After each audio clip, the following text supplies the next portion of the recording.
Clarity's Dawn, a sci-fi action-adventure. Book 3 in the Skyward Saga. Written by A.R. Knight. Dedicated to Clyde and Emma. Chapter 1. Home. My home appears from nothing in the dark. A great brown and white circle hanging against an endless black expanse with bright lights twinkling, like holes in a leafy canopy. I stare at it through the front windshield of the shuttle, my mouth open, my eyes blink, and see that my home is still there. When I left it, when I'd been taken from it, I thought I would never see its jungles, its oceans and mountains again. I thought my family, all that I knew, was lost forever, yet here it is again. Are you happy? Ignos, who I once thought was a god, what is now strange creature living inside of me, sends its words in the same way I might think them. Wisps of feeling, images and emotion passing through me. Am I happy? Yes. The shuttle will guide itself. Take in the view. Relax. I don't have much choice anyway. The bands locking around my feet and the netting clinging to my back, the things that kept me stable during the leap, do not retract. I'm stuck, as are my two friends, Viera and Malo, behind me. That might be a problem if we had anywhere to go, but right now we're transfixed by what's going on in front of us. The brown circle is growing larger, closer. In between the drifts of white, which Ignos tells me are clouds, I see black specks cut across the view. Some larger than others, some appearing like the birds of my home, to fly in formation. Are they others? New Oratus, new creatures coming to take me away as soon as I land? No, those are my friends. Ignos had mentioned, when I first found it in that crashed rock months ago, that its friends would follow. Its job was to prep Earth for them. These other gods would rescue us from hardship, solve our problems and bring us to a new era of happiness and peace. So why does this strange knot start to form in my stomach as I stare at the growing brown mass, as the specks define themselves into strange shapes? Some, like the planet, are circular. Others are jagged, made of lines and cutting edges as they zip around. Whatever those are, they're coming closer, Viera says. She's speaking about a set of 3 things off to our left. I can see them because from the twin wings on their sides, bright red lights glow towards us. I can't move, Malo adds. Can you, Kaishi? Can you free us? I ask Ignos the question, but the creature doesn't respond. It's staying silent now, and my unease grows. I don't know how. Better hope these are friends, or we're in trouble, Viera says. Ignos says they are. Forgive me if I don't trust that thing. I watch as the 3 ships outside slide around us, to the point where, when the ships leave my view, I can still see the slight glow of those red points. The world in front of us has grown to fill the visible space. Parts of the brown shade differently. Large circles. Ripples in the earth, which I assume must be mountains. Others look like deep divots. Craters, perhaps. What I don't see are jungles. What I don't see are oceans. Are they on the other side? Ignos doesn't answer. The shuttle begins to shake, and suddenly the edges, then the entire windshield glows white and orange and red. What's going on? Malo says. Is Ignos telling you anything? Everything will be fine. Ignos's words carry condescension, the same sort of kind dismissal that my parents used to give me when I was a small child.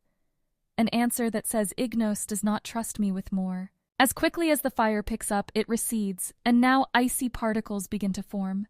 Strange crystalline formations grow on the glass, from hot to cold to melting again, almost as soon as they form. All I see now is foggy gray-white. I don't know what's happening, I say. That makes 3 of us, Viera replies.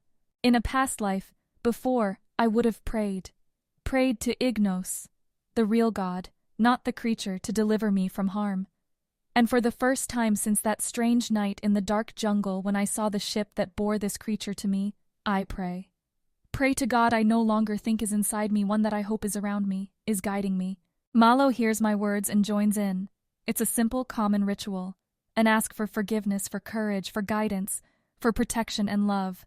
Here's hoping that works, Viera says when we're done. The Lunare doesn't join us in the prayer, but she's happy to reap the benefits of it. For a moment, it seems like we do. The gray breaks, and beneath us I see something I can recognize. The tall spire, snow-tipped, of a mountain. Though this one, Unlike the rocky gray against the green jungles of my home is almost all black. Around it, at its base and stretching for as far as I can see, there is no green. Only whites and grays and blues and reds. Only buildings, arcing and toppling on top of one another, stacked and merging, split by long cylindrical tubes that circle and divide them like veins on a fern frond. The knot in my stomach grows to full panic, because I know now. This is not my home. The shuttle drops lower. We swoop along the mountain, and in the shimmering reflections of the tall buildings, I can see that we are still being followed, tailed by the 3 craft that met us above the sky. But these are not the only things joining us in the air. Whereas my skies were filled with birds, these are full of objects of all sizes. They zip and dart everywhere, filling the blank spaces the same way fog or locusts might at home. I don't understand how none of them hit each other, and Ignos replies with a single word. Automatic. I don't know what it means. I don't know what any of this is. I don't understand what I see as I look inside the buildings that we pass, filled with strange devices, odd pink and yellow lights, wide halls with groups of creatures I could never before imagine standing or moving, talking or, in some cases, appearing to fire strange weapons like the kind the Aratus had on Cobalt. Beneath us, the tubes seem to split everything. I see more shapes, several that look like Corvin, the furry and big-eyed guide we'd left on the station. Called a flom, I think. Below us, the travelers rocket by in small pods, sitting as they're shot along to whatever end. Beneath them, on the surface, there are red-lined roads, paved in stone, red brick that appears molded without crease.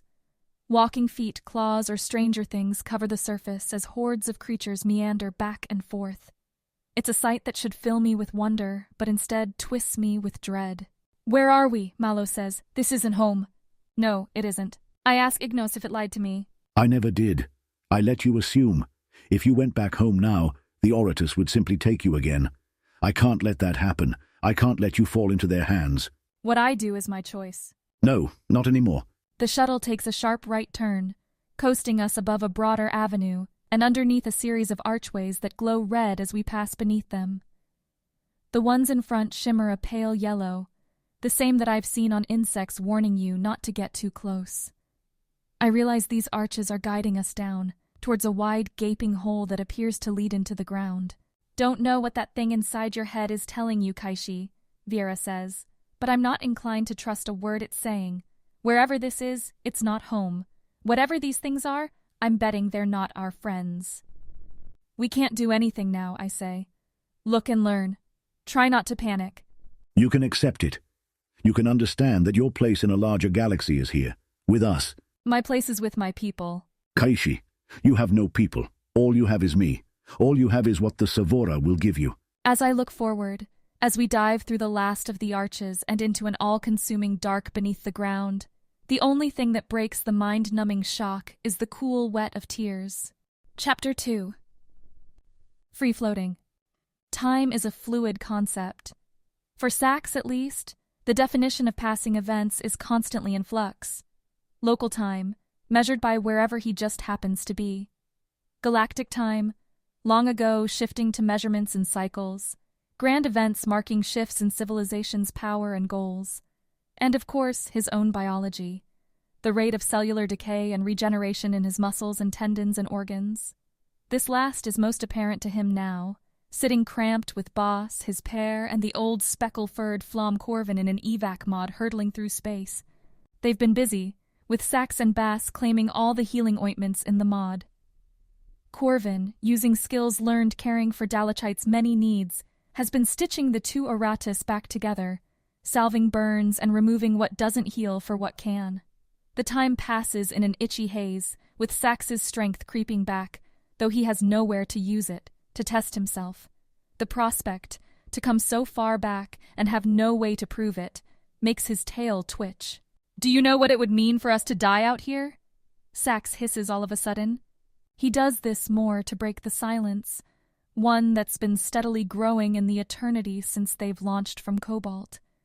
Since they've escaped from a space station hurtling towards its own ruin, whether by rogue asteroid or by internal power failures. I believe, in an environment such as this, were our bodies to fail, we would drift, Largely preserved for a long while, Corvin muses, his large black eyes staring off at nothing.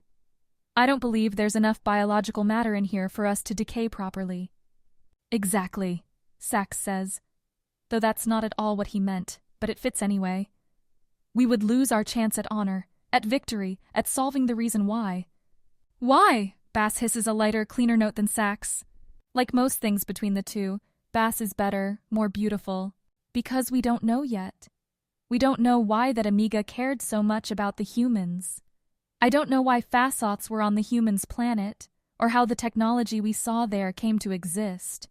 Its relation to the primitive structures is all wrong. An inquisitive Oratus? Corvin says. I thought all of your kind were brutes, bred for war and nothing else. I was, Sax says. He looks at his claws, the gray scales bleeding back from translucent pink and gray points. 4 of them, 1 set on each arm, and 2 more talons on each of his thick legs, currently tucked in beneath him along with his tail. I deserve to be in the midst of the enemy, tearing and shredding and slashing. Yet here I am, sitting in this cramped prison, waiting to die. Such a space makes you think, makes you wonder. Ava will tell us, Bass says. She's serene, with her pink gold scales, leaning back against the front bulkhead of the mod. This one has no windows, though there's nothing to see. All they're doing is hurtling through space.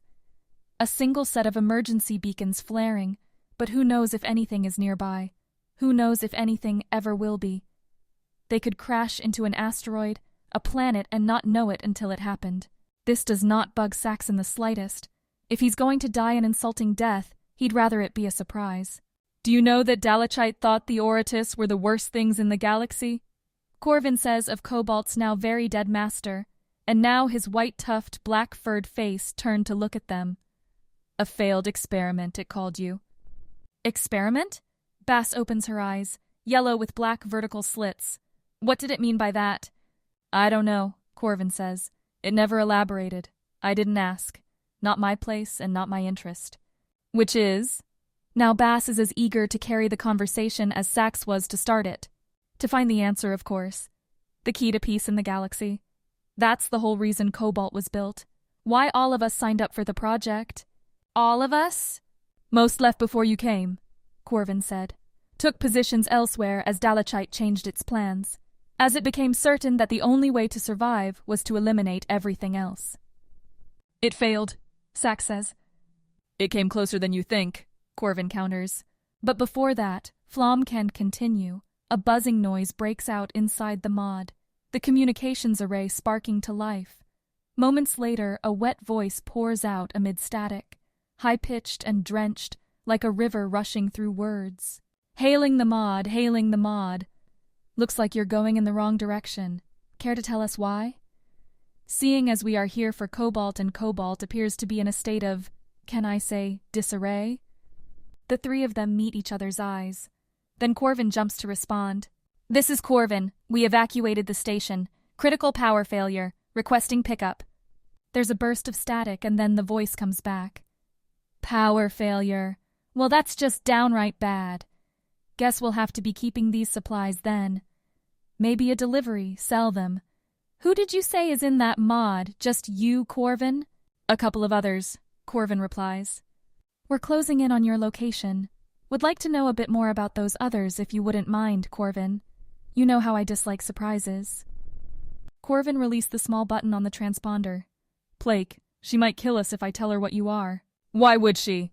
Bass says. We haven't done anything to her. You're Oratus. She's Vifin. That explains it. Sax rests his head back against the bulkhead. No Vifin would willingly rescue an Eratus. It's hard to have much sympathy for the species that drove your own to ruin. That removed its sole reason for existence. But then, the Vifin didn't vanish. They discharged, streamed back into civilization, and found a new set of needs and wants.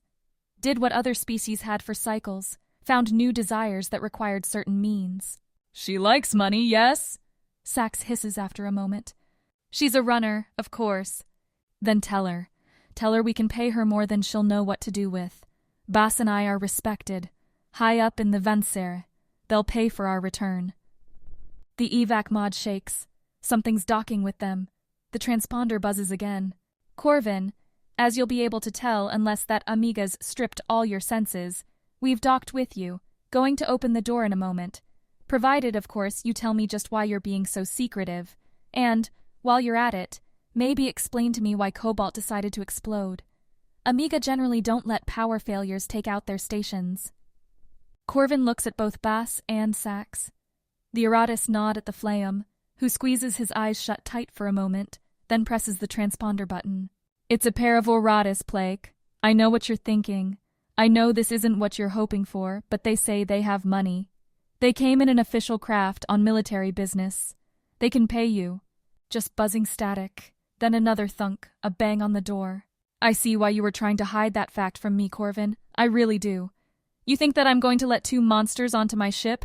You really think so? Sax reaches across Corvin, presses a claw on the button. Captain Plake, this is Sax of the Vincere, 3rd letter rank. I've never done anything to hurt the Vifen. Never done anything to hurt you, your ship, or your crew. My pair and I are only requesting transport to the closest station, and we'll pay you well for it. If you like, we can stay in your cargo hold. Out of your way, you'll collect a good sum for our delivery. Sax releases the button, turns back to Bass, as he can hear her amused hissing laugh. Never knew you could be so diplomatic, Bass replies. When I have to. Interesting. Plake's burbling bursts from the communications array. I suppose I could bury my hatred for you for a little while. We're not too far from another station now, a place where you should be able to secure passage back to where you need to be. But when I open the door, it's my ship and my rules. You'll follow them, or I won't hesitate to melt you into slag. Nothing would make me happier. She sounds like a fighter, Sax says. She's efficient and very protective of her ship, Corvin replies. There's a whistling noise of pressurizing air, and suddenly the outer locked door twists and shunts out away from the mod, reveals a trio of creatures, all of them holding miners, and all of them pointing right at Sax and Boss. Corvin, out you come, a pitch night-furred Flom, with a small miner in one hand, beckons for Corvin. Corvin doesn't wait either, scrambling out of the mod. Sax is slightly insulted, but it's not like the Flom owes either Eratus anything. It's because of them he's no longer on the station, even if that means Corvin's outside Dalachite's clutches. You two, hums a deep red whelk, a slug-like beast that stands 2 meters tall, though its short, stubbly arms are no match for Sax's claws. It holds a large weapon. No, Sax sees now. The miner is meshed into the sides of the whelk's body. It's not the only modification showing on the slug. Some sort of strange helmet with a cybernetic eyepiece rests on the whelk's domed head. The whelk's skin, a sliming crimson, shimmers as Sax looks at it. Whatever they're dealing with here, this isn't an ordinary merchant ship. Time to come out, and you're gonna do it slow, as I say. The whelk's voice comes from a slit it breaks in its skin, and the smattering of sounds come from undulations deep within its body. It's a strange noise, but it works. First the pink one, slow and easy. Sax wants to protest, to argue and demand that he go before his pair, the better to let Bass know if they're going to be facing a surprise execution. Yet, the last thing he wants to do is antagonize their would-be rescuers, so Sax stays quiet as Bass climbs over him. Her tail, ever so briefly, wraps around his own and gives a slight squeeze. Then she's gone, out through the circle and beyond the red whelk. Sax sees the other Flom peel away, the black-furred creature already chittering at Bass. Now you were the one that talked, right? The one that said cash for delivery? The whelk sounds smug as it says this. Sax feels his claws clench, forces them back open, keeps his arms low. I meant it. Deliver us and your captain will get her money. How much you think she'll get for 1 instead of 2? Or dead instead of alive? You'll get 1 shot, Sax hisses, leaving his mouth open so the whelk can see just how many teeth are waiting to bite. You'll get 1 shot, and then I'll tear you in half. Then I'll tear the rest of your crew to pieces. I'll find your captain, and I'll stuff her back in here with what's left of you, and shoot her into space. 1 shot. Better kill me, or all of you are dead. The skin beneath the whelk's helmet changes, a streak of pale blue forming against the crimson in the shape of a nasty grin. Glad we got the threats out of the way. At least I know you're actually Eratus. No Sevora come would bother with a speech like that. Come on, get out of there. The captain might hate you, but I know what you do. As one warrior to another, respect. Sax follows the Whelk's lead, clambers out the evac mod and into a wide cargo bay. He notices first that this isn't some small shuttle. This is a serious ship. A freighter of size, and one that's currently hauling a ton of what looks like foodstuffs. The crates tower around them, with the broad doors for unloading closed to his left. Beneath him, Sax can feel the engines hum, the vibrations of the ionized gas pushing the ship forward. No doubt they be leaping soon. Beyond the crates, the ceiling of the freighter begins to slope down and then spreads into 3 separate portals leaving straight, left, and right. Don't think you'll be getting the grand tour, though, the Whelk says as Sax looks around. Captain Plake wants you restricted to the right module. Luckily, it's a good one. Kitchen, entertainment, plenty of space for your big bodies. Thanks, Sax says. Don't thank me. Thank her. The Whelk points with its fixed cannon by Sax, over the top of the crates to the straightaway portal, which had just opened to reveal a feathered, smooth-skinned, yellowish creature, with 2 long legs, and a pair of feathered arms that extend to circular, webbed hands with nubby fingers. Large, round eyes, rising up over the top of her head, rotate towards Sax. Her mouth opens, and Sax can see, even from this distance, the folded curl of her tongue. Agra Red, Plake announces, her voice just as gurgling as it sounded through the transponder. Get them locked away. I want to leap out of this dismal patch of space and kick these 2 off my ship before I decide to kill them. Plake's a wonder, isn't she? Agra Red, the Whelk, laughs and nudges Sax forward with the edge of his miner. Delightful. Chapter 3. A New World. Vimelia. Ignos sends me the name as the shuttle passes into a large cavern beneath the ground. I can't even see the end of it. As the moment we leave the tunnel, a light, bright and white, opens above us and tracks the shuttle, sliding just ahead and guiding us towards an empty space. It's a blinding shine, and the light washes out anything outside that I could see. The engines slow down and stop as the shuttle lowers itself to the ground. Struts extend, and the whole thing settles with the slightest of bumps. Vimelia is my home. Does this mean we can get out now? Vera says, and I see that her netting is gone. The straps holding Vera's feet to the ground retract, and in a second mine do as well. A short, quick snap, and then I stumble forward, suddenly free. My legs are stiff, my knees hurt, but I can move. The Sevora did not begin here, but this is where we have gone, where we live. I catch myself on the terminals, the screens that used to show a map of the galaxy, now dead and blank. I don't understand. This shuttle belonged to the Auratus, to Sax and Bass. Why did it come here? Because you told it to. Once it arrived, my friends guided it down. Do not be afraid, Kaishi. Do you know where we are? Mallow asks me, and as he says the words, he puts his hand on my shoulder. That's the first touch I've had since we left. Since I learned that I took my 2 friends to a place so far from home that it doesn't even exist in our imaginations. I almost break right then, almost collapse at the idea that we've come so far and yet are nowhere near where we need to go. Tell them. This is where Ignos, where its kind live, I say, though I can't quite bring myself to turn and look at Mallow and Viera as I talk. When it told me what numbers to press, it sent the shuttle here. The creature tricked us, Viera says. Seems like we ought to get it out of your head and underneath my boot. For once, I agree with the Lunare. Mallow's voice is angry, resigned. It's betrayed you, Kaishi. We can't trust it anymore. We didn't have a choice, I say. We don't know how to fly this thing. We didn't know where to go. I want to keep going, to pour out my frustrations one after another, when a whooshing sound from behind us, towards the middle of the shuttle, draws me away, closes my mouth. Viera and Mallow don't hesitate, though. The Lunare steps back, near me, and puts her clenched fists up near her face. Mallow does his own version, settling into a crouch and keeping his eyes straight ahead. I see it then, something that looks much the same as what we left behind. Only instead of gray or pink gold, these scales are a strange faded yellow, and many have black around the edges. A few are even missing. The Auratus still stands tall, and it's flanked by a pair of very real, non-fuzzy flom that stomp into the shuttle behind it. Whereas Sax and Bass didn't seem to wear any clothing, this one sports strange black metal pieces, bracelets around its wrists and ankles. When it looks at me with burning green eyes, I get the sense that it sees possibility. "Please, put yourselves at rest," the Aratus says. "I am Nasya, leader of the Sevora. Which one of you is the master?" "I am," I say, stepping in front of Vera and Malo. No sense having them take the blame. Get hurt if there's an attack. "You entered the code to come here?" Nasya replies in the harsh, hissing voice Oratus have. "Ignos told me what to enter," I reply.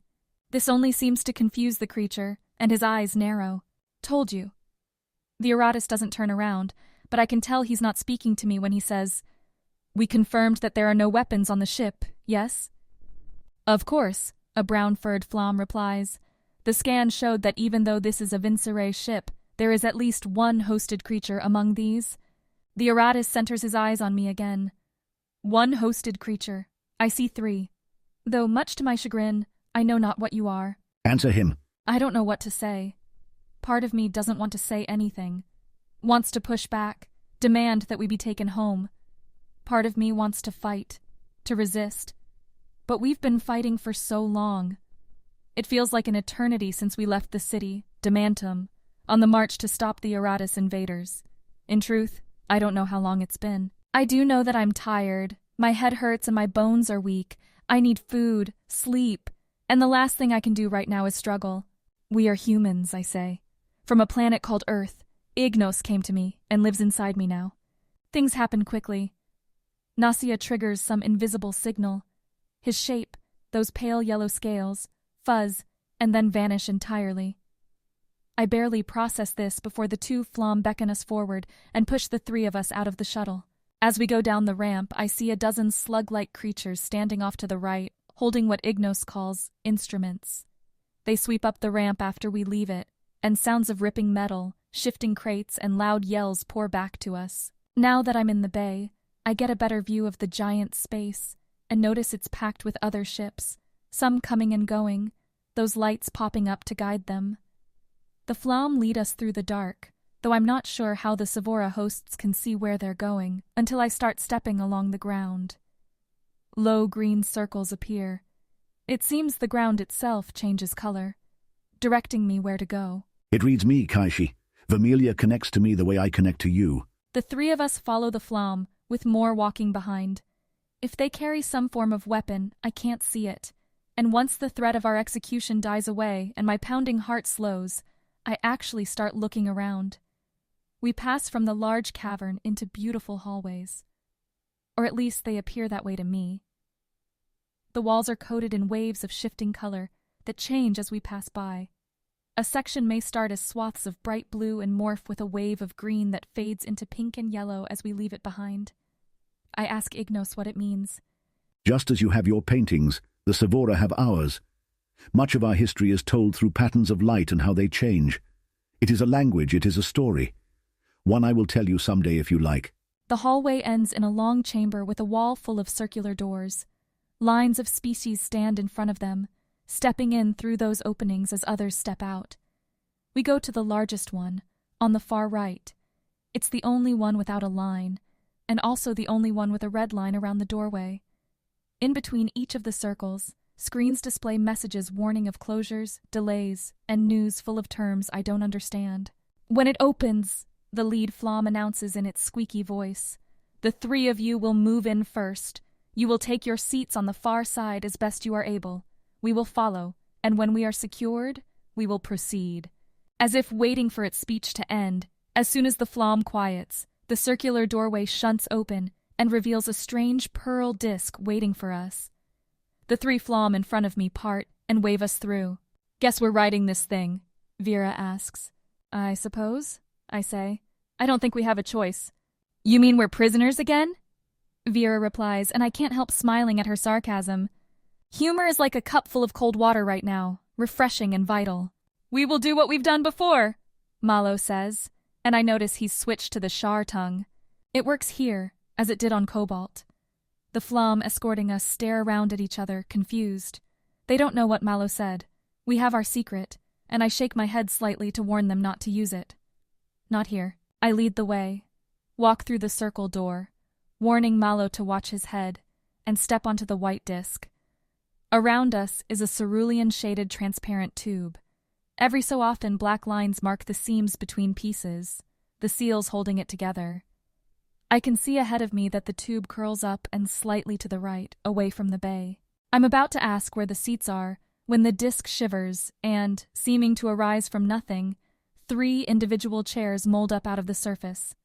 They're barely wide enough to fit me, and Vera and Malo squeeze into theirs, all of us arrayed in the line, at odd angles. As soon as we sit down, like the straps on the shuttle, more pearly stuff leaks up from the floor and wraps itself around our arms and legs. 3 Flom get in behind us, and this time I see that the chairs are indeed flowing up from the disc, making the platform itself shrink in the process. Amorphous material, forming itself to the needs of the riders. "While we are en route, try not to speak," the lead Flom warns us, though he doesn't explain why. There's no signal, no sign. One moment we're sitting on the platform in our cramped chairs, and the next we're shooting up through the tube, rising upward at a velocity I've never felt before, far faster than dashing through the trees. Wind blows my hair forward, dark strands slashing across my face. I close my eyes. "No, keep them open, look," I do then, and I'm glad. What I see around me is beyond anything I've seen before. From the shuttle, up above, the city seemed false somehow. Unreal. I couldn't reach out and touch it. I wasn't level with the buildings and the swirling, swooping structures. But here, as the tube rockets us out of the cavern and into the day, I'm stunned at built beauty rivaling the jungle flowers of my home. Glittering structures of all heights and all colors rise up around us. Some resemble shapes I've seen on Earth, squares or tall towers. Others rise as triangles or sloping domes, thin spires that lead to cubes raised high in the air. Next to us, on either side, other tubes rise up and glide in parallel, then cut away or up or down. New ones join our track. We shift, though I don't really feel it aside from a slight jolt in the scenery. All I know is that we're moving, going somewhere. The Flom in front of us don't seem to react. Their eyes pinned to me, Malo, and Vera. They're so serious. I don't know why, seeing as we're surrounded by marvels. In Solare legends, we talk of the great cities of the gods, gold and silver and jade everywhere. Whole palaces built of gems that sparkled with an infinite shine. If I could have chosen a place that described those tales, Villainy would be it. The Sevora cannot choose the qualities of the species we take, but we can choose what we create, express ourselves through the worlds we make, what we wish we would see around us. Villainy is a representation of what we wish to be. Beyond the buildings, I see a tan sky cluttered with moving specks and shifting forms. All shapes, from the angular, angry things that escorted us in, to larger floating barges drifting through the air. Others rocket up from the surface, screeching towards the sky before vanishing. There's so much motion everywhere that it almost makes me dizzy. The jungle, aside from buzzing insects, was often still. I try to take a breath, to ask Vera and Malo what they think, what they see. But when I push air out of my lungs, it doesn't want to go. The words emerge and die instantly, squeaks amid the constant roar of wind. That's why they warned us not to speak. The platform twists and swirls through a series of interlocking gates, and I sense a sudden fall, though I don't see it.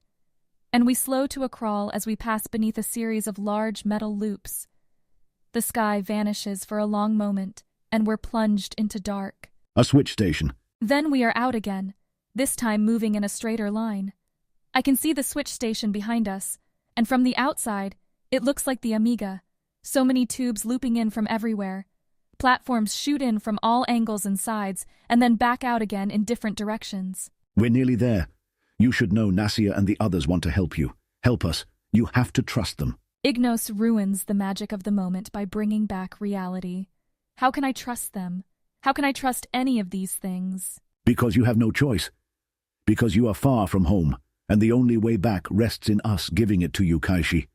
You are not an empress. You're not a young girl with the protection of her tribe or her father.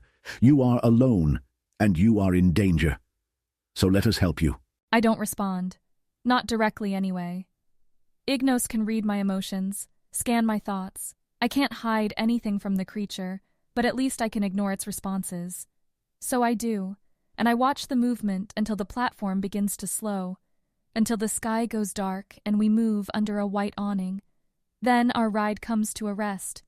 Once the Flam rise, their seats once more flow back into the platform, like a melting candle.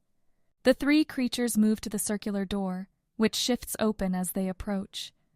Two more of the slug-like things on the other side, bright green in color and holding miners of their own.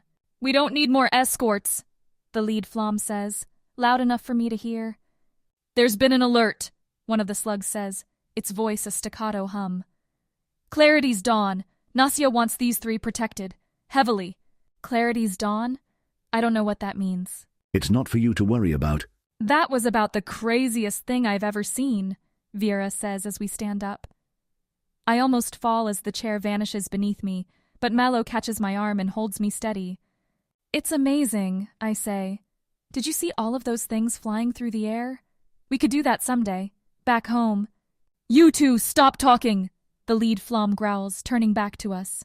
"Follow, please, and stay silent. There'll be time enough for talking later." "No need to get snappy," Vera murmurs, but the Flam doesn't hear her. We follow them, out away from the tube onto another landing. This one isn't as crowded, but whereas the species in the cavern came in all types and clothes, from rags to armor to metal and further, these all seem to sport the same greenish-orange clothing. Many of them, whether on fur, smooth skin, or something else entirely, wear a simple square badge with an orange circle overlaid on a pale green surface. The symbol of my people. The orange is us, a strong line against outsiders, protecting the life contained within. Beyond the loading area, we walk into a tall, wide hall with sloping sides reaching up to a vaulted roof. I'm reminded of the Veos, the Grand Temple in Demantum, though in its material and design, this Sevora building is nothing like it. Rather, I feel the same grandeur, a pulse of power resonating here, just as it does back home. As we walk, I feel the eyes of 1,000 things watching me, some friendly, curious, others angry or threatened. "Do you think we're wanted?" I ask. Some of these are looking at us like we're enemies. "I sure hope so, seeing as they took us here, seeing as it's your buddy that put the code into the shuttle." Vera's scanning the crowds, and I see her hands drift towards her belt, though there's no weapon there. "She didn't have a choice, Vera. None of us did. None of us do."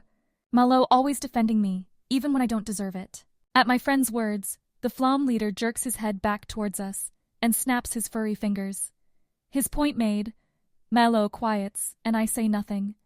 Instead, we watch and walk through one mesmerizing room after another, until at last we find ourselves at what appears to be the top. It's an enclosed room, with clear see-through walls all around. The floor appears made entirely of the same white stuff as the platform we rode. The Flam direct us to the middle of the room, where, as we stand, a table rises. Only this isn't a rectangle or square. It's a circle forming around us, trapping us inside. Small chairs grow beneath us, forcing us to sit. The Flam back away towards the door we came in, and then leave entirely. "I think I could jump over this," Vera says. "There must be a reason we're here," I say. "So don't do anything stupid." "She's talking to you, Viera," Mallow says. "I'm talking to all of us, myself included." There's a flicker, the fuzziness, and then again, the pale yellow Aratus appears near the back window. It stares at the three of us for a moment, passing its gaze from one of us to the next. "Welcome to Villainy. Welcome to your new home." There's silence for a moment, and then Vera says what we're all thinking. "Home? This isn't our home." Nasia looks at my friend, spreads its teeth in a grin. "You are unhosted, yes? If you mean that I don't have one of those slug things in my head like Kaishi here, yeah, I'm unhosted. Then you've yet to understand. You will see soon enough that Villainy is yours. All of you will. I'm very excited that you've come. Very excited that you've decided to join us." "We decided nothing," I say. "We were tricked. We didn't want to come here. Fortune sometimes happens upon those who don't expect it." Nasia throws away my remark. "In a moment your meals will arrive. Then you'll be shown your quarters. Tomorrow your true tour of Villainy will begin." We don't get a chance to ask it questions. Nasia fuzzes out and vanishes, leaves us in the white room alone. Nasia has never been much for words. He prefers action, as you will see. I shake my head. I don't care about Nicaea. What I do care about, though, is getting off this planet, getting back home. But even those concerns fall away when the door behind whisks open and the Flom walk back in, our guards followed by other Flom-wielding trays instead of weapons. Sitting on the silver serving platters is stuff I recognize from Cobalt. The same strange pastes Bass served me on that cold metal station. As the Flom come into the room, the table and chairs surrounding us melt down to the floor. New ones rise up, more adequately spaced for a meal. A large, flat saucer surface, with rounded stumps for chairs whose tops are just large enough for us to sit on. When we don't make an immediate move, the lead Flom, the black-furred one that's been leading us the entire way, waves with his rifle towards the setup. It's not difficult to interpret what they want. As we sit, the other Flom place the trays of paste in front of each of us. Then brown bowls with blue specks are set next to those, filled with a clear liquid. It looks like water, but none of us touch it until one of the serving Floms pantomimes a drinking motion. "Think it's poisoned?" Vera says in our secret Shar tongue as we pick up the bowls. "They have easier ways to kill us," Malo replies, then takes a long drink. We both watch. He might choke and collapse, turn purple, or for all I know, sprout fur and morph into a Flom. Ridiculous. It's just water. As if I trust Ignos now. But after a few breaths and Malo taking a second drink, I decide to follow. My throat's been dry and scratchy for a long time. We didn't exactly get many breaks on Cobalt. And the cool water feels delicious and silky on my throat. Heavier than the rivers back home. Vermilia's water comes from deep beneath its surface. What you taste is the planet's own flavor. How do you know what we can drink and eat? Vera asks after her own sip. Or does everyone run on water and roast pork? This room, says the lead Flom, scans what you are. The flakes of your skin, the breath you exhale, the heat from your bodies. We form a chemical composite, an estimation of what you require to survive, and provide our best guess. Guess? So there's a chance you could kill us? There are always risks with new species.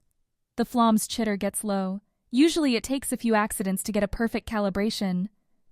I'll try to help. You have any actual meat here? Vera pokes at the nutrient goop with her finger. The yellow slime shivers at her touch. Meat? The Flom looks back at Vera.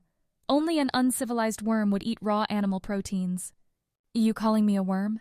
Before the Flom can clarify, a black square on its belt shifts to a bright green color and emits a single bright chime. Without another word, it and the other Flom turn and leave us alone in the room. The door shuts behind them, and we're alone. I try a taste of a blue-green ball on the tray. It's mostly flavorless, a hint of mint, yet I feel what I'm eating is incredibly healthy. My stomach thrills as I swallow the bites. Yet I don't like the texture, the lack of nature in the ball. It's not from home. But you live, which is, after all, the most important thing. Vera and Malo struggle like me, with hunger's desire pushing us through the motions. We use our hands, shovel the stuff into our mouths. I'm not surprised we didn't get any tools, things that could be used as weapons. Tastes like dirt, Vera says. I agree, Malo replies. I'd hoped we had seen the last of this on the station. I'd eat anything from home again, I say. Even those peppers you gave me seem like miracles. I smile at the memory and where it leads. The idea that someday I'd be eating another fish tortilla, spreading those peppers on the white soft meat and taking a slow bite.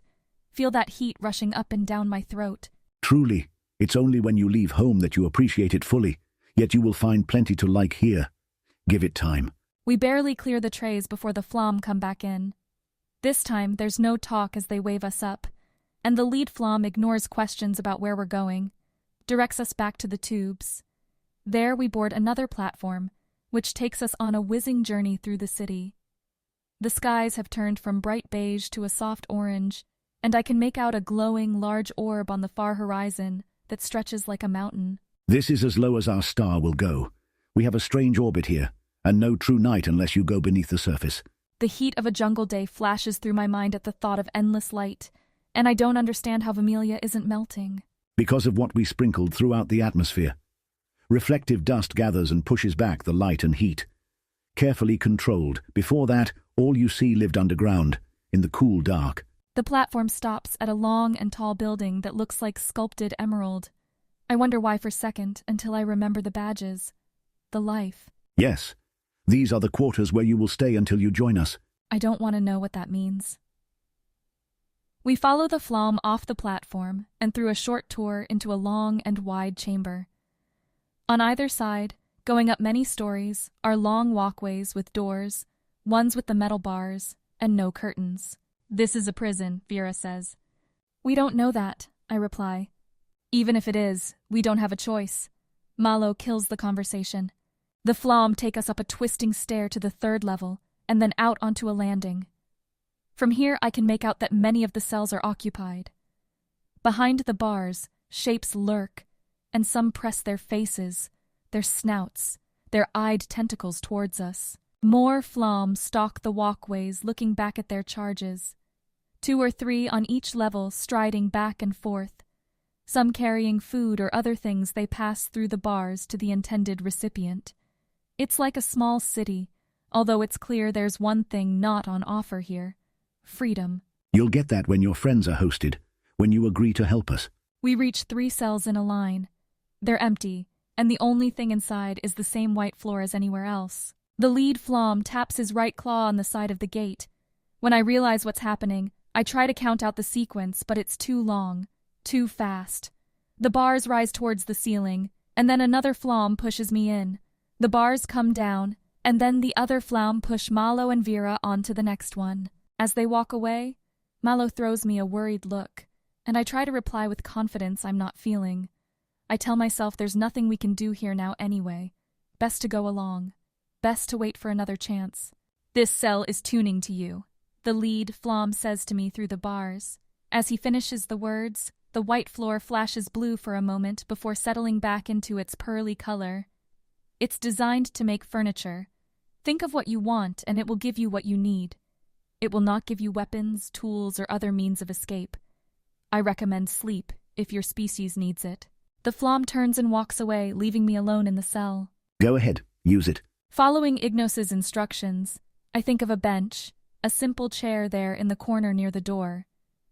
In a second, something rises up and forms the wooden bamboo construct, though it stays the alabaster color, on the floor.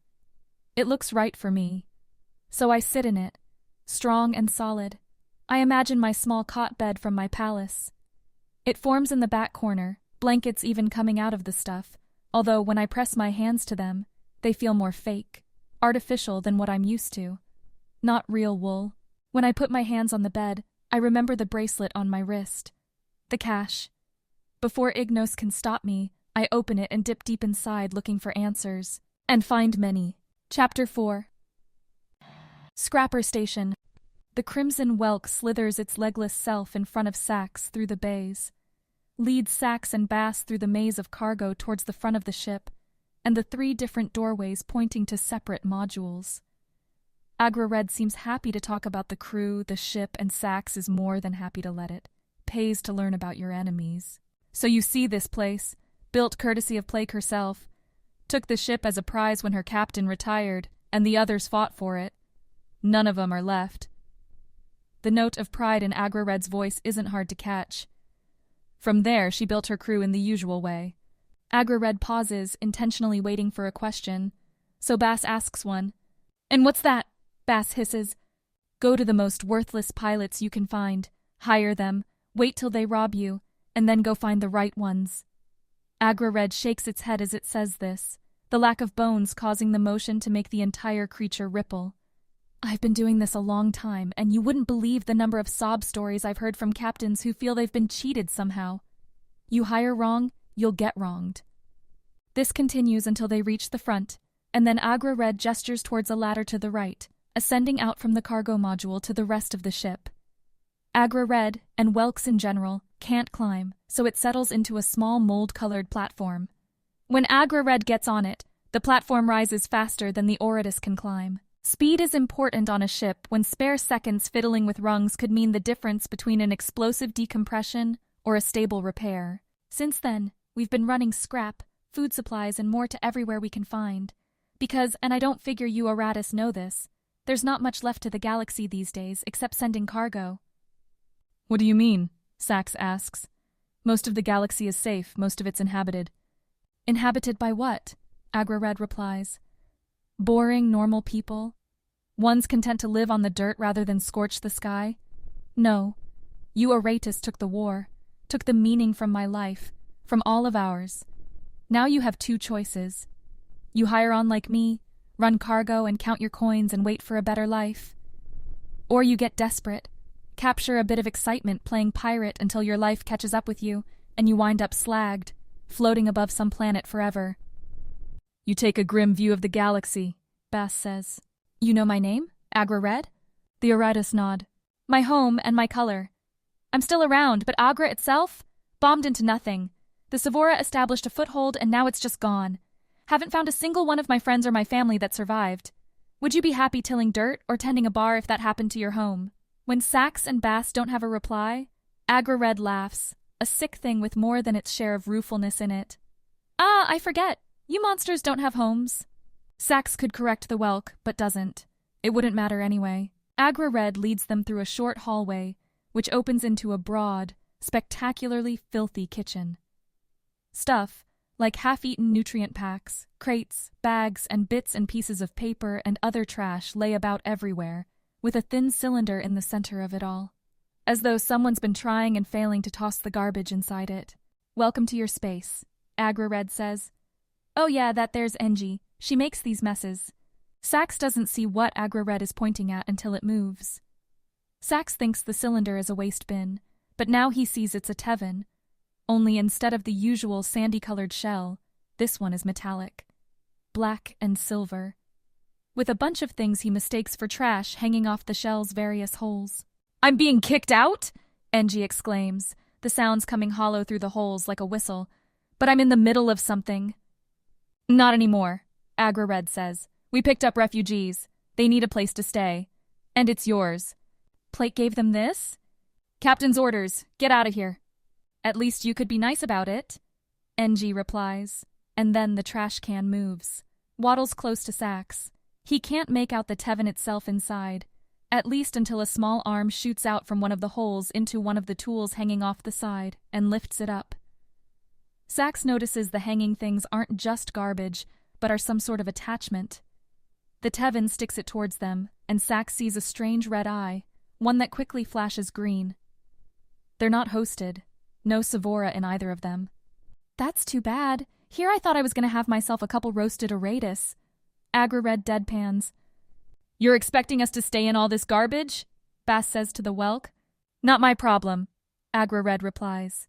Plake says we're leaping soon, so if you want a comfortable ride, I'd find a seat. Agra-Red and Engie head out of the room, slapping a wall panel on the way that shunts closed a door. The two Aratus are alone, stuck in a disaster area. Sax sweeps his eyes over the mess. Buried under some mounds of wrapping looks like some old crash chairs. Things that could be used if needed to ride out a leap. I wonder where Corvin went, Bass says as she starts picking through the junk. Most of it looks like scrap metal, parts torn off of other things collected here in a giant jumble. Some are set aside, on top of the table the Tevin was sitting at when they came in. The beginnings of a project, something long and cylindrical. A weapon, or maybe an engine. Sax isn't much for gadgets unless he's using them. That Flom took him, Sax replies. Corvin seems to know them. Bass rakes her tail, sweeps the jumble from the table and moves the clutter onto the floor. It falls fast, which tells Sax that the ship is using magnetic gravity. An electrical charge run through magnets in the base of the ship, keeps things tugged towards the center. Doesn't work so well on living creatures, but then, Sax and Baz are used to keeping themselves stable in unstable places. How long do you think Corvin lived with the Amiga? Bass hisses as she and Sax clear junk away from their seats. There's a net across the back of the wide chairs, and they each pull it on. Slip their claws through the gaps and watch the stars spin from the small view screen on the wall. Long enough to go insane, I think, Sax says. Or nearly. He doesn't smell normal. Which for Flaum meant fear, skittishness, sweat and shedding fur. At least when Aratus come around. How should we get back to Ava? Bass asks. We could take this ship if we wanted to, Sax replies. Except I haven't seen evidence of a crime. We would need to declare it a military necessity. or get them to do something criminal. That shouldn't be too hard. Then we confiscate it, fly this ship wherever we need to go. Where is that? Bass says. To the center, right to the chorus and the main Vincere fleet? The question catches Sax by surprise. Why wouldn't they head back to the Vincere? Why wouldn't they rejoin the war against the Sevora? Are you suggesting there's elsewhere we should go? We just killed an Amiga, Sax. Bass replies. Yes, it was self-defense, but the chorus doesn't look favorably on those that kill its own. Going back might just put us in a cell. Sax waits. It's not like Bass to start a perfectly logical explanation without following it up with something more interesting. Besides, self-defense would play well. A deranged Amiga, left alone on the edge of the galaxy, gone insane with its own experiments, tried to kill both Sax, Boss, and 3 specimens that could mean an end to the bloodiest conflict in recorded history. Sax feels he has an argument. But most importantly, Bass finishes, I don't think Eva is there.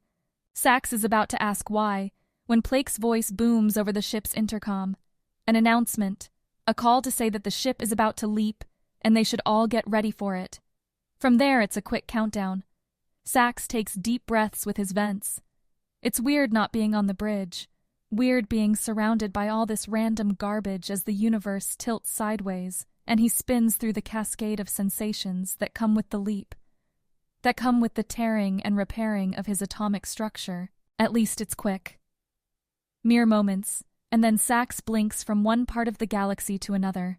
It's a physical cost, and a mental one, but thus far Sax hasn't had any lasting effects, and he's done hundreds of the things. So long as you know where you're going, leaping isn't that bad. In seconds, both Aratus are out of their webbing. A few more after that, and they're both standing by the door, waiting. Don't know whether you're getting any ideas. Plake's voice comes over the intercom. We're not letting you out of there until we're docked. I don't like randoms running around my ship in the best of times, and these aren't those. Sit tight. We're coming in on Scrapper Station, and once we get there, you can get off and leave me alone. So much hate for the species protecting your lives. Sax growls, though he doesn't think the intercom is sending anything back to the captain. It's not hate, Sax. It's caution, Bass says. Scrapper Station isn't a civilized place. We're not going here because she wants to turn us over to the Vincere. The Welk Agra Red is right about one thing. When the Oratus imposed their version of order on the Vincere, they displaced the ragged cluster of species who'd made generations out of serving the grand vision of those 12 Amigas making up the chorus. Cast out and uncared for, the sudden influx of pilots, mechanics, soldiers, and support staff began forging their own destinies in a galaxy that, so long as they weren't being too violent, didn't spare a thought for them. Sax hasn't been to many of these outposts. The ones he's visited are those that fell to Sevora incursions, and he left most of those drifting ruins. And he's not thrilled to visit another. The dirty room they're in now serves as an accurate impression for what they'll encounter on Scrapper Station. Trash, both of the physical and mental variety. If the Vifen betrays us, then we'll make sure she regrets it, Sax says, taking up position just outside the door and looking back to Bass, who seems content to lounge in her chair. Murder doesn't go unpunished, Sax. The words twist Sax for a moment. He's been a sanctioned killer for the entirety of his existence, given permission to do whatever is necessary to advance the Vincere's, the chorus's agenda. The species on this ship on the station aren't Sevora, aren't enemy agents. Unless Sax feels his own life is threatened, he doesn't have any standing to slaughter Plake and her crew. I don't like this anymore. Sax sighs through his vents. You'll recall I suggested killing the humans back when we left Earth. Bass replies. We could have left them to Dalachite, departed Cobalt, and we wouldn't be here now. That perversion deserved its end. The ship shudders as it begins its docking phase. The magnetic gravity decreases to prevent interference with Scrapper Station's own systems, and Bass, with a flick of her tail, sends a pile of gray metal tiles floating through the air. We'll find a way to contact Eva from the station, Bass says, her eyes tracking the chips. She'll know how to get us back home. The two of them share the space for a while longer, feeling every part of the docking process in the freighter's shakes. It takes far longer to dock a ship of this size than it does the shuttle Sax and Bass used to fly. the freighter's too large to simply fit in a bay. Instead, Scrapper Station uses a series of arms to catch the ship once the freighter matches the station's velocity, and then it extends a long tube to the passenger airlock. When that tube connects, the door to the Aratus's room shunts open, and for the first time, Sax is face to face with Plake. The Vifen is half Sax's height, and her red skin shimmers beneath the thick white and yellow feathers running along her back and arms. In low gravity and on the small world the Vifens called home, Plake could fly. Not that it would help her escape Sax's claws in tight quarters like these. By her eyes, narrowed and deep green, Plake knows this, but she doesn't crouch away, flinch or clench her webbed hands when Sax glares down at her. Plake has the respect of her crew, and Sax begins to see why. Agra Red and one of the black-furred Flom stand behind Plake, both with miners trained on the Aratus, backing up their commander's courage with the firepower it deserves. "You'll follow me," Plake says. "They'll follow you. Let's go." As they leave the room, Sax hears the churning, banging, shifting noise of unloading cargo. He throws a look over the railing and back down the deep bay. Bright white lights pierce the soft yellow of the freighter's illumination, showing where the robo-skiffs are working. Grabbing crates with their magnet arms, floating with them to the bay's cargo airlock, where, after pressures drained, the skiffs would take their goodies across a short expanse to the station. "I thought those were meant for cobalt," Sax says to Plake's back as they move. "Cobalt doesn't exist anymore," Plake replies without turning her head. "Figure that makes them mine to sell." Does the chorus agree? "Who's going to tell them? You?" Sax bares his teeth, though the Vifen can't see it. He doesn't need Bass Tailtap to keep his mouth shut this time. The connection tube doesn't give them much more than a view, through thick glass, of the station. It's enough to tell Sax why Scrapper Station has its name. Built in the aftermath of a thick Villainy-Sevora battle, Scrapper Station looks like someone swept up a bunch of junk and glued it all together. There's no semblance of organization, no planning. The station shoots out in all directions, with jutting points and nodes veering out into space. There's no planet near here, which means no gravity grabbing all these lanky parts. Only asteroids, stocked with valuable metals and the reason for the fight in the first place. As they walk, Sax can see small mining ships blasting to and from tiny bays, grabbing platinum and gold from spinning rocks and returning it. A big refiner craft, like Plake's freighter, is doing its own docking procedure. It's shaped like a cylinder, and the raw ore will be loaded into one end, refined during the trip, and the cleaned product will be ready on delivery to whatever crafters want it. "There's more here than I expected," Bass says. "None of you know what's going on in the galaxy you're trying to protect," Plake replies. "You see all those little guys grabbing the metals? They're supplying you with all your weapons, one run at a time." "Would you rather we focused on this station than the Sevora?" Sax cuts in. "We're keeping you alive." "By destroying cobalt? Didn't think it was the enemy." Sax doesn't have an answer for that. It would be easy to say Dalachite tried to kill them, that it was performing strange, reprehensible experiments. But the galaxy depends on its hierarchy, and the Amiga stand at the top. Undermining their authority goes against everything Sax and those who fight in the Vincer stand for. So he marches in silence until they're through the tube, passing through a dented door, evidence, perhaps, of a few desperate entry attempts, and into one of Scrapper Station's arrival areas. Rather than the cluster of species mingling their way back and forth, dealing in promises both physical and not, the wide room stands deserted, except for a trio. Two of them, crag-like Ludos, hold large miners in their black dirt arms. The single-eyed, mud-coated monsters don't talk much, and Sax is surprised to see any of them outside of their molten puddle of a home planet. "Just as you promised, Plake," the voice comes from the third, the only species capable of talking, a yellow mound with a pair of stalked, bulbous eyes. "I'll take them." The Ublot says the words. Sax is ready to dodge, but the fire doesn't come from in front, from the Ludos.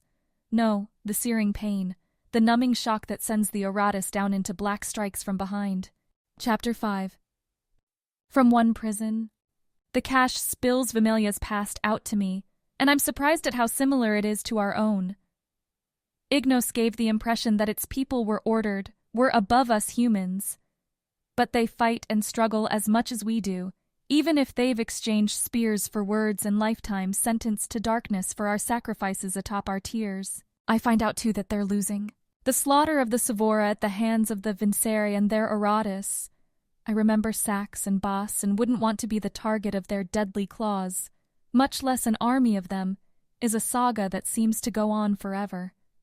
I wind up turning away from the cache's litany of battles playing out in my mind for fear of being lost among the swirling ships exploding into mini-novas. The shift brings me to the chorus, and the cache begins to struggle. Brushing up against the edges of its knowledge feels like grasping at a fading memory. There's tantalizing wisps of possibility, but nothing concrete. Nothing beyond the sure sense of more Amiga and their power over everything. And hate. Such a feeling of it that I get angry.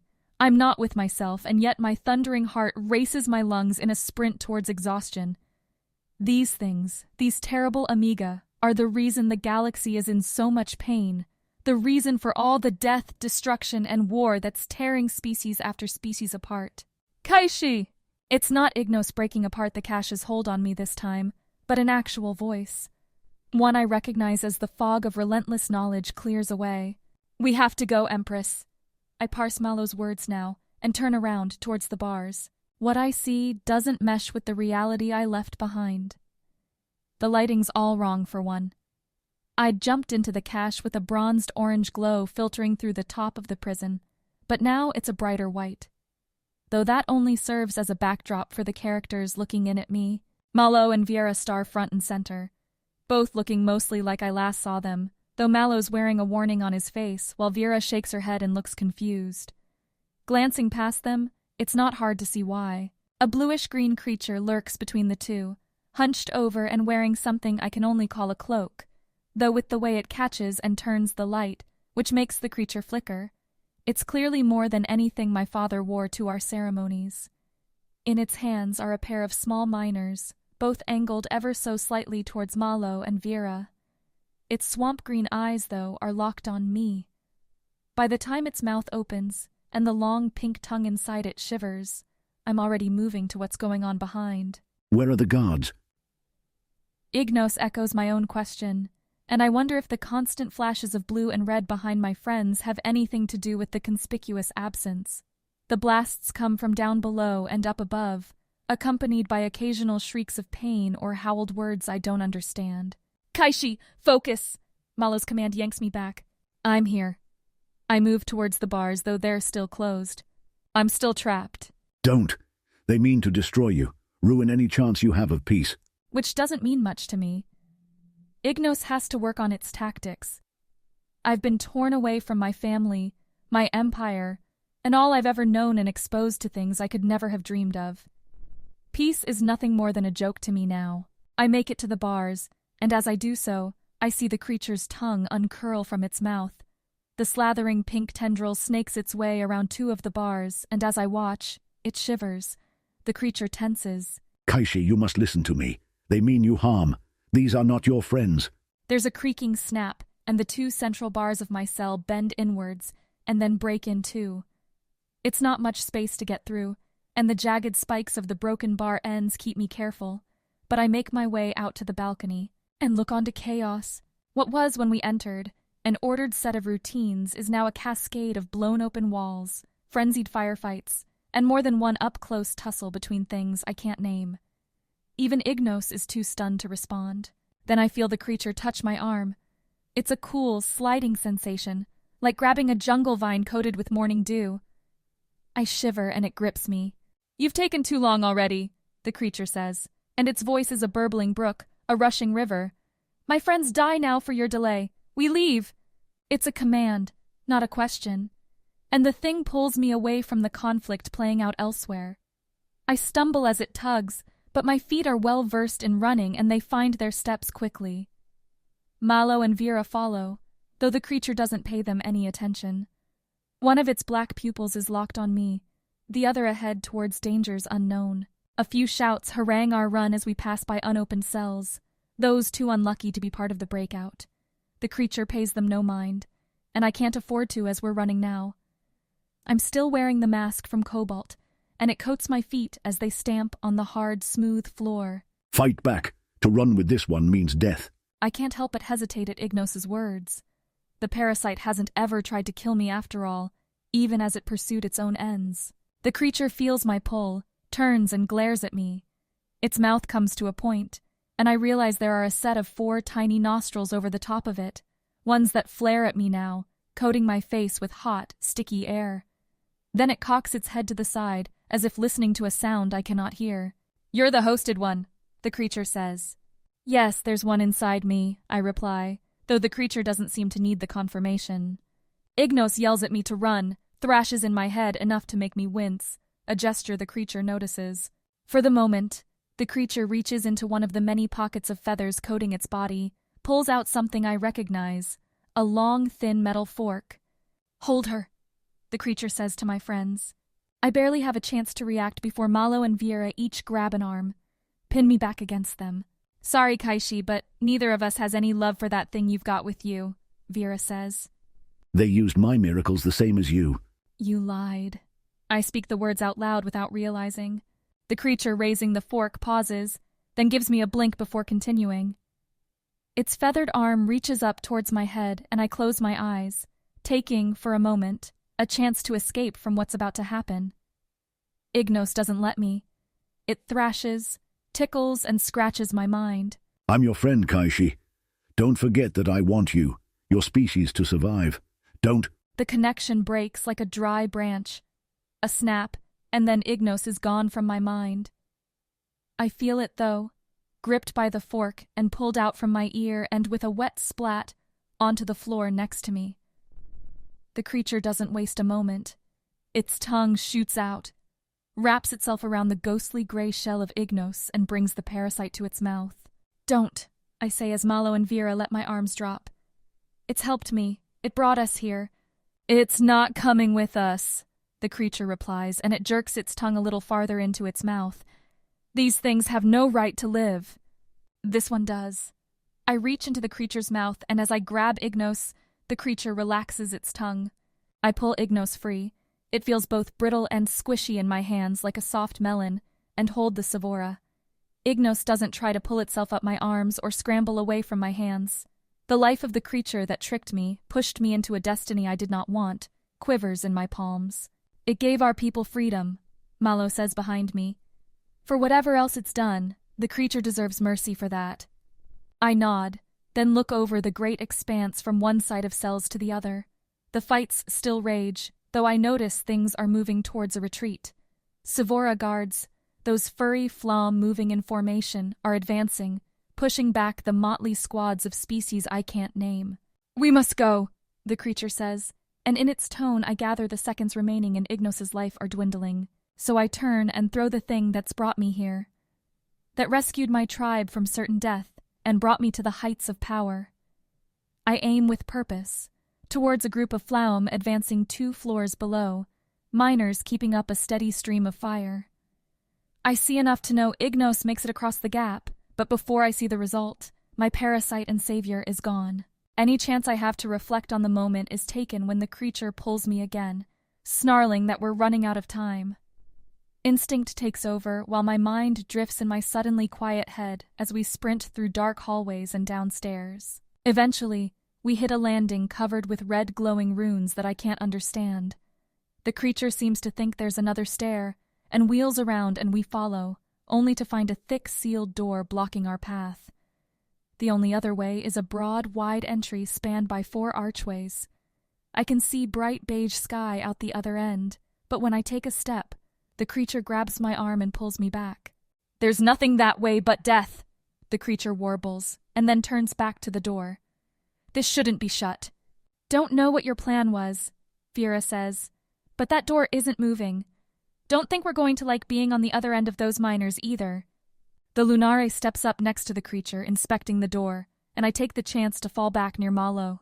"It's gone, Malo," I say, and the warrior knows what I'm talking about. "Better that it is." "You think so?" I look up at his face and see it set in that too serious way Malo has, as though he's about to deal with a cataclysm of terrific proportions, and only the most stoic of expressions can see him through. "Ignos helped us a lot." A fruit when ripe is delicious. When rotten, poisonous. Ignos only helped you, I think, because it helped itself at the same time. A bang ripples through the stairwell, from above. The creature stops staring at the door, shakes its head, and turns back, looking past Mallow and I to the archways and the open air beyond. "We're going to try for it," the creature says. "You're going to follow me, fast. Don't stop for anything, even when your body tells you it's going to die. Or you will." Mallow steps in front of me, but I pull myself around him, go up to the creature.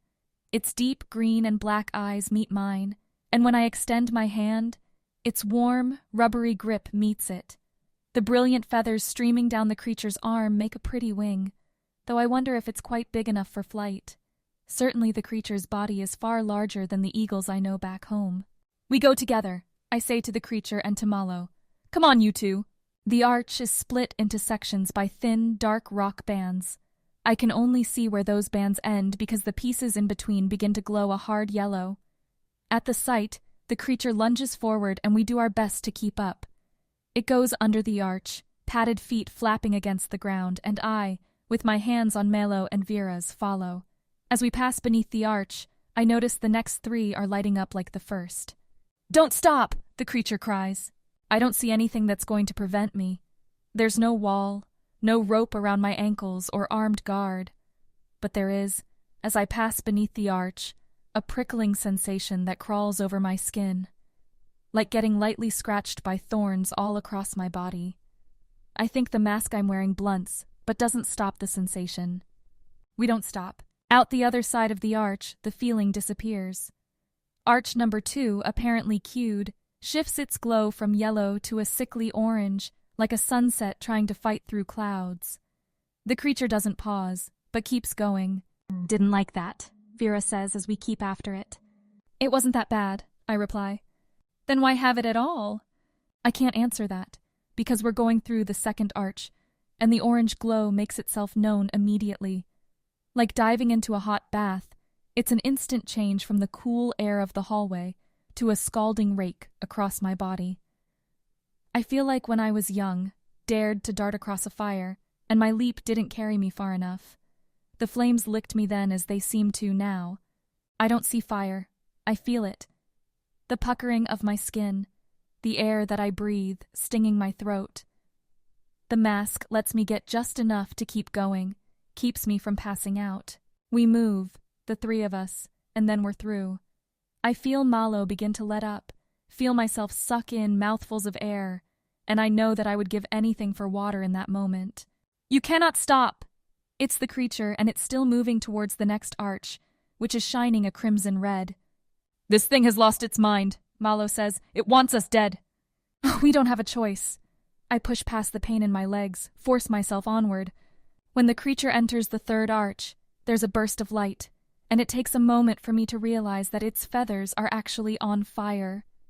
The tips burn as it moves, and its blue-green skin glistens as it hardens, chars. Then I see nothing because my own eyelashes alight. My hair burns, along with the robes I'm wearing, though I notice those only as curious afterthoughts, a sort of addition to the sheer chaos of my own nerves as the mask barely keeps my skin from melting. Yet, as hot as this is, as scalding and brutal, I drift back to the endless series of struggles I'd braved to get here. All the dangers, all the near-deaths. A little bit of fire isn't going to stop me. Not now. My right hand, singing its pain, nonetheless tells me when Vera falls. I can't see. I've closed my eyes to keep the heat from melting them. But I reach and feel the Lunari on the ground, grab her searing shoulder and pull. Feel Mallow yanking me ahead.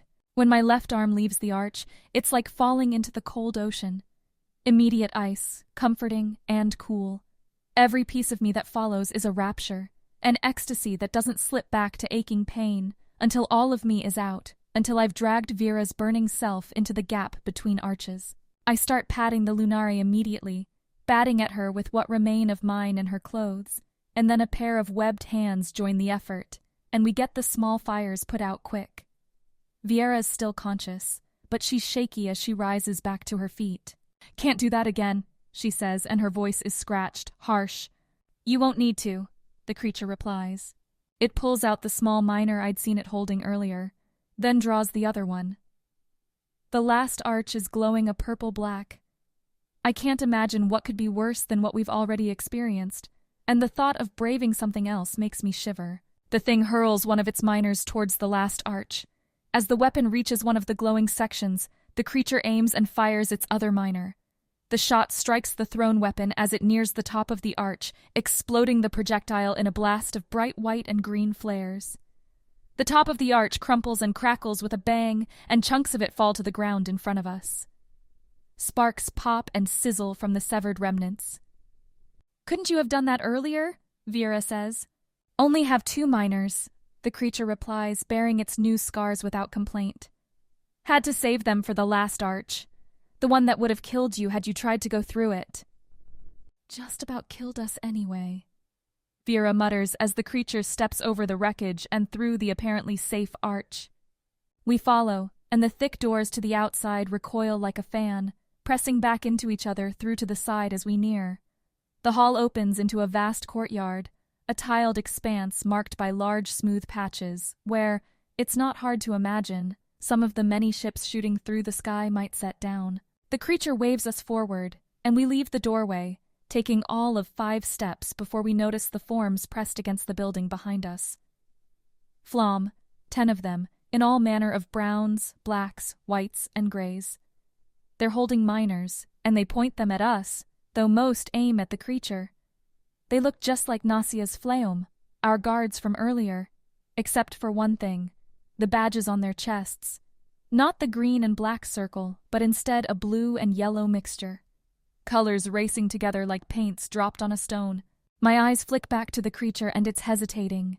Its hand is on the one miner it has left, but I don't believe it's going to fight.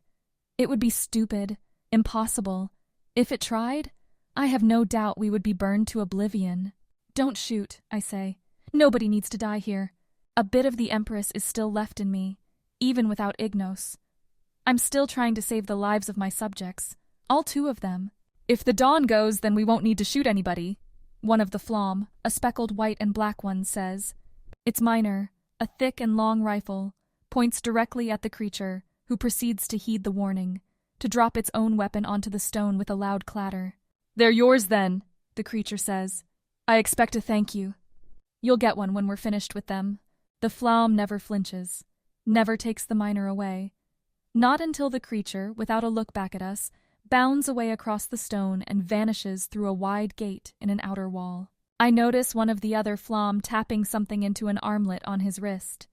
I keep my eyes on it, even as the rest the Flom fan out around us, encircle us and aim their weapons outside. "From one prison to another," Vera says. "We'll find our way out of the next one too," I say. "We just need to stay together." Mallow grips my hand, strong, calm. What I need him to be right now. The emptiness in my head remains a terrifying vacuum, and I wish I could ask Ignos what these badges mean, who these things are. Ignos, though, isn't here. It might be dead, and I don't dare slip into the cache's knockout knowledge now.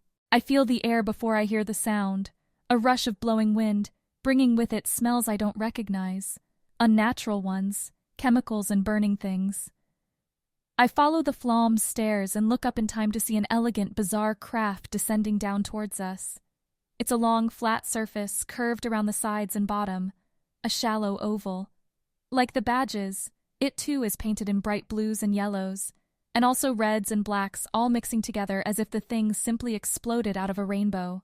"You have a weird sense of style," Vera says to the only Flom that's spoken, the speckled one.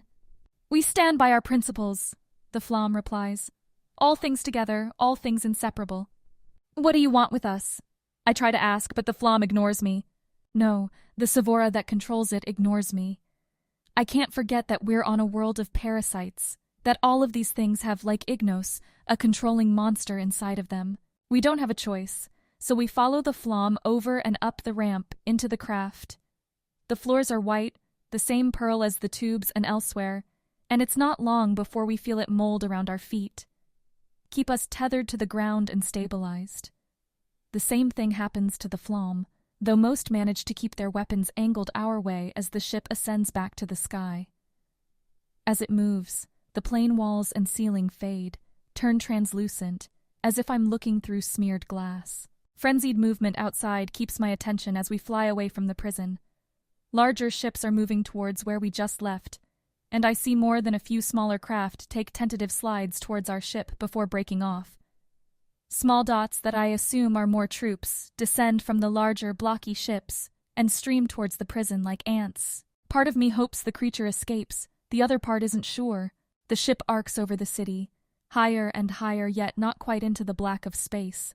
I feel the craft accelerate, move fast, and burst away from where we were. "Where are we going?" I yell to the speckled Flamme, as none of the others have shown any interest in talking. "To safety," the Flamme replies. "To another part of Vimalia, where Nasia won't be able to find you." So Nasia doesn't know about this. Interesting. Back on Earth, in Demantum, I'd had a bit of experience playing politics. In the weeks after the Emperor's death, after my own ascension, I'd come to know the various factions of the city, come to taste their squabbles and grow irritated with their endless demands, most of which had little to do with aiding their people and much more to do with hurting those they feared, or thought were their enemies. There's something else I learned in those weeks, that divisions, turmoil, can be exploited. The flight doesn't last long. While it's hard to tell time on a planet that doesn't seem to have a true night, I think it's less than an hour. Just as my feet start to hurt and my knees quiver at staying in the same position, we descend. It's a straight-down drop that leads to a gentle landing on a wide pad, like the prison. However, unlike the metal constructs and bustling buildings of the city we were in, this place is lush and green. It's not hard to see why. Small discs covered in nozzles buzz around every meter of open space, sending long, sweeping arcs of what looks like water onto groves of flowers, trees, and grasses. Long, thin tubes trail from the discs back to some underground reservoir. It's a bigger, more wondrous garden than anything I've ever seen. Plants, or at least I think that's what I think they are, spiral up and around and grow out in all directions. Some appear to be solid glass, while others look to be pulsing, like a heart soon after it's freed from its human prison. A grove next to me shoots silver trunks straight up stories into the air before, at the top, bursting into a fluted nova of pink and red flowers. Others, dome-shaped, open every few seconds and release a tingly blue spray into the air. As we walk, escorted by the Flamme, I catch some and think of mint and jasmine. There's music here too, though I'm not sure from where it comes, or if, really, it's music at all. It's almost like a chant, a low rhythm that nonetheless rises and falls to some beat and measure only the player knows. I find my feet matching its echoes as we move along a wide, white gravel path towards what I think is a building far too small for such a magnificent display. It's a singular tower, though not much taller than my village's tier, and not much wider either. As we draw close, the speckled Flamme holds up a hand and we all stop. I've learned that signal by now. The Flamme waves in front of us towards the tower, and as he gestures, I see the air around the tower shimmer. Like peeling back a shroud, the tower elongates and grows wider and wider until it's the width of what the garden lets me see, and maybe more. It grows higher until it's taller than the trees of my jungle, taller than several of them stacked on one another. "We keep our strength hidden," the speckled Flamme offers without our asking. The door, however, stays the same size, and so, with 3 Flamme in front and 3 behind, we walk through in a line. What we come to is not a place of power like the throne room in my old palace, but instead a ringing mess. A chaos of shouting voices, a crowd of Flamme and other species of all kinds and names I don't know, yelling and screaming and buzzing at each other. Every once in a while I see something fly through the air. Small rocks aimed at someone across the wide room. The floor gently slopes down so that whomever is the object of all the shouting stands at the middle. Up above, balconies ring the vast space, and even more species lean over the edges, haranguing in their loud voices. I've never heard such a roar, so much clashing of tongues, and my first thought is to put my hands up to my ears and press, closing my eyes, to quiet, just for a moment, the noise. At first I think I've been too effective. The shouts all die away, and then I hear nothing. It's only when I open my eyes do I realize that faces of every shape and color look towards me, Mallow, and Vera. As if interpreting a signal, the speckled flamme waves us forward, points to the dais in the middle, on which stands a great blotched orange slug. Unlike the slimy things of my home, this one has arms, this one wears clothes, and this one grins at me with toothless pride as I make my way through the crowd towards it. "Here we have our prize," the slug thing gurgles as we draw close. "The very thing Nasia sought to keep from us, the proof of our position, of the necessity of peace." Chapter 6. The Captors. Bass isn't here. It's the first thing Sax notices. It's what he focuses on. A pair finds his pair. The room is a circle, and he's not in the middle but bunched up on one of the sides. A pair of the mud-like creatures are sitting in the center, playing some sort of game on a table. They look over as Sax begins to stir. "Wake up! Almost too late." The one speaking gravel is a clay color, the other one a brown mud. "Boss say to kill you in an hour." "Orata's too rare to kill. Boss was joking." The mud one lurches up from the seat, bits of itself sticking behind it. "Bits that will regrow."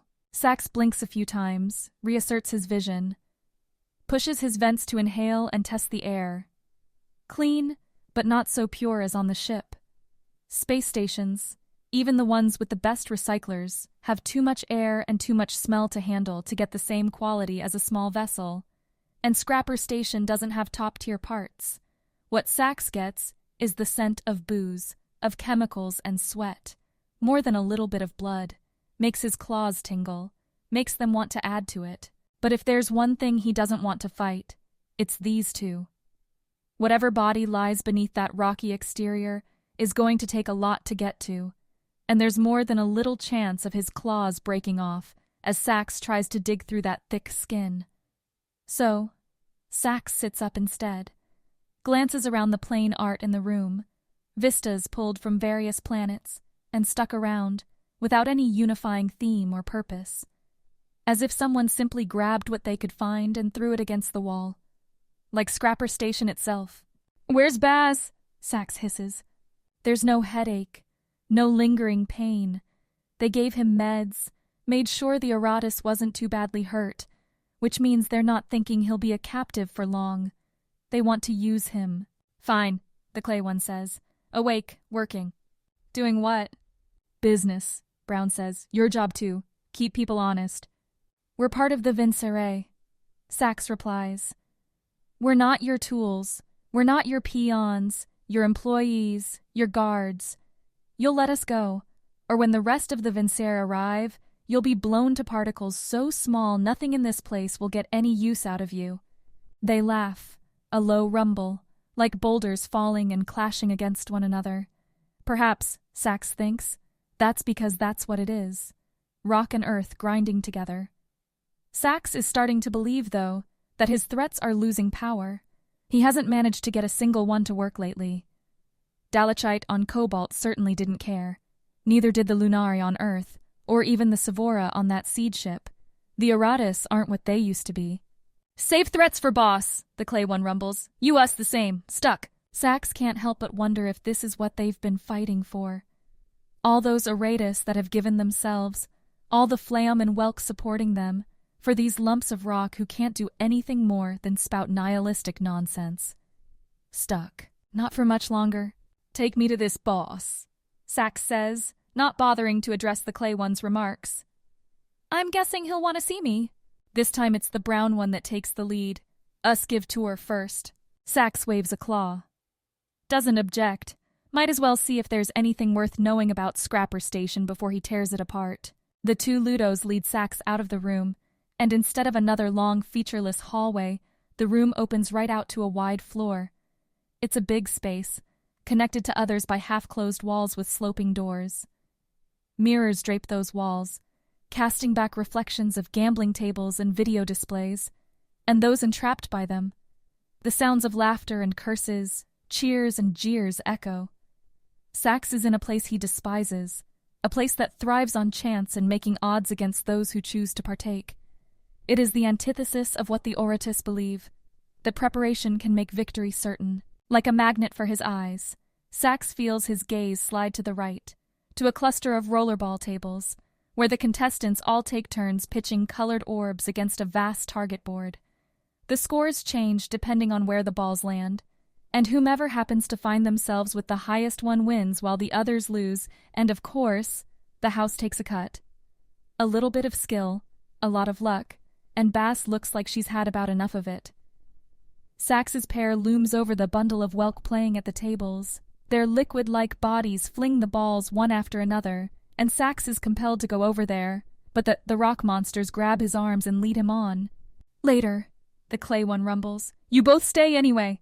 Bass gives Sax a slight nod, and that's all Sax needs to know. She's safe, bored, but okay, which means he can focus on his two escorts and where they're leading him. It turns out the gambling hall isn't all that big. One more small room and they're out, back into the basic interior of the dilapidated station. Sax can still see all the marks where different plates were welded together, pieces scrapped from various wrecks forced into place. A habitat made with the ghosts of others. The core of Scrapper Station is a large open space dotted with tables, benches, people hawking goods, and an endless swarm of species in transition from hopeful to hopeless and back again. Gravity here comes from the spinning, and Sax can feel it in his talons as they grip the metal. A slight shifting, as if his stomach were in a wind tunnel. In here, outside the gambling hall, they're in the center, where the gravity's the strongest.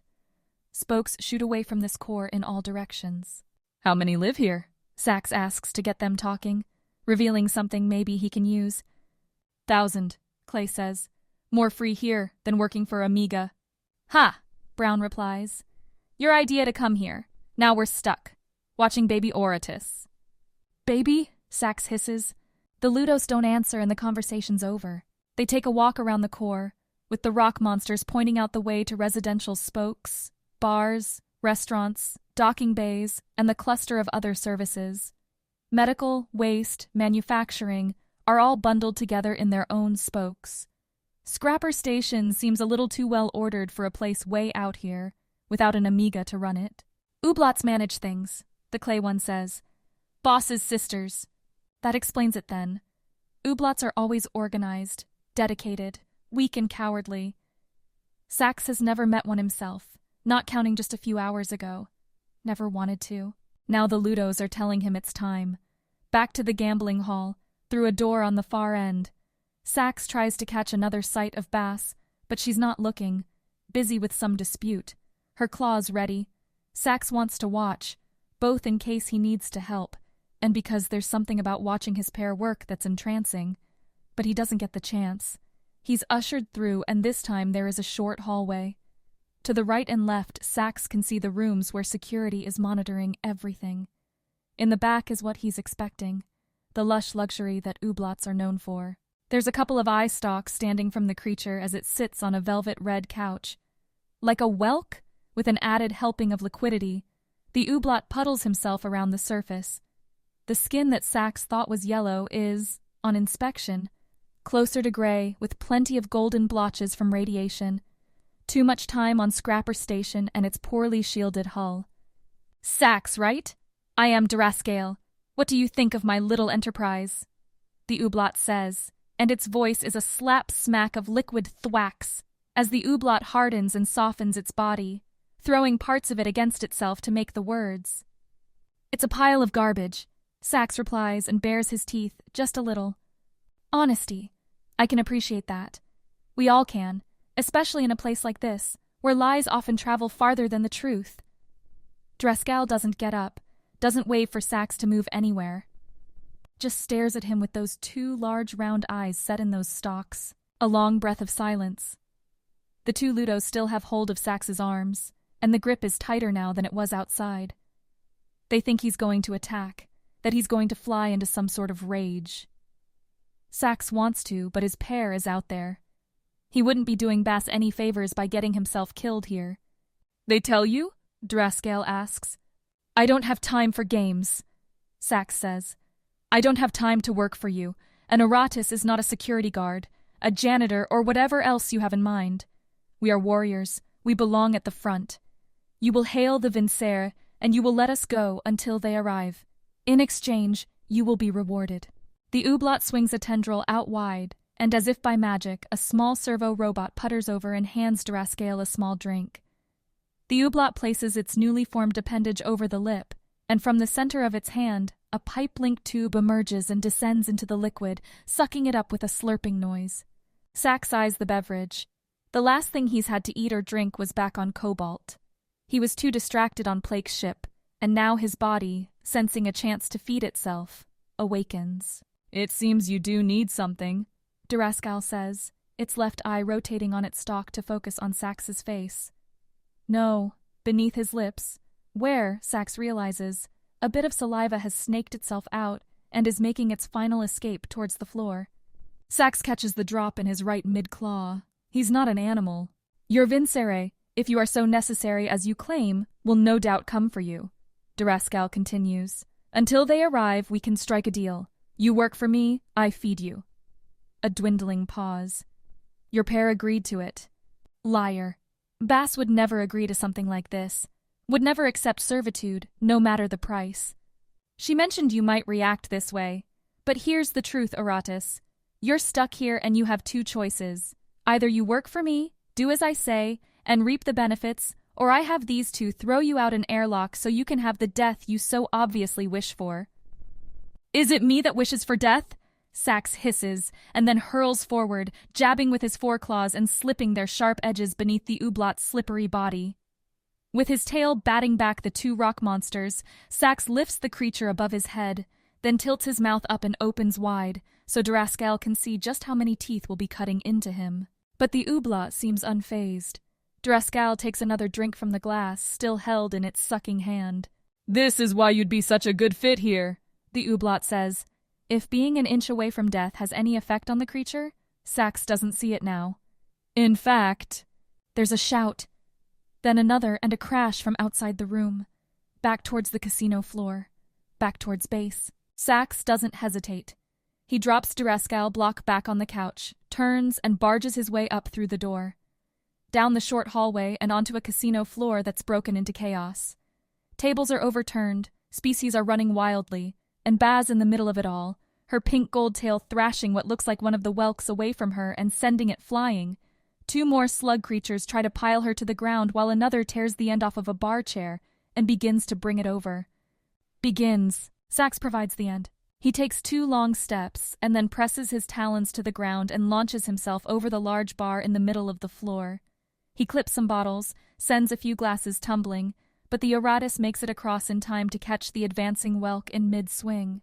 His claws dive into the gel-like surface of the slug creature's skin, digging and scooping and gripping, and then he's throwing the whelk away. What should have been a mortal wound for most species hardly phases the whelk, and it catches itself on the floor, rolls, and then it wriggles its way upright. You want to kill a whelk, you have to pierce an organ or cut them all the way in half. This one, though, with its yellow-green skin and wild eyes, doesn't come charging back. It hesitates, and in that moment, Baz turns the odds even further against the slugs. She throws the two things off her, both slamming against the wall next to the rollerball tables, and rises up behind Sax. Now faced with 2 ready, angry Aratus, the 4 whelk decide they've already lost enough and run from the room. "I want them banned," Durascale says, its voice slapping as it slides into the room. "This is the 3rd time those 4 have decided to end their night damaging my floor. Look how much business I've lost. If it weren't for the 2 of you, it might have been even worse." Sax is about to reply that he was just protecting his pair when Durascale holds up a flat hand. "I'm not asking for a commitment right this moment. Take a breath, have some dinner, then tell me if you'd prefer to die, or work." The Ooblot gestures back to the room he just came from. Apparently that's the Oratus's temporary refuge. As much as Sax wishes he could tear Durascale apart, he realizes a good choice when he sees one. If he's hungry and tired, then Bass probably is as well. A chance to talk in private, a chance to be away for a moment from people that want them in servitude, would be nice. "Take him up on it," Bass hisses quietly. "For once, put your pride aside and give us a moment." Bass settles it. Sax isn't going to go against his pair. He's far too tired for that. The Ludos don't say a word as the 2 Aratus retreat to the refuge of the room. The servo robot brings them water and food. nutrient packs, but also some fresh-grown vegetables. Sax stares at the leafy green, likely produced from hydroponics here on the station. It's such a rarity that Sax overlooks his usual distaste for things that aren't bleeding, and instead delights in the crisp, crunchy flavor. Only after they've consumed several pounds of food apiece do the two Oratas settle back on the red couch and look at each other. There's no more avoiding it. "We can't stay," Sax says. "I won't work for him. I won't work for anybody." "We've been taking orders our entire lives, Sax," Bass replies. "What does it matter if we're taking orders from an Ublot instead of Eva?" "You just said it yourself. It's not Eva. It's not the Vincere. This isn't who we are." Bass turns her rose-gold head away, stares at the mirrored walls, clicks her claws. "We're weapons, Sax, and weapons are wielded. We've just changed hands, is all." Sax is about to reply, to snarl and suggest they break their way out right now. Clearly, what Bass needs is a real fight, not the dusting they had a moment ago. Something to remind her of who she is. A crackling from an intercom breaks his momentum. "Sorry for disturbing you, but I feel there is something you should know. It's coming in off the broad waves." The Ublot doesn't say anything more as a screen descends from the room ceiling. It turns on to reveal a familiar face. Ava. Reddish-black scales. Next to her, a long list of apparent crimes. It takes a while for the sound to arrive, for the broadcast to begin to play, and as with anything transmitted over the relays, it's a grainy, simple sound. But Sax doesn't need fancy audio to discern the words. Eva, traitor to the Oratus, to the chorus, plotter of dangerous crimes and spreader of false rumors, is declared a danger to the galaxy. Any who see her should take all precautions and contact the nearest authorities to ensure this stain on our society is dealt with. Chapter 7. Factions and Wars. The Whelk calls itself Gel, and it escorts us out of the chamber when the cheering dies away to fast conversation. Gel, however, brings its own conversation with us, warbling away as we wind through yet another nest of halls. I should feel claustrophobic. Most of the buildings of my childhood were open constructs without these narrow corridors, but I'm struck by the art on display. The Solare, my tribe and kin, use paints from flowers, fruits, and crushed rock to illustrate our history on our towering tiers, tattoos on our skin, and dyes on the furs and moss weaves that make up our clothes. A form of expression we've refined over many generations. One I find beautiful, and yet these hallways ripple. That's the only word I can think of for how the streams of color dart and dance with one another as we walk. They aren't images, really, but abstract bursts in constant motion, twirling and mixing and splashing their bright reds, yellows, and blues all across the space. I've seen screens now, both on the shuttle here and the space station Cobalt, and these appear more natural, not the product of glowing light. Each and every one represents a race in this galaxy. Gel shifts its speech suddenly, its big bulbous head shifting towards me. Their dance is the same one we perform even now, coming together and apart again. "It's beautiful," I say, and know the words are inadequate. Notice how they never break one another? I'm about to answer when Viera does for me. "That's what you're all about, right? No war? Everyone plays nice?" Gel nods, or maybe bows. It's difficult to tell when the Whelk's head essentially molds right onto its body. Gel slithers on and we follow. This time, when the Whelk resumes its speech, I try to listen. Nasia's faction, Gel says, are called the Hasir. They run Vimelia, and their constant agitation for Sevora independence, war, and pride is the source of their power, and the Sevora's overall decline. The Wem, of whom Gel is the elected leader, would see treaties, would see reconnecting with the galaxy at large. The words become a jumble as more species and organizations tumble out of Gel's mouth, and, despite myself, I tune Gel out again and focus on the more visceral differences I'm seeing between here and Nasia's buildings. First and foremost, the Wem seem to be fans of yellower, softer light. The glow suffuses everything, though I'm never quite sure where it comes from. As we leave the swirling paints behind and enter what appears to be some form of dormitory, the gold bricks that make up the place have their own luminescence. I brush my hand on one of the shining stones and glance at my fingers. They're coated with a fine dust that, like a far-off star, twinkles. Every breath I take, too, brings with it flowery perfume from the gardens outside, smells that take me back to the jungle, and ones far different from the sterile efficiency of the Hasir buildings.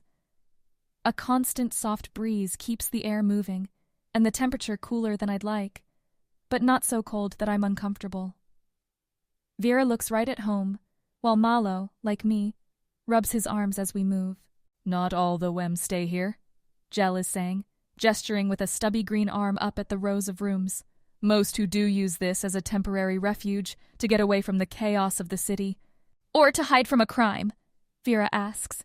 I give the Lunare a sharp glance, but Jel's laugh cuts any embarrassment. If necessary, Jel says.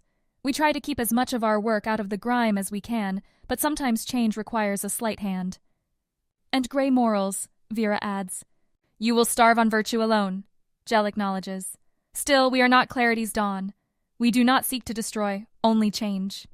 The title tickles a memory, but before I can ask a question, we're moving again.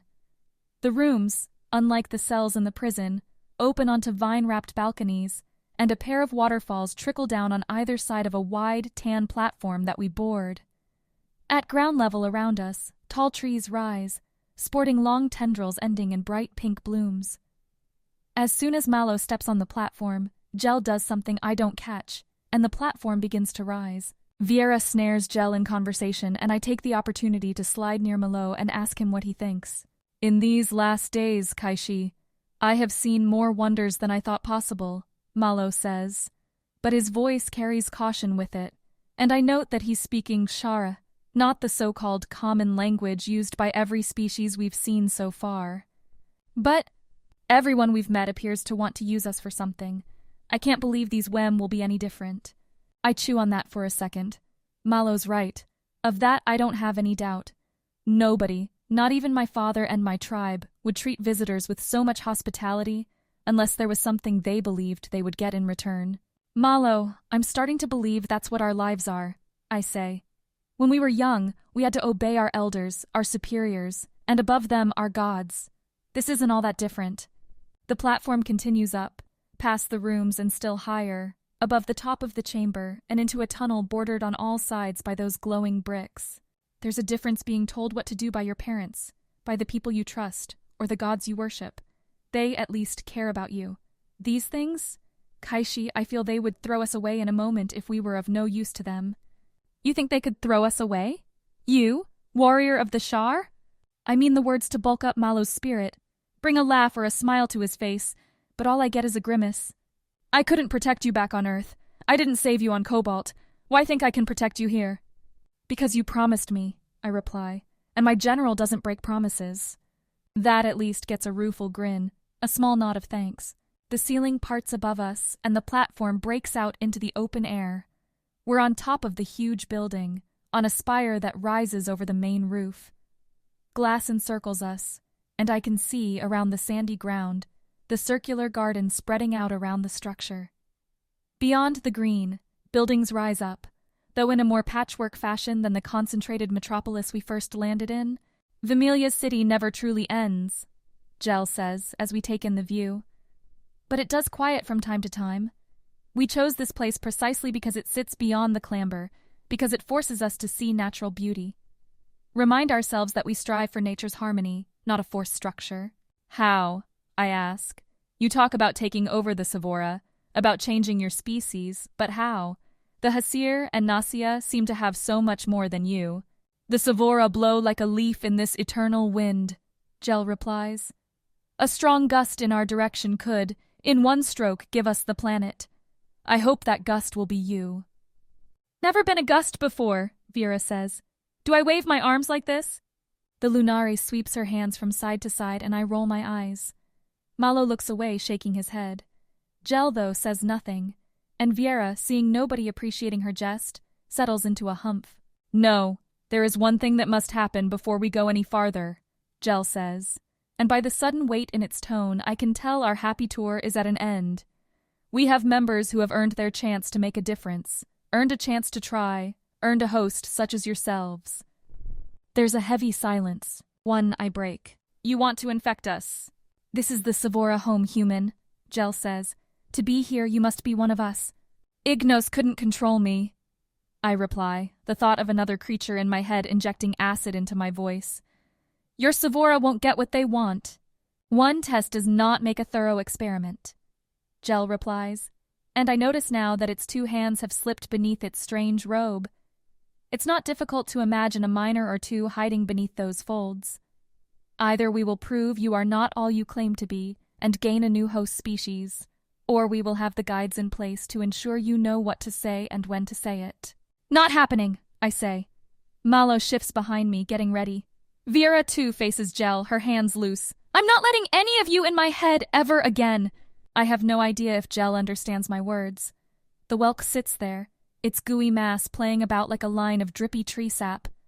Malo and Vera take up positions on either side of me, and now it's the three of us on one side of the platform, and Gel on the other. Vera, who a moment ago had seemingly been the best of friends with Gel, wears the hardest expression of us. Pure loathing etches into her face, and I'm very glad the Lunary's with me instead of the other way around.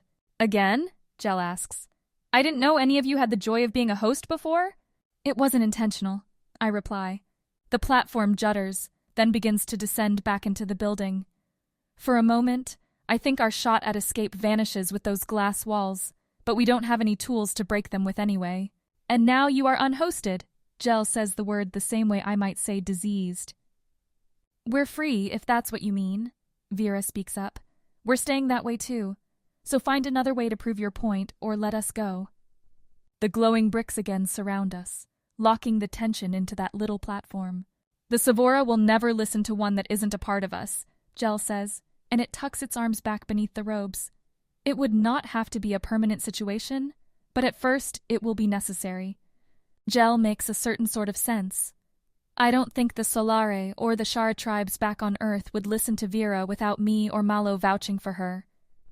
But there's a wide chasm between supporting someone and letting a creature infest your mind. Necessary for you, I say. We have no stake in your fight.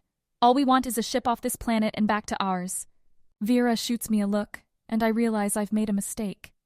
Given away something we need, and by the way Gel quivers, a motion which sends a side of my stomach twisting, the whelk caught it. Ships can be arranged, Gel replies slowly.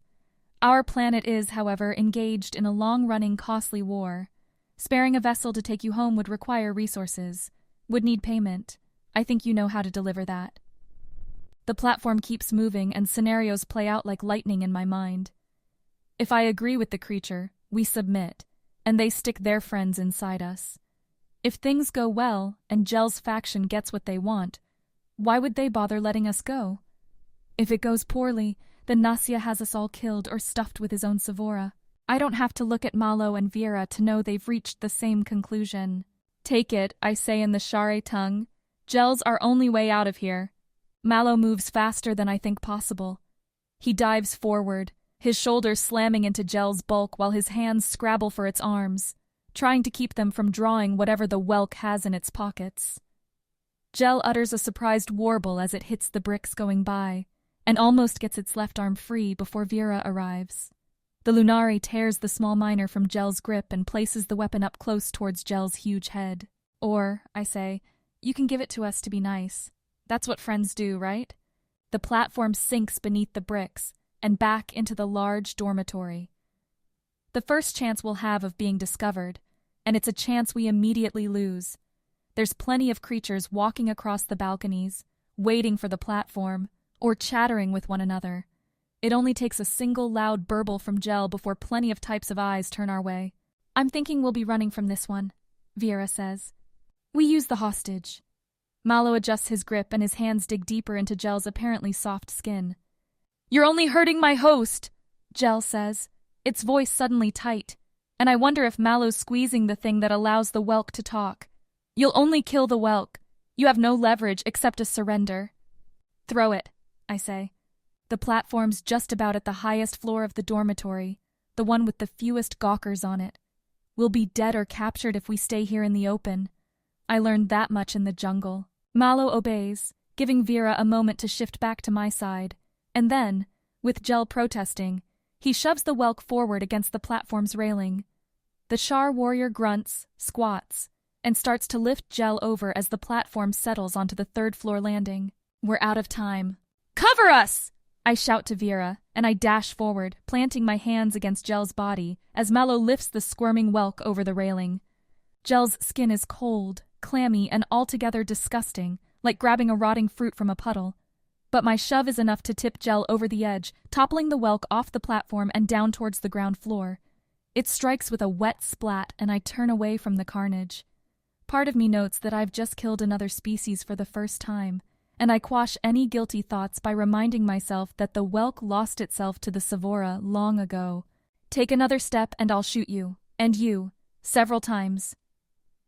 Vera's threats accompany Mallow and I off the platform and onto the wide balcony that wraps around the level. A pair of confused Flom, hands empty and wearing the same robe as Gel, face us. Those badges are there too, the painted ones. If these Flom, or really the Sevora controlling them, have any courage, however, it vanishes when they look down to see what's become of their leader. Both of them slide against the wall and wave us by. We go. We have no plan, no idea of how to get out. But we move. My feet pound against the hard floor, and I throw glances at every room we run past, looking for some way down or out. Mostly I have no idea what I'm looking at. One has a series of nets hanging from the ceiling, another a pool of purple-black ink in the ground, and the third looks like a miniature flower garden, though many of the blossoms have been eaten. What are these things? I say without realizing it. No idea, Vera huffs in front of me. Is it bad that I kind of want to stay here and figure that out? It's your choice, Mallow replies from the back. Shouts follow us now from below, and I've no doubt the platform is moving down to the ground to pick up someone armed with more than fear. We're almost at the end of this side, and I'm hoping that something shows up soon or this escape attempt is going to be real short-lived. Already, looking back, I see a half-dozen Flom pouring off of the platform and starting after us. We hit the back wall of the level and there's nothing there. Another room on our right, and the balcony continues around in a long U that will only bring us to the people we're trying to avoid. I hear a pop, and see Mallow's holding a miner now too. Another small one, just like Vera's. His shot goes wide of the approaching force, but they duck down into cover. They're not shooting back, Vera says as she presses me down behind the railing. Because we're only valuable to them alive, I reply, my eyes stuck on Mallow's miner. Idea. Give me your miner, I tell Vera, and the Lunare hesitates. I said give it to me. This time I inject my best Empress tone, the one that suggests all sorts of terrible things if I don't get what I want. Vera understands and hands over her weapon without complaint. As soon as I get my fingers around the hilt, I turn and, yelling Mallow's name, throw the miner across the space between us and the Wem guards. Mallow gets it, aims, shoots. Everyone's watching my thrown miner, the guards with confused disbelief. And thus everyone sees Mallow's shot miss and bury itself into the side wall, splitting a pair of rooms. I'm about to panic as one of the guards catches the miner with its furry Flom hand, aims it back at us. Mallow fires again. I can tell he doesn't miss because everything flares staccato white for a moment, and there's a rippling sound, like a massive scroll of paper being torn again and again. Heat washes over me in waves as I fall back against the wall, away from the balcony. My nose stings. Who knows what I'm breathing in, but it's not natural. When the fire doesn't die right away, when the bangs roll over us in waves, I realize this isn't what I expected. I'd thrown one miner, but our whole level is shaking. Oh wait, the guards. They must have been carrying their own weapons. I open my eyes slow, blink away the smoke. Look to where the guard stood a moment ago, and there's only charred remnants of a balcony there. A concave divot splits the gap, those glowing bricks looking awful black now. I can't see any sign of the guards, and I don't look too hard because I'm going to have enough nightmares as it is. Let's go, Vera says, and I'm only too happy to jump up to my feet, but hesitate when she goes back by Mallow, towards the gap. Wrong way, I venture. You just gave us our stairs, Vera points, and while I wouldn't go so far as to call the wreckages stairs, there's definitely a jagged, ruined pile of debris leading down to the second level. It's a path, Mallow agrees, and amid shocked yelps from the survivors below we get moving. Vera's ladder is a messy mix of shattered brick, twisted balcony railing, and torn things that, I'm confident, were worn not long ago by living, breathing slaves. The word sneaks into my head and stays there. None of those creatures came after us on their own. None of them controlled their arms and legs and tails or whatever they had. We killed them, and it hadn't even been their choice to be there. I pick from foothold to handhold, smoke and fizzy mist floating around me, and resolve never to let a Sevora in my mind again. I don't think we can pull the same trick a second time, Mallow says as we assemble on the second level. The piled debris block us from the platform, and there doesn't seem to be a stair in sight. But I realize we don't need one. Stretching up around us are strange, tree-like things, looping deep green trunks covered in bright pink flowers. Compared to a jungle tree, scaling one of these would be easy. Down below, what Wems still in the dormitory are scattering. Apparently the threat of death means more to the Sevora than it does to us. "Just like home, Mallow!" I shout, then take a step and leap through the air into a tree. I catch myself one of the long, thick branches, and immediately scramble down a limb of softer-than-wood material, placing one hand and foot after another towards the ground. I can't take time to look back up to tell if Vera and Mallow are following, so I just move, climb to the ground. Waiting for me when I step away from the ridged blue-green are a pair of gray-uniformed Flam, who throw nervous looks at each other as I face them. Yet they come towards me, holding nothing but their own claws. "I'm not coming with you," I say to them. "It's not your choice to make," the left one replies. "How you come with us is, either unharmed or otherwise." I drop into a stance, extending my left knee and arm forward. Wait. They rush me at the same time, splitting themselves just slightly. I wonder why they don't use minors, and then assume all their weapons were blown to pieces with the actual guards. I duck and weave around their swings. Flashback to games in the jungle, to exercises with Mallow and the other Shari troops. I curl around one claw, slip under another. The swipes are slow, clumsy. These aren't soldiers, but I focus on evasion, on staying alive long enough to take advantage of some other chance that comes my way. Shouts ring from behind me. Mallow and Viera making my same journey down the tree, joining the fray. Mallow grabs one of the Flam from behind, wraps his arm around the creature's neck and then flips it over his back shoulder, throwing the creature to the ground. Viera has less luck, perhaps not as accustomed to hands and feet brawling as Mallow. So when the Lunari tries to do the same, she's not fast enough. And the Flam has time to react, pushes back from the Lunar, and moves to rake his claws across Viera's face. I interrupt with a kick to the center of the Flam's back. One that sends the furry creature straight into Viera and knocks them both to the ground. Viera rolls as they fall and pins the creature beneath her, delivering a pair of knockout blows when they settle on the floor. Then we're running again. Out through the dormitory, into the hall. After decimating the guards and the two Flam, nobody else seems to have an appetite for a fight. The hallway's empty, and at the far end, leading back towards the chamber where everyone had been yelling before, I see some species vanish. This time, I barely spare a glance for the swirling paints that minutes ago so enchanted me. The great chamber is cavernous without anyone in it. As soon as we enter, the doors behind us slam shut. In fact, all of them do, except for one. The door where the Flam force initially brought us in, the one leading out to the garden and the landing pads. "Wonder which way they want us to go," Viera says. "I suggest we take it," Mallow says. "Every second here is more time for them to set a trap, or worse." "Then let's move," I say, and punctuate the remark by dashing towards the door. Once again, we're under the white-beige sky, running towards the giant garden. As we leave, our exit slides shut behind us, locks us out of a place I never want to be again. Ahead, I see that the shuttle that took us here is gone, and so it's a plain, blank stone courtyard leading to the garden. We run across it, not sparing a second for conversation. All our breath goes to our lungs, to our feet. It occurs to me that we have nowhere to run to, nowhere to hide, nor to go. I wave at Viera and Mallow to stop as soon as we get a little ways into the garden, when we're surrounded by strange-looking plants that, now, seem more eerie. Their jagged edges and strange flowers loom over us.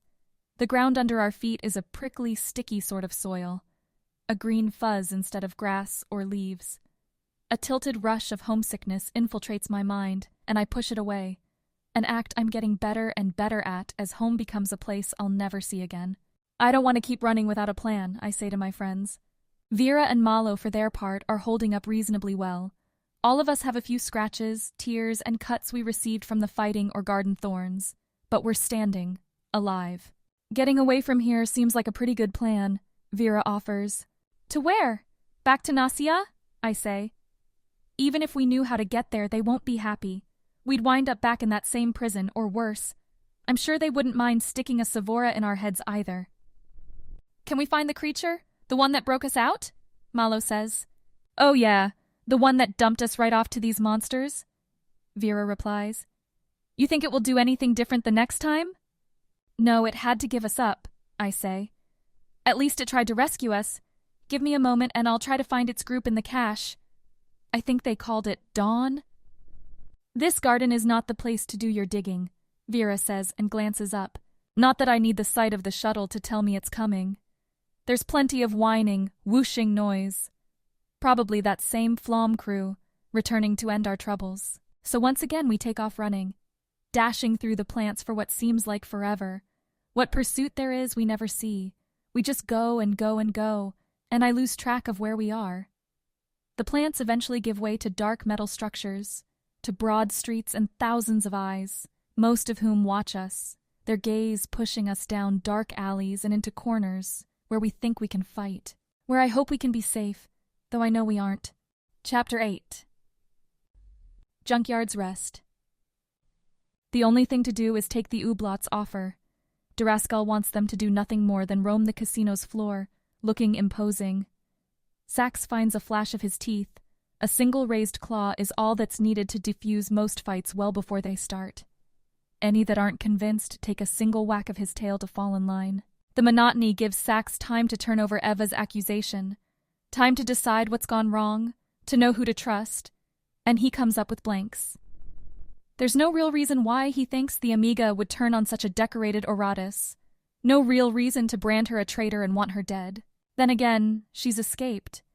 Eva's on the run, which means she must have known this was coming. Is that why she told Sax and Bass to safeguard the humans? To not trust the Amiga? There's only one certainty in all of this. Sax and Bass won't find anything on Scrapper Station, so they need a way off. And one presents itself when Corvin wanders into the casino. The Flom looks notably heavier than when he was on Cobalt, and his scraggly gray fur is a more full silver. His eyes are brighter, and the Flom doesn't shrink away when Sax notices he's there. Doesn't do anything more than smile when Sax clomps to tower over him. You're still here, Sax says by way of a greeting. Plague decided her crew could use a rest, Corvin replies, and she's still holding most of the food meant for Cobalt. She has to find a buyer, and there's going to be more options here than flying around at random. How close is she to finding one? Corvin shakes his head. I'm the new one on the crew. They don't tell me much, and after so many cycles with the Amiga, I'm fine being left alone. Listen, Corvin, Sax says. We need a way off this station, to the Chorus or one of the closer worlds. You're asking me to help you get closer to the Amiga? I'm telling you, Sax hisses. There are bigger concerns than your feelings here. Corvin, though, slants his eyes towards Sax, crosses his furry claws in front of his chest. Sax, I'm not the one you want to be ordering around. I'm back in relatively polite society, and I'll be treated like it. I don't have time for that, Sax says. How can we get passage on your ship? There have to be easier options. We don't have money, Sax replies, which means we need connections. So your plan is to try and get back on board the ship with the captain that sold you into this position in the first place? My plan is to get that captain alone and use my claws to convince her of the necessity of my position. Sax leans in close to Corvin. I saved you from that monster, Corvin. All I'm asking now is an opening. Some information that will let Bass and I try to solve our problem. At this last, Corvin relents. This is what I get for waiting to throw a few chits on the tables. If you want to start a dialogue, go to the Junkyard's Rest. Agra Red and a couple of the others like to go there after their shifts are over. Get them on your side, and maybe Plake will relent. Thank you, Sax replies, then straightens, walks away from Corvin. Wouldn't be smart to clue too many in on his relationship with the Flom. Scrapper Station would have a lot of people interested in what the Oratus were doing, and Sax wants no part of their meddling. He'll have enough blood on his claws already. Durascal has them working opposite shifts, so that there's one Oratus present on the floor at all times. At first, the Ooblat thought he could confine Sax and Bas to their quarters when not working, but a sufficient show of Sax's teeth convinces the slime otherwise. So it's not long before Sax gets his chance to investigate the Junkyard's Rest and the rest of the station. Outside the casino is Scrapper Station's nexus, the large central ball around which the rest of the station spindles off of in various spokes. Cheaper to build a station like this and have it spin to generate some gravity than any other method. Even stations on the fringe of civilization, like this one, have some standards. Every spoke is dominated by a particular type of purpose. From the nexus, Sax counts 7 of them, with 2 explicitly designated for living areas, 2 more for docking bays and shipping, which leaves 3 for general commercial and entertainment, along with the space already used for the nexus. The central ball consists of 4 main avenues that crisscross the structure, meeting up at various points. Sax walks towards the closest one, tracking the species he's seeing, looking for the ones that might be disposed to a bit of chemical relaxation and thereby interrogation. That proves to be a difficult challenge. Scrapper Station is a far fling from the Amiga-run domains Sax is used to. Most of the people here, regardless of their species, look like they're clinging to life. Many wear motley rags, or patched together bits of garbage. Those who look nicer tend to display miners and other weapons out in the open. Sax didn't notice this in the casino, where automated scanners force everyone entering to disarm themselves. It's a side of the galaxy Sax hasn't seen before. But despite the appearances, the species are stopping in the various stores, whether buying weapons, scrap, or any number of other goods, including ones outside the bounds of legality, something Sax would have reacted to until the Amiga's power lost its hold on him. That, Sax supposes, is the most glaring lesson of this dive into the rest of the galaxy. He's never held much love for the Amiga, for their distant and seemingly arbitrary demands, but he can understand working towards galactic peace. Some sort of prosperity. But this can't be the ideal, what the Oratus and Vincere are fighting for. On his left, Sax passes by one of the large lifts to the residential spokes. 3 separate elevators made to shuttle people up the spoke and out to the fringes, pulled by thick cables. A cluster of Tevin gaggle together outside of them now, chattering about some sort of business deal. Sax doesn't care, moves on. The first sign he has of Junkyard's Rest comes courtesy of a pair of Vifen, looking haggard and tired, arguing about where to stop in for a sniff. Sax isn't familiar with the term, but among the list of locales, Sax hears the name he's looking for. At the same time, the Vifen realize that he's listening. "What are you standing there for, big guy?" The closer one asks him, a bluish creature with wilting yellow feathers. "We're not causing any trouble." "I'm not here for you," Sax replies, "but I'm looking for the place you're speaking of. The Junkyard's Rest. Tell me where it is." The 2 Vifen look at each other, then the blue one turns back to him. "Up the 3rd spoke. Ride it all the way to the end. It's the only place there." Sax gives them a single nod, then moves on. He's seen the fear in their eyes, the tensing of their muscles. It makes him smile. Sax despises low gravity that increases the further he gets from the nexus. The feeling that when he lifts a claw that it's not going to come down right away, that his leg will keep on rising until he puts forth effort to stop it. Even though the air is recycled and purified, Sax feels like he has to work harder to keep it down, to maneuver his body out of the lift and into the only possible option at the far end of the spoke. The Junkyard's Rest. The entrance is a wide, flat square that appears to have, at one point, been used as a freight exit. Too big for normal people, the bar has since filled it with glowing holograms displaying the prices of various specials and menu items, none of which Sax is remotely interested in. To help with navigation, all around this level and, Sax is sure, inside the bar as well, are posts coming up a little over a meter. He uses his claws to grab one and propel himself into the bar past a pair of nervous Flom bouncers, as if they'd ever try and stop an Oratus. Inside, Junkyard's Rest proves a slave to its name, and Sax wonders if its design has as much to do with the low cost of, well, scrap. Tables and chairs of every height are bolted to the floor and are made from random parts. Sax can see long benches carved from the wings of old fighters, while turtle stools for the fluid bodies of whelk and ooblots look like they've been made from rocket nacelles. This all goes with the bar, too. Itself a long counter covered in polished scrap and serviced by robotic arms.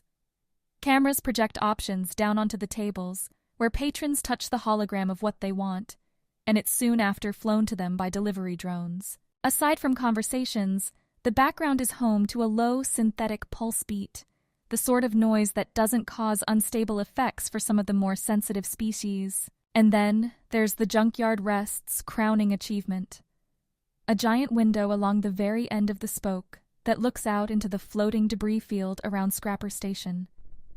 Lit by the reflection from the surrounding planet, the debris serves as endless entertainment as they bounce and clash with one another, occasionally interrupted by a passing ship. What Sax doesn't see, though, is his target. Agra-Red isn't here, and Sax is drawing stares.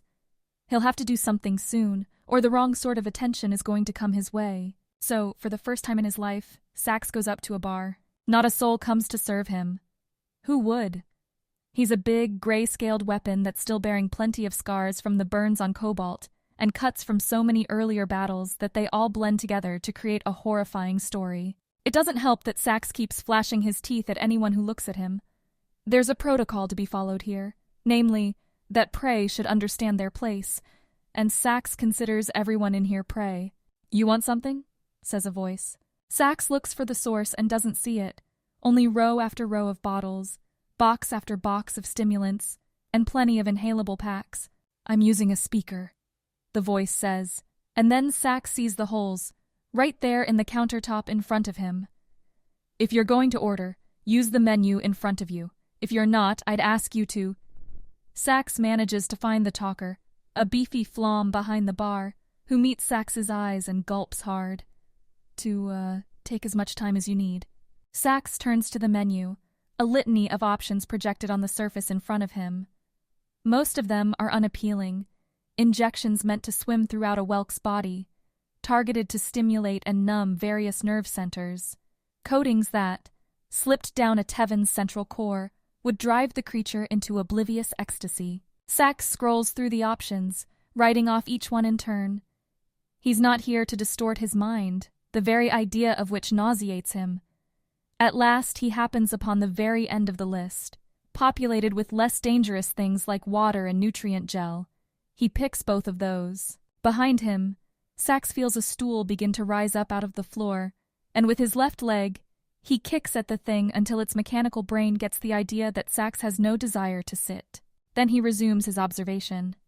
Still no sign of the whelk, though Sax knows he's only been in the bar for a few minutes. Those minutes stretch, and Sax orders one water after another, goes through several light meals of nutrient gel, and notices an ever-expanding clear area around him, as patrons decide the potential danger of being near an Eratus isn't worth a close-up look. Not that Sax minds.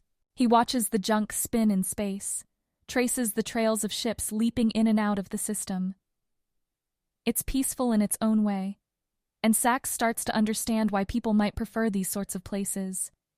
A chance for meditative nothing in a crowded universe. "You're not who I expected to find here," says a confused voice, one Sax recognizes. His hunt is over. Agra-Red stands looking at Sax, a straight line spread across his wide, crimson face, shadowed as ever by his helmet. The whelk's embedded miner is still there, but Sax notices the battery pack powering it has disappeared, a seeming concession to the rules of the place. Behind the whelk stands Anji, who's sticking a single eye out from the top of her carapace and turning it around. "I'm here for you." Sax isn't a fan of subtlety. "Really?" Agra-Red sidles up to the bar next to Sax, then half turns towards NG. "Get whatever you want, I'm buying." "You don't have to," NG replies, but joins him at the bar anyway, sitting to his left. "She modded my miner," Agra-Red says to Sax. "Boosted the power enough that it'll burn through even your scales." Sax looks at himself. The scars. Already had that happen enough times. "You're still alive, so obviously not." Agra-Red eyes the glass of water on the bar in front of Sax, laughs, then punches in an order for some drug Sax doesn't know. "I need your ship," Sax says. "It's not my ship." Agra-Red replies, turning to NG. You order anything yet? Can I trust you not to leave me here? I'll get you back, provided this guy doesn't tear me apart. You're going to tear Agra-Red apart? NG pokes her eye stalk around Agra-Red's slug body. Not yet, Sax replies. See? He's friendly. One of NG's tiny arms shoots out from her carapace and slaps something on the bar in front of her. Friendly? You ever been called that, Aratus? Agra-Red says, turning back to Sax. By my friends. Where are they? Agra-Red does a show of looking around the bar. Not here? Working, the job you sold us into. Again, not my call. You're confusing me for Plake, Oratus. Take up your issues with the captain, not the crew. Sax flares his nostrils. His long tongue sweeps the back of his teeth inside his mouth. Whelk make for terrible food. They're sticky, and they tend to fall apart into jelly after they're dead. Still, he wouldn't mind eating every last bit of this one. But that wouldn't get Bass out of the casino. Wouldn't get them off of this station, to Eva. We need a ride, Agra. We'll pay for it. With what? Last I recall, you didn't have anything to pay with. That why you're drinking water? Sax blinks. Payment. He'd never actually paid for anything in his life. Always on Vincere assignment. Always covered by their contracts. He has no way of buying all the food he's been eating. I know that look, Agra-Red says. You're lost now. What are you going to do? Murder everyone in the bar when they come to collect the tab? You'll pick it up for me, Sax says slow. And what would prompt me to be so generous? You're buying her a drink for fixing your weapon, Sax says, then raises his foreclaws. You're buying me a meal for letting you live. Rather than looking scared or threatened, Agra-Red jiggles his body and laughs. I'll give you this one, Aratus. You truly do believe you're frightening.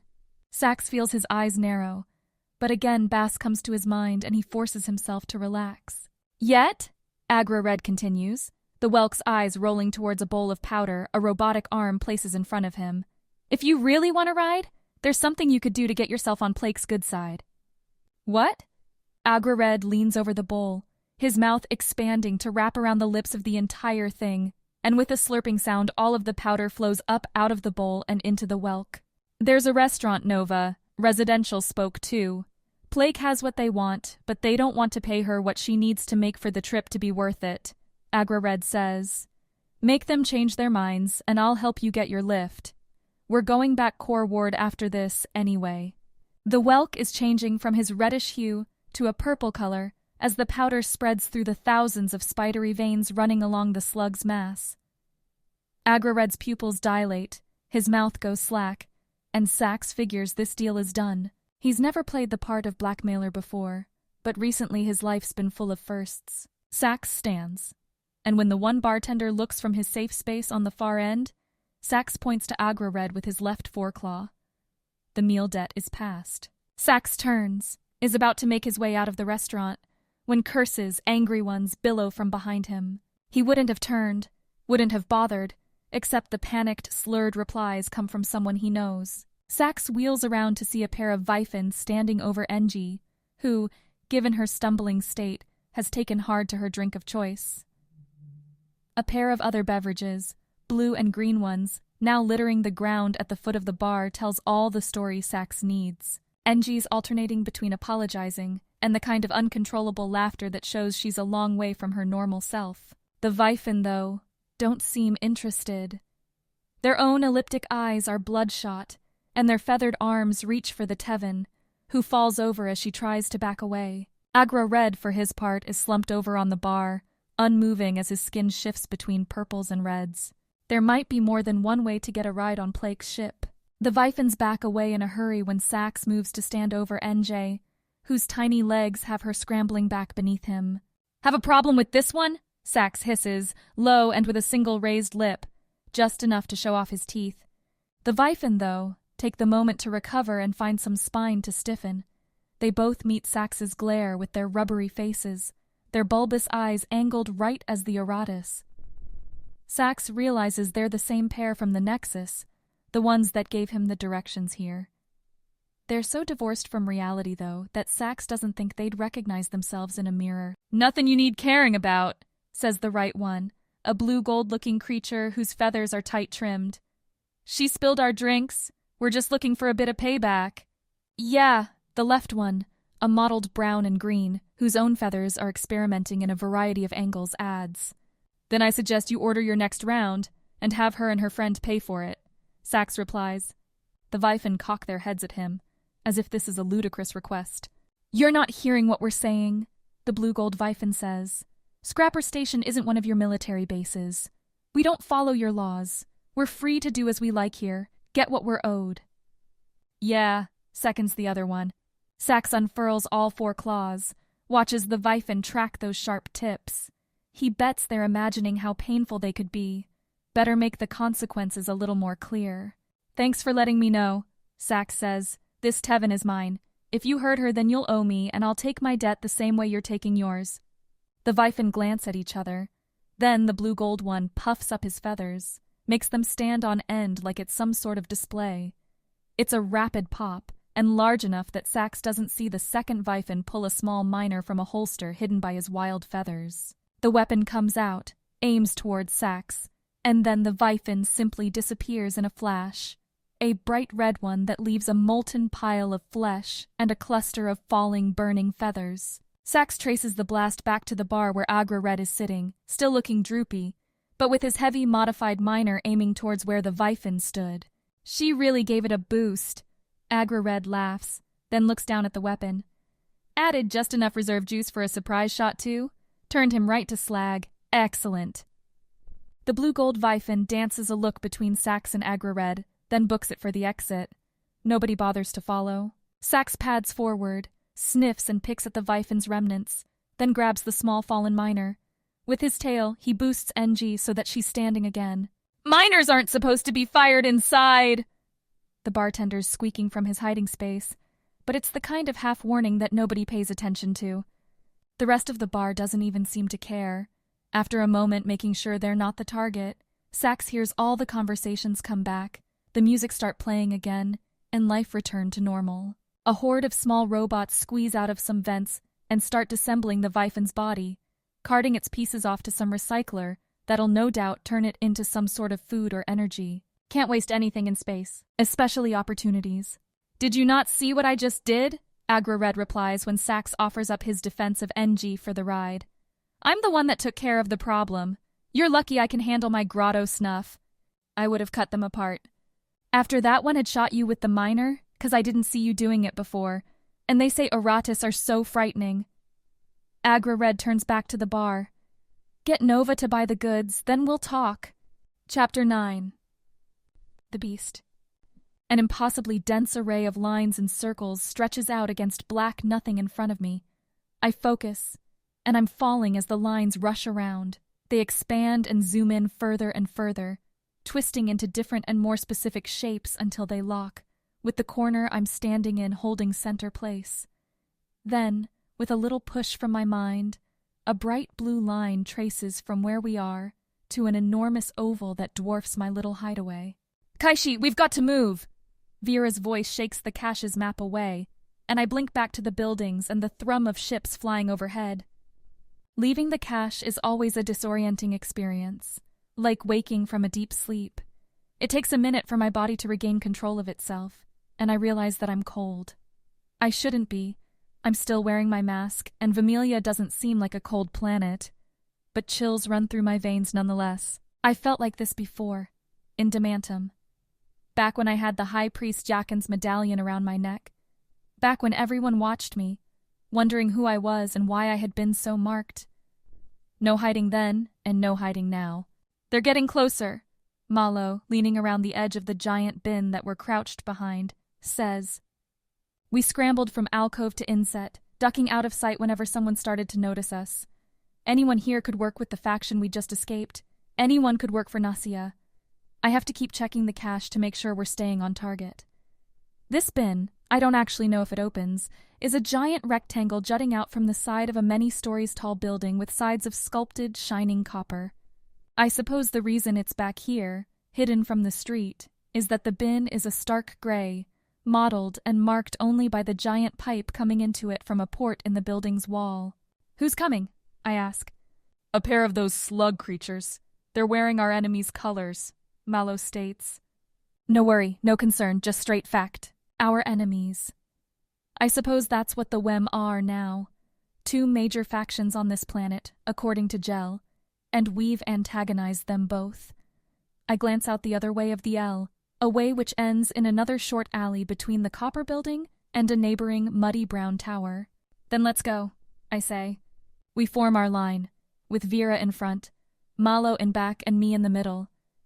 It's how we've been getting closer and closer to the spaceport, where the cache is leading us. Assuming, of course, that we can even find a ship like the one that brought us here, and that we could find out how to fly it without Ignos in my head. A question we'll have to answer if we make it that far. For now, having the hope is enough. We go through the small alley, which curls to the right, back towards the main avenue, a place we try to spend as little time as possible. There's not that many people in the streets. Most are in the tubes or the ships flying above, but there's so many windows and so much movement it's impossible to know when someone's noticed us. And as the only humans on the planet, we're pretty noticeable.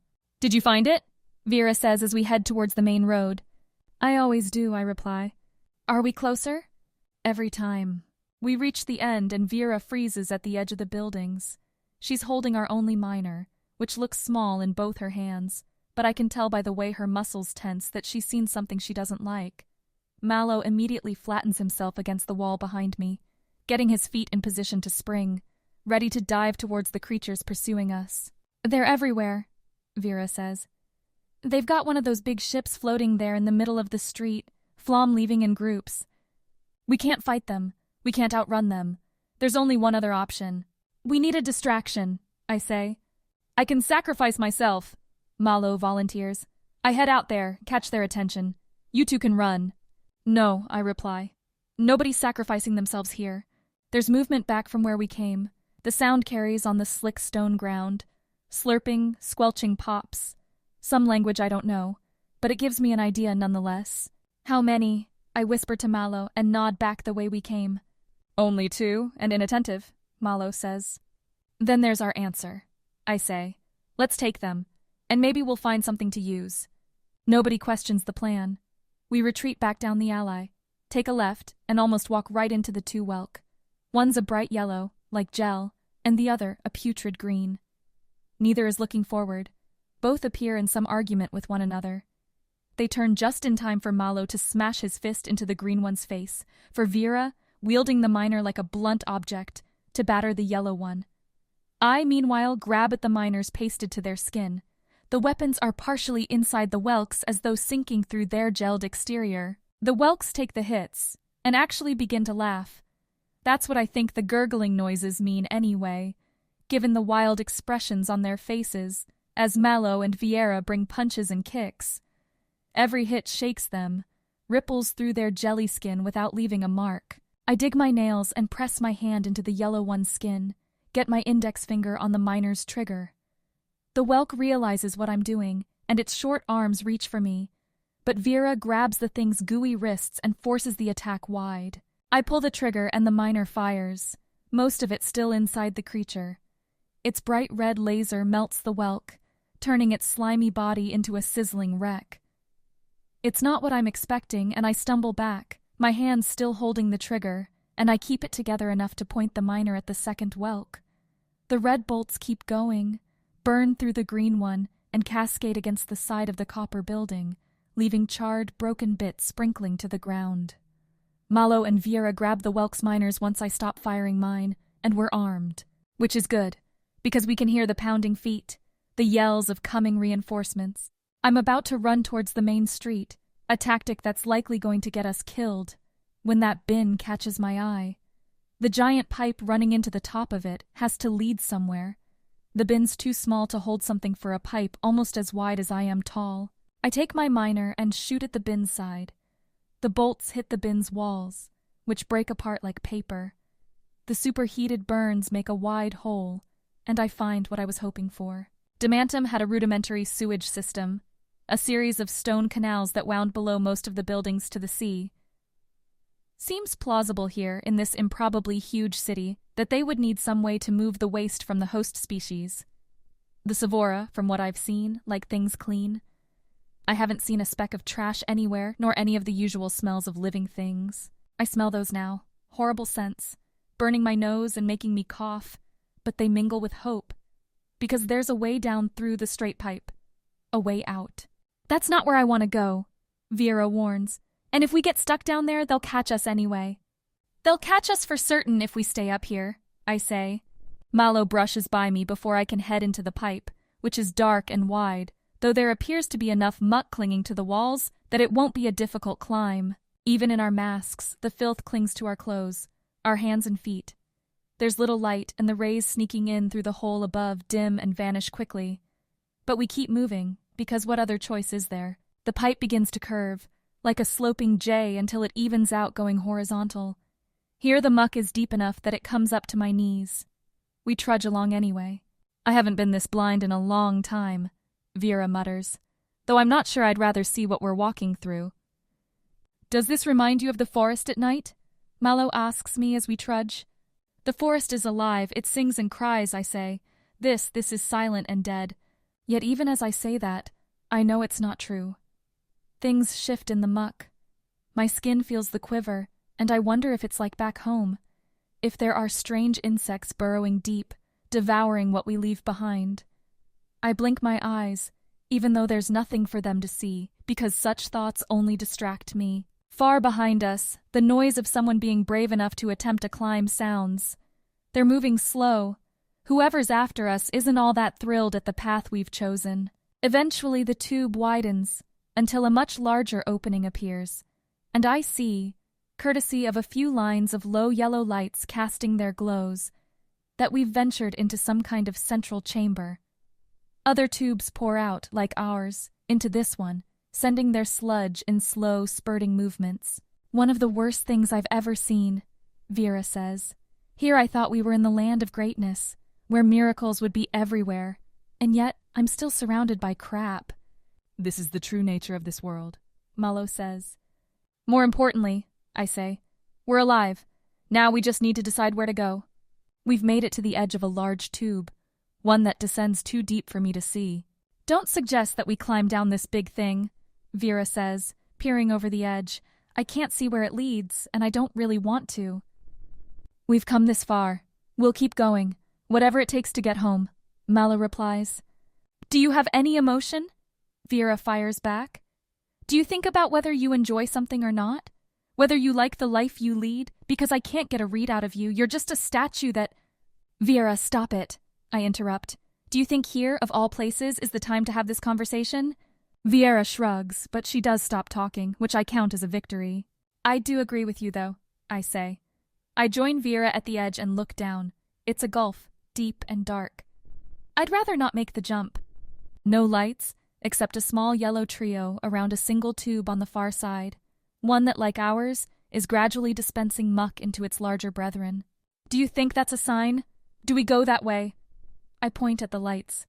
If we follow those lights, the Sevora after us will take the obvious route too, Mallow says. But then we don't really have another way to go, do we? Not unless you want to take a dive down there. Vera nods towards the depths. With our direction settled comes the hard part. How do we get over to the other side? There aren't ladders, handholds, or anything else I could see that would serve to let us clamber around and across. We'll have to find something, and that's when I notice Mallow holding his miner. Sometimes, Mallow says, you have to make your own way. He raises the miner, leans out over the edge, and begins to stitch red bolts into the sludge-covered side of the central pipe. Every shot from the miner carves a small ledge into the pipe's metal side, charring off the sludge and burning a line. The warrior holds the beams long enough to create a foothold, then shifts, eventually going through all the power in both of his miners.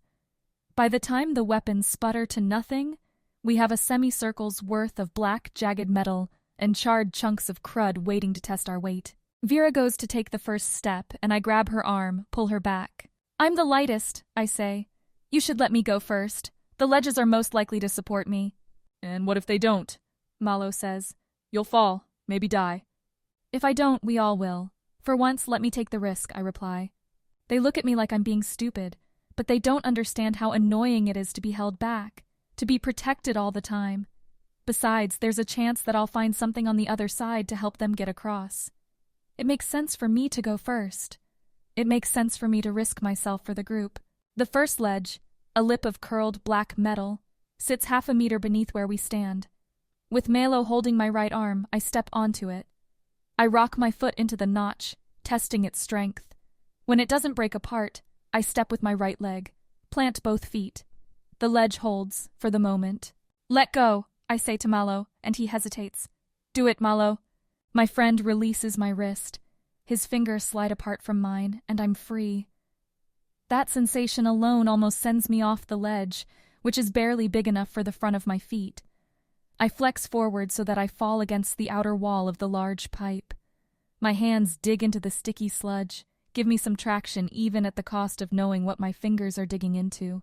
"The next one is slightly up," Vera calls to me as if I didn't know. I take a look at the next ledge, and then count the rest. 18 burned-out cliffs carved by Malo's miner along the outside of the central tube's wall. 18 careful jumps to make, keeping my feet planted, my weight shifted. Any missteps would send me falling down into some infinite black, and knowing what we've been walking in, I'm not sure I'd want to survive should I slip. "Just go slow," Vera says, again giving the obvious tip. I reach with my left arm and place it against the wall above the next ledge. No handholds, just muck. But it's better than sheer metal. I bend my legs against the ledge. I make the short hop, but as I do so, I feel the first ledge beneath me break away, those charred bits crumbling down to the bottom. And as I land on this one, it too starts to bend and snap. I have to move. I flash back to the jungle, racing through the trees, and I move in the same way I used to when I was a child. I bound quickly, planting and jumping, oftentimes only getting 1 foot on the black charred edges. I hear Malo and Vera yelling at first, and then they fall silent as they see me leap from one to the next, as they see me survive. Left foot shove, right foot catch, my hands pushing off and steadying in equal measure. I don't even count, my every focus on the next jump, and then I'm landing, before I realize it, in the haloed tube on the opposite side. I splash through a pile of muck and catch myself, kneeling in it, but breathing hard and too tired to care. Every single one of Malo's blasted platforms is gone. Every single one disintegrated into the depths. "I'm never doing that again," I call back across to them. "I'm with you," Vera replies from the other end. Our voices echo around the tube, and for a moment I wonder if we're giving ourselves away. But there hasn't been a sound from back behind us for a long time. Whatever's after us either gave up or assumed we went a different way. Speaking of, I turn and look into where I made my way. It looks just like where we came from. No equipment, no clear way to get Malo and Vera across. Even though I have miners, we're not going to try the ledges again. So I turn back to them and say I'm going on alone. There's immediate protest. Malo warns about my safety, Vera, about theirs, about being left with nowhere to go. To which I say, "We have to find some way for you to get over here. Unless you can fly, I don't see another option." I think we all know that. So after some more grumbling, the pair of them calm down, take up their positions on the tube and settle in, while I turn to face the dark and start walking. This is the first time I've been alone, truly alone in so long. Nothing in my head, no friends or protectors. All that's here in this foul-smelling waste is me and the muck. The soup in the bottom of the pipe sucks at my feet with every step. Every breath makes me want to choke on the heavy smells clinging to my throat. Bangs and rumbles echo around me, and the only light I have comes from those small globes, little points of white casting circles against the endless dark. There's only one direction to go, so I trudge on. Think about Vera and Malo, trapped back on the edge. Any Sevora force finding them would have them trapped, and likely have them dead or captured. I surprise myself by laughing at the thought of Vera with a Sevora in her head. What sort of arguments she would get in, debates she'd have with the creature. Would she do the opposite of what it wanted just to spite the thing? The sound of my own laughter rings loud through the tunnel, and at first I'm fascinated. I've never been somewhere with a true echo, and this carries and carries until something different comes back. It's a grizzled grind, a shuffling of something large and stiff shoving aside the slop against the metal sides of the tube. And it's coming towards me. My instincts tell me to run, to hide, but there's no place to do either. So instead I wait, hands clenched and defiant. The first thing I notice is a new glow, one that shines brighter, with long light splashing across the walls in front of me. It moves, growing closer until it rounds a bend ahead, and I'm hit with a blinding force of white. My eyes try to shut, but I'm not fast enough. I step back without thinking and slip in the liquid and fall, splashing in the slime as the thing draws closer.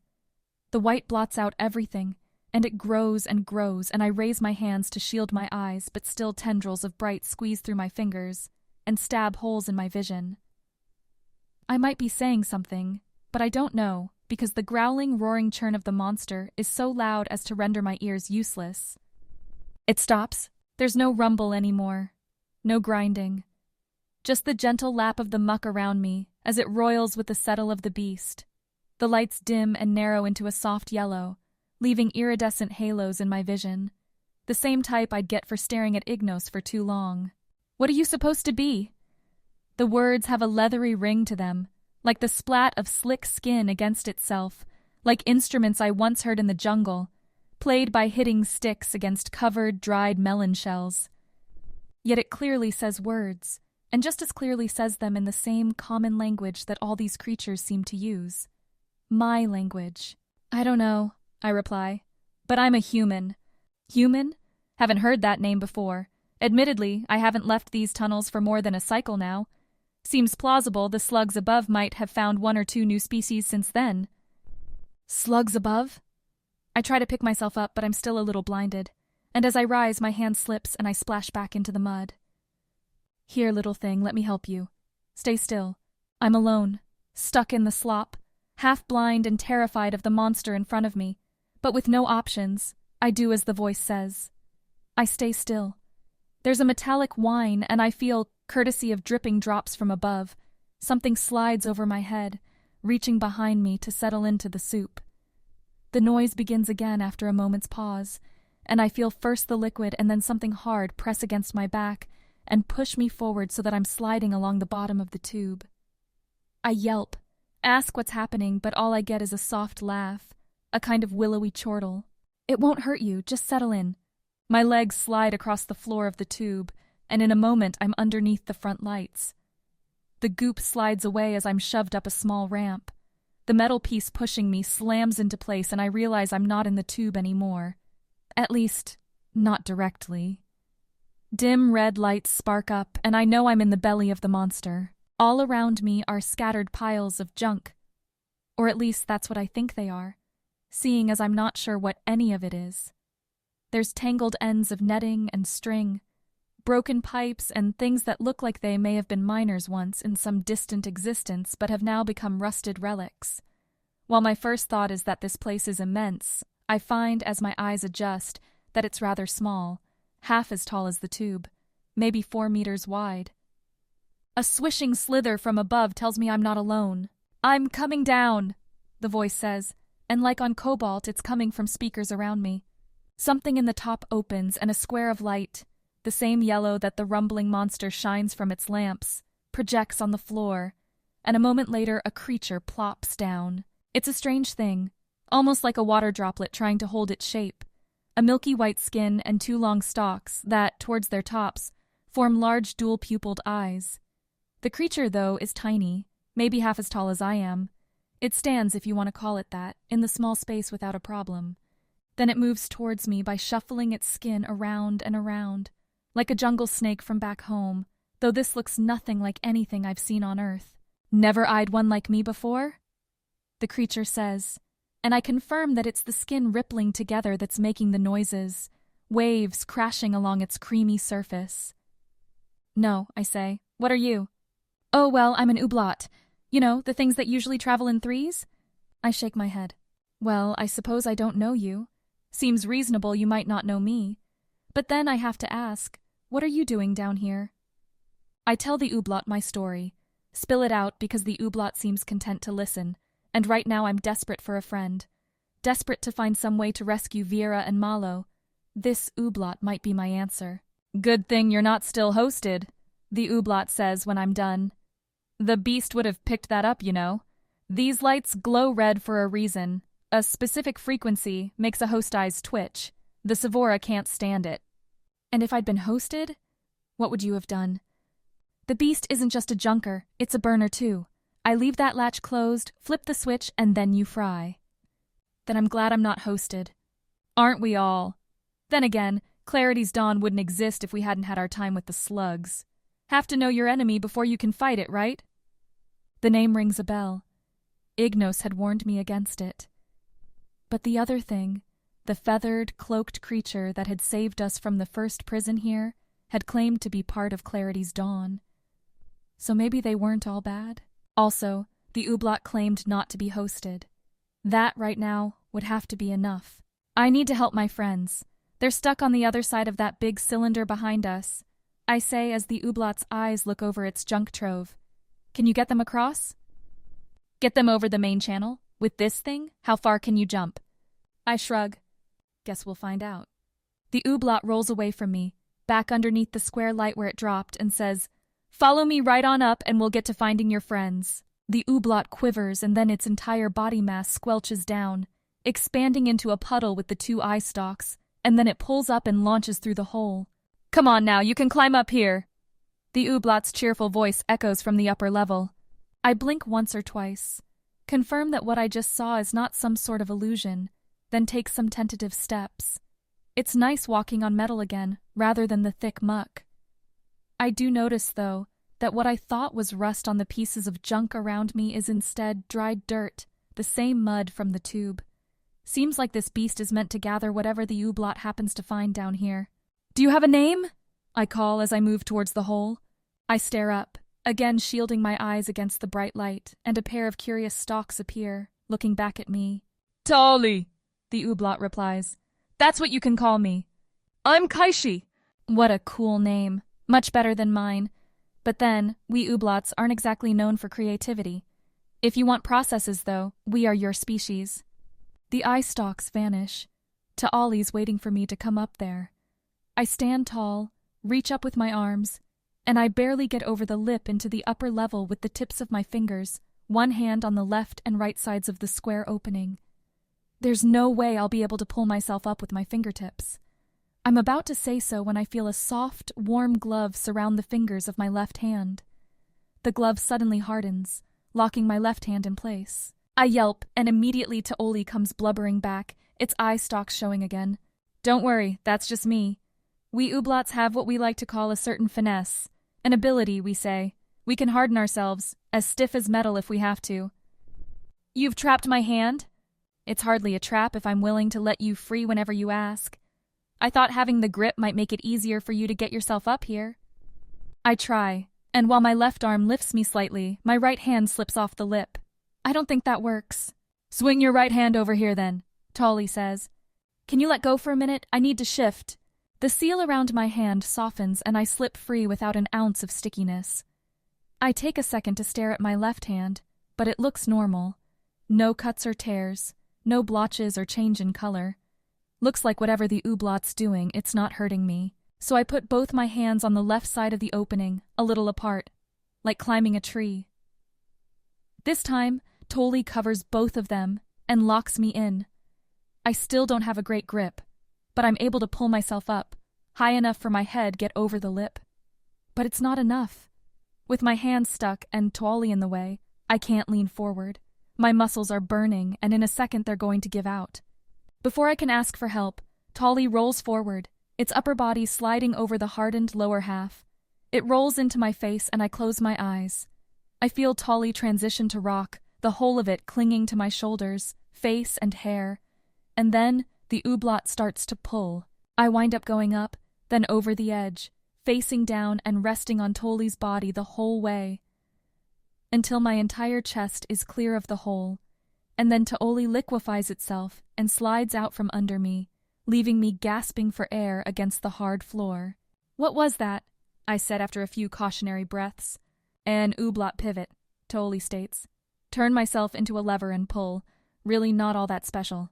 Do it all the time. "Sure!" My voice trails away as I look around. Where we are, on the second floor of the beast, looks like the shuttle we took away from Cobalt. There are a few things that the Oratus called terminals, screens blinking with various diagrams and bars and numbers. Data that I'm sure I could understand if I had time to study it. My eyes, though, are drawn to other things. For one, what's playing on the ceiling above me. Now that we're both out, a metal grate slides over the hole to the lower level, and, as it does so, the light shining down dims and lines illuminate all across the ceiling, neon blues and purples, sketching out what's obviously a map. The dim light pulses gently now in the same red glow as the ones below. The map's my own design. Tolly quivers. Put her together based on what I've seen done in some of those paintings they have around here. You've seen them, right? The ones with the shifting walls? This one tracks our position, shows it on the ceiling. True, I can pull it up there in the screen, but that's no fun. I thought ooblots weren't creative. Get stuck in this thing long enough, and anyone will get the urge to do something different. I can't argue with that. Even though I've only been here a few minutes, the cramped ceilings and close walls are making me nervous. I'm a creature of free air, jungle forest or hillside plains. Cobalt, the shuttle, and all the narrow corridors on Villainy do more to make me homesick than anything else. So where are we? See that light? That's us. The lines are the tube system around here, and if you watch while we move, they'll change. The mention of movement makes me remember that Viera and Malo have been on the edge of that cylinder for a while now. They might be in trouble even as we're standing here. Tolly catches the panic on my face, and even as I start asking about my friends, slides over to the terminals and presses itself against the wall. All of the ooblot sluices into cracks and crevices, hardens against levers and buttons that I don't even notice are there until Tolly is grasping all of them. How? I whisper. This is designed only for ooblots. No Sevora flam can drive this thing, can hit everything at once. It'd take an army of the critters, and this place isn't big enough for 'em. Best way to ensure nobody steals it, Tolly says. There are thieves down here? The thing's motor starts up, and its metallic rumbling begins, and then we're rocking forward. Some, Tolly says. Where Clarity's dawn is those of us who escaped our hosts and want to do something about it, there's plenty who don't care. The injured, the ones no Sevora wants to keep, they get discarded. The worst, though, are the ones that want their masters back, that try to hurt us to prove they're still worth keeping. What do they eat and drink down here? All depends on your standards, Tolly replies. The lower those get, the more options you have. With most of its body immersed in the controls, the only part of Tolly that's talking to me is 2 eye stalks and a small cream oval smashed against the central terminal. When Tolly quivers, the voice it produces now is a much higher pitch than before. I step up beside Tolly, look out towards the tube. The beast's bright lights are shining and guiding us.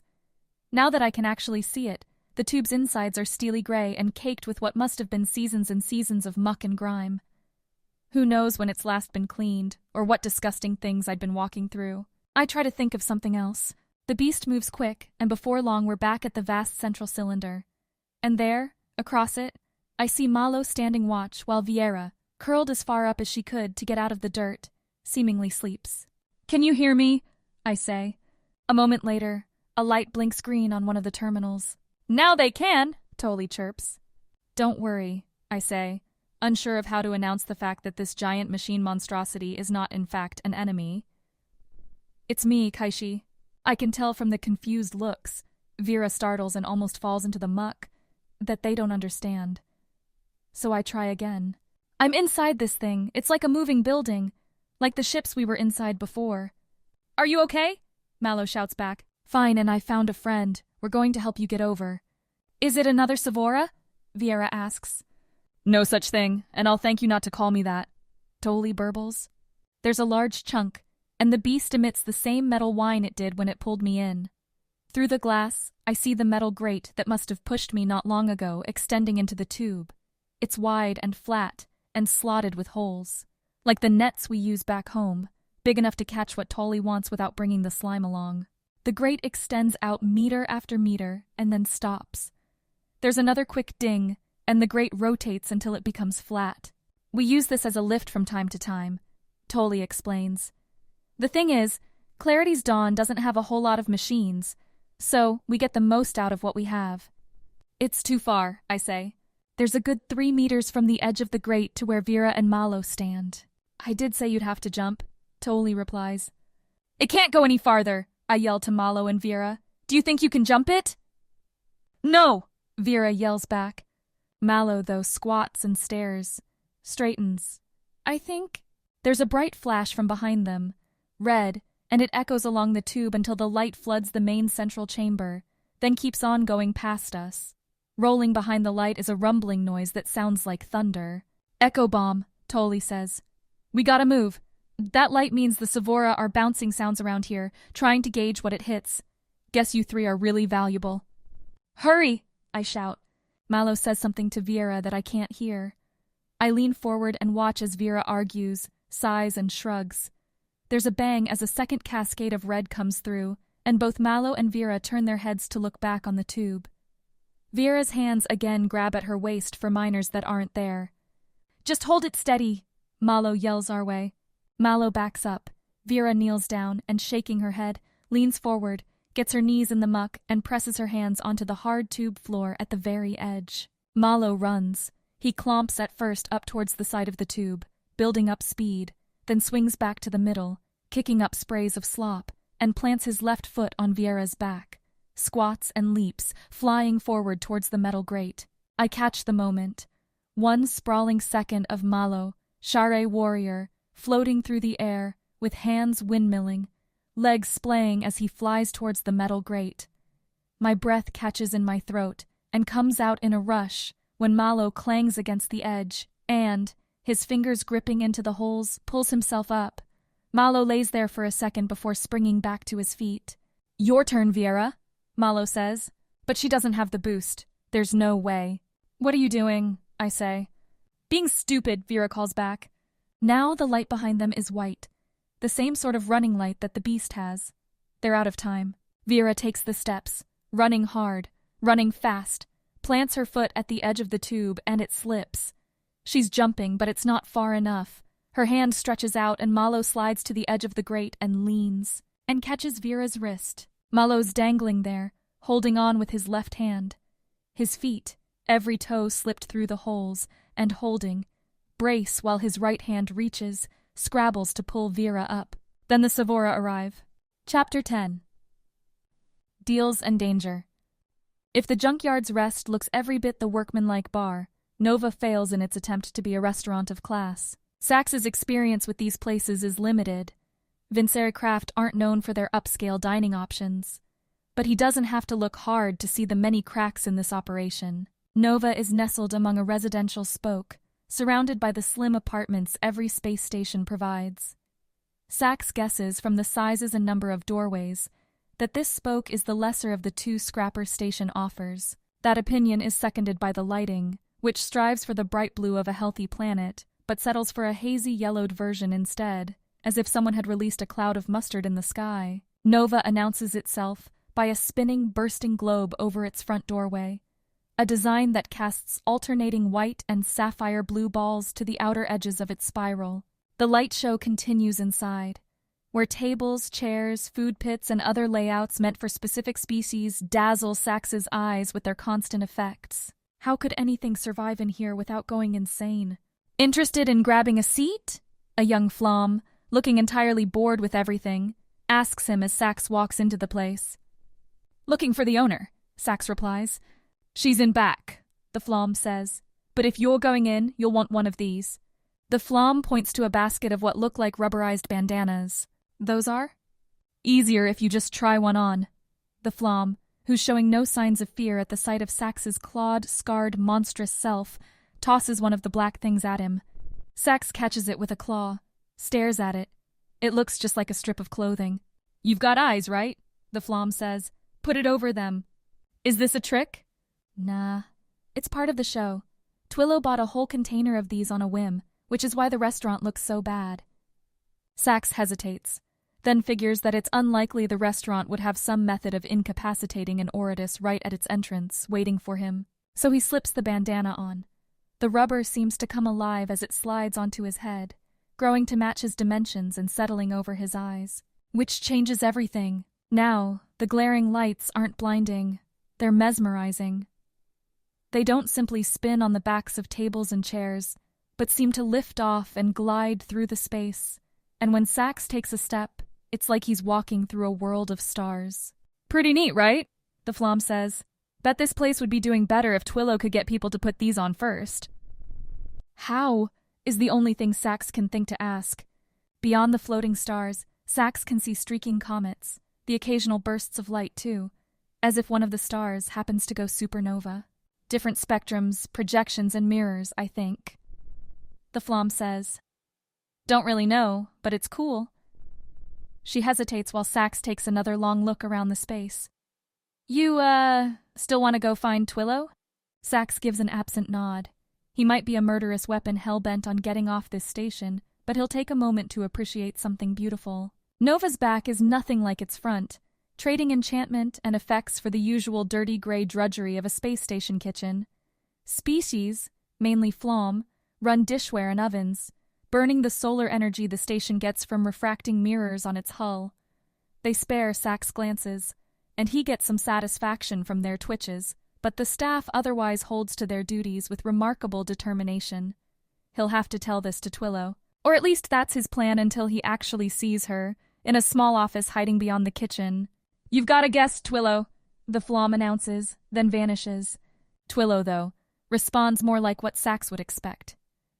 As soon as the door shunts open, as soon as Twillo catches sight of Sax, of what Sax is, she bursts upward, cups her limbs into her and launches towards the far corner, tiny wings flapping furiously. When she makes the corner, her forelimbs spring back out, their sticky fingers spreading like webs against the corner's sides and locking her in place. Been a long time since I've seen a quib, Sax hisses, then steps into the office. He looks up at Twillo, whose round ball of a body is changing colors rapidly, trying, no doubt, to find the perfect shade of old metal gray to blend in. I can see you, Sax continues, then reaches up with his right foreclaw, almost touching Twillo, who presses herself back. And I could touch you, if I wanted to. The words have a deflating effect on Twillo, who stops her fluttering and shifts to a dull yellow color. As they slow down, her wings, solid, thin strips of flesh, settle against her sides like a layered blanket. I'm sorry, is the first thing Twillo says, her voice high-pitched and vibrating, coming from the small proboscis extending between her 4 tiny eyes. The last time I saw an Oratus, they were tearing apart my home. It wasn't yours any longer. The Quib's home planet had been overrun by Sevora, and not all that long ago in galactic timescales. Only a cycle had passed since the Oratus had cleansed every last life from that planet. That the Quib still existed at all was due to the ones that had been off-world at the time, and the ones the Amiga had grown afterward. You can't lose your home, Twillo replies. I take it with me wherever I go. Lovely, Sax says, but I'm not here to talk about your home. There's a Vyphin, Plake, who's trying to sell you some food. I want you to buy it. Twillo ruffles her wings, keeps her limbs tight. Why should I care what you think? Because this claw can carve you into pieces before anyone could, even if they would help? Twillo's 4 little eyes dart to Sax's upraised foreclaw. What does that matter? I have a restaurant on Scrapper Station, one of the worst places in the galaxy. Killing me would be doing me a favor. And the people that work for you? What would they do? An Oratus appealing to compassion? Twillo's laugh sounds like a monotone buzz. Then what can I appeal to? Why won't you buy the food? Because I can't, Twillo shoots back. The Ublots control this station, and they determine who I can buy from. They don't like Plake? I don't know, Twillo says. They just told me I couldn't get anything from her, no matter how good it looks. Have you seen the nutrients she has? I think they were meant for an Amiga. Sax settles back against the door, closes his eyes for a moment. He's well past his sleeping point for this shift, which means he'll be tired while Bass is off. And it doesn't look like he'll have an answer for her yet. There's nothing you can give me? Sax says, and he hates the resignation in his voice. You want to go to the Ublots, you'd better have something to offer, Twillo replies. They don't give away anything for free. Anything. Sax flexes his claws again. Ublots are hard to kill, though. They have a nasty habit of turning to rocks as soon as they're threatened. I like your decorations, Sax hisses, then turns and leaves before Twillo can respond. With his time almost up, Sax heads back to the casino, already knowing he'll need plenty of stimulant to get him through this shift. Twillo's remarks, though, give him a plan. Next time he's off, after some necessary sleep, he'll march to wherever those Ublots running the station have set themselves and figure out some way of getting them to buy Plake's food. Sax hisses at the thought. causing a few species wandering past him to look over in alarm. There's too many webs here, too many connections. It should be straightforward. Sax provides a service, namely, not wiping plague from the galaxy, and in return, she gets to keep her life and receives a little payoff from either the Vincere or Eva, whomever they happen to find first. Sax turns this over in his head until he reaches the casino, at which point all thoughts of Plake, her ship, or the Ublots vanish. The casino itself is packed. Species jam themselves into every cranny, some climbing on others, just trying to get a look towards the middle. Even so, Sax doesn't have much trouble pushing his way through. Nobody wants to annoy something with this many claws. Around the central bar, punctuated by plenty of broken bottles and sprays of powder, stand Bas facing off with Darscale and 2 of its Ludo guards. Around them, scattered throughout the casino, are the ruins of a fight. Broken furniture, sprays of blood and other things. The telltale burns of miners. What Sax notices first, though, what narrows his eyes into a red flint haze, is that Bas is bleeding. She's cut and beat up, and while her claws are still ready, held wide and sharp, it's clear she's tired, wary. "Here he comes to add to this disaster," Darscale announces as Sax pushes his way through. "Maybe you can get your pair to see reason." "They attacked me first," Bas replies. "Even so, slaughter will not be tolerated in my business," Darscale says. Then the Ublot swivels an eye stalk to take in the crowd. "Though perhaps this will serve as a lesson to everyone that my staff is not to be toyed with." "This was an ambush," Bas hisses, her claws clenching. "They wanted me dead." "Welcome to Scrapper Station. Everyone's wanted dead by someone here," Darscale replies. "But we have to cling to the semblance of civilization anyway." "Where are they?" Sax interrupts. "Oh, your pair took care of them well enough. This station's down 5 residents today, all thanks to her." Sax strides over next to Bas. They touch their noses for a second. He smells no fear on her, only exhaustion, and Sax takes a deep breath through his vents. Calm. "They want to imprison me for defending myself," Bas whispers. "Even though they came at me with knives, attacked my back, I'm the one who pays for it." "I believe they paid for it well enough." Darscale gestures at several spatters of drying blood. "And you can bet repairing all this damage will cost me plenty, too. I thought having Aratus would help me, would keep me safe, but you both attract more trouble than you're worth." Imprisonment on Scrapper Station would lead to one of 2 things: being sold off the station for a profit to whomever wanted them, or being jettisoned out an airlock if a buyer couldn't be found.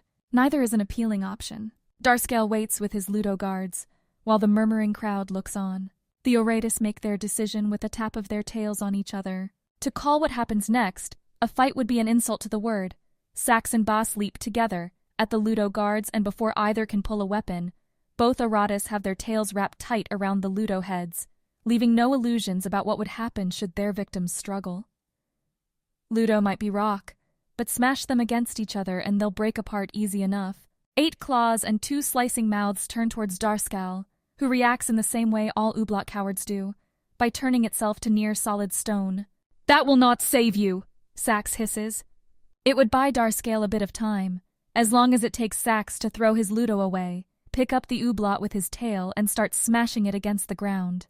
"Then let's negotiate," Darscale replies, the flapping words coming from the tiny section of flesh it's left open for this purpose. The Ublot's voice is small, meek, and pathetic. "You threatened us," Bas replies. "Under chorus rule, such an act gives us the right to eliminate you at our discretion." "Though not discreetly," Sax hisses. I get it, Darscale patters. "But what will that get you? More guards will be here soon, and will you fight the entire station? Even you both could not manage that, and if you could without dying, what would you get?" "Freedom." Sax and Bas rasp the word together. "Yes, until your own army comes to eliminate you. Until someone else here stabs you in the back, slices your scales while you sleep, poisons your next meal. Nobody wants an Aratus in charge." "Then what is your offer?" Bas asks. "I'll let you go. Let you see my sisters, who can help you get what you really want." There's a moment where Sax considers whether eliminating this Ublot would really hurt their negotiations with its sisters, but the sheer helplessness of the creature is killing Sax's bloodthirsty drive. "How do we know you'll keep your word?" Sax says. You've got an awful lot of witnesses. Sax glances back at the crowd, and several dozen pairs of eyes stare back at him. To make sure they get the point, Sax gestures one claw towards them, edges out. You'll back us? Sax asks. His question is answered by a parade of nods. Then we have a deal, Bass says. With the prospect of violence gone, the crowd dissipates fast, with some even returning to the tables and gambling machines, while Darscale's mix of robots and staff cleans up the mess. I'll take you myself, Darscale announces, thawing itself. Sax and Bass release the Ludos, who stumble back, massage their necks and smooth their fur. You two useless goons can stay here, Darscale says to them before rotating its eye stalks towards the Oratus. Follow me. The Oblot rolls itself out of the casino, Sax and Bass following. If one Oratus drew attention wandering the station, two of them with one of the Oblots catches every stare in the place. We're celebrities, Bass jokes as they walk. I've always wanted to be a star. How bad are you hurt? Sax asks. I'll get through this, Bass hisses. It'll take some time to get my perfect pink back, though. I don't care about that. Sometimes I wish you did. But Bass laughs, then, when Darscale sends a stalk to look, switches to a hard glare. Sax meanwhile blinks. Appearance? Why should he care about that? Bass is a glorious killer who can wield words as well as her claws. The color or condition of her scales means so little. Sax is still turning the remark over when they reach another bank of lifts in the middle of the nexus. Only it's not multiple, just one large platform, with only one apparent option. Darscale approaches the large glass gates, and they remain closed as it nears. Then, abruptly, another face appears, one that Sax recognizes. The blue-gold Vifen from the Junkyard's Rest. What did the sisters do to deserve the punishment of your visit, Darscale? The Vifen warbles. Sax waits for recognition, but the reptilian shows none. It's a mystery that's solved a second later, when Sax notices a camera's black nub above the door. The two Aratus are standing well back from Darscale, at the Oblot's suggestion. Now Sax knows why. Annex, let me up. I don't need a reason to see my sisters, Darscale replies. But you have one. The doors don't move. Are you really pushing me on this? Darscale's injecting plenty of ire into its slapping speech. Yes. Enix, for his part, doesn't seem to care. This would never happen on a Vincere ship, Bass whispers to Sax. Because we don't have any Oblots to deal with, Sax replies, and Bass hisses a quiet laugh. It's about security. I need more for my casino and for the station in general. Too many fights, too much killing. It's hurting business. Darscale says the whole thing in a rush. Enix finally changes his distant skepticism and manages a large sigh. That, Darscale, might be the first thing you've ever said that I agree with. If that's what you're coming up to argue, I'll let you through. A moment later, the glass doors slide apart and Darscale slithers through. As soon as the projection disappears, Darscale waves at the Oratus and they dash forward, diving through just as the glass doors slam shut behind them. What happens when we get up there and they see two Oratus? Bass asks. I'm sure you'll be able to solve any problems, Darscale answers. Any solutions going to start with you? Sax settles into a crouch as the elevator begins to move, ready to spring as soon as the doors open. Chapter 11. Clarity's dawn. Malo's still holding Vera by the wrist when the grate begins to move back towards us. It pulls along a pair of long metal bars that serve as runners and retract along with the grate. Malo looks like he's about to fall, and my white-knuckle grip on the terminals isn't helping him. I turn around and dash back to the hole in the floor and ask Taoli to open it. The Oblot does so, the barrier shunting aside as it issues some command from the beast's terminals. I slip down to the red-lit lower level and look out as the grate comes closer. Malo slid his shoulders forward, brought his right arm to double grip Vera's wrist. Doesn't look like he has the leverage to pull her up, though. Across the tube, a squad of armored Flom crashes into view, their fur covered in patchwork armor and their hands holding miners. The first one points towards my friends, and the Flom aim their weapons. Malo and Vieira are easy targets. I have to change that. I grab one of the pieces of junk and throw it.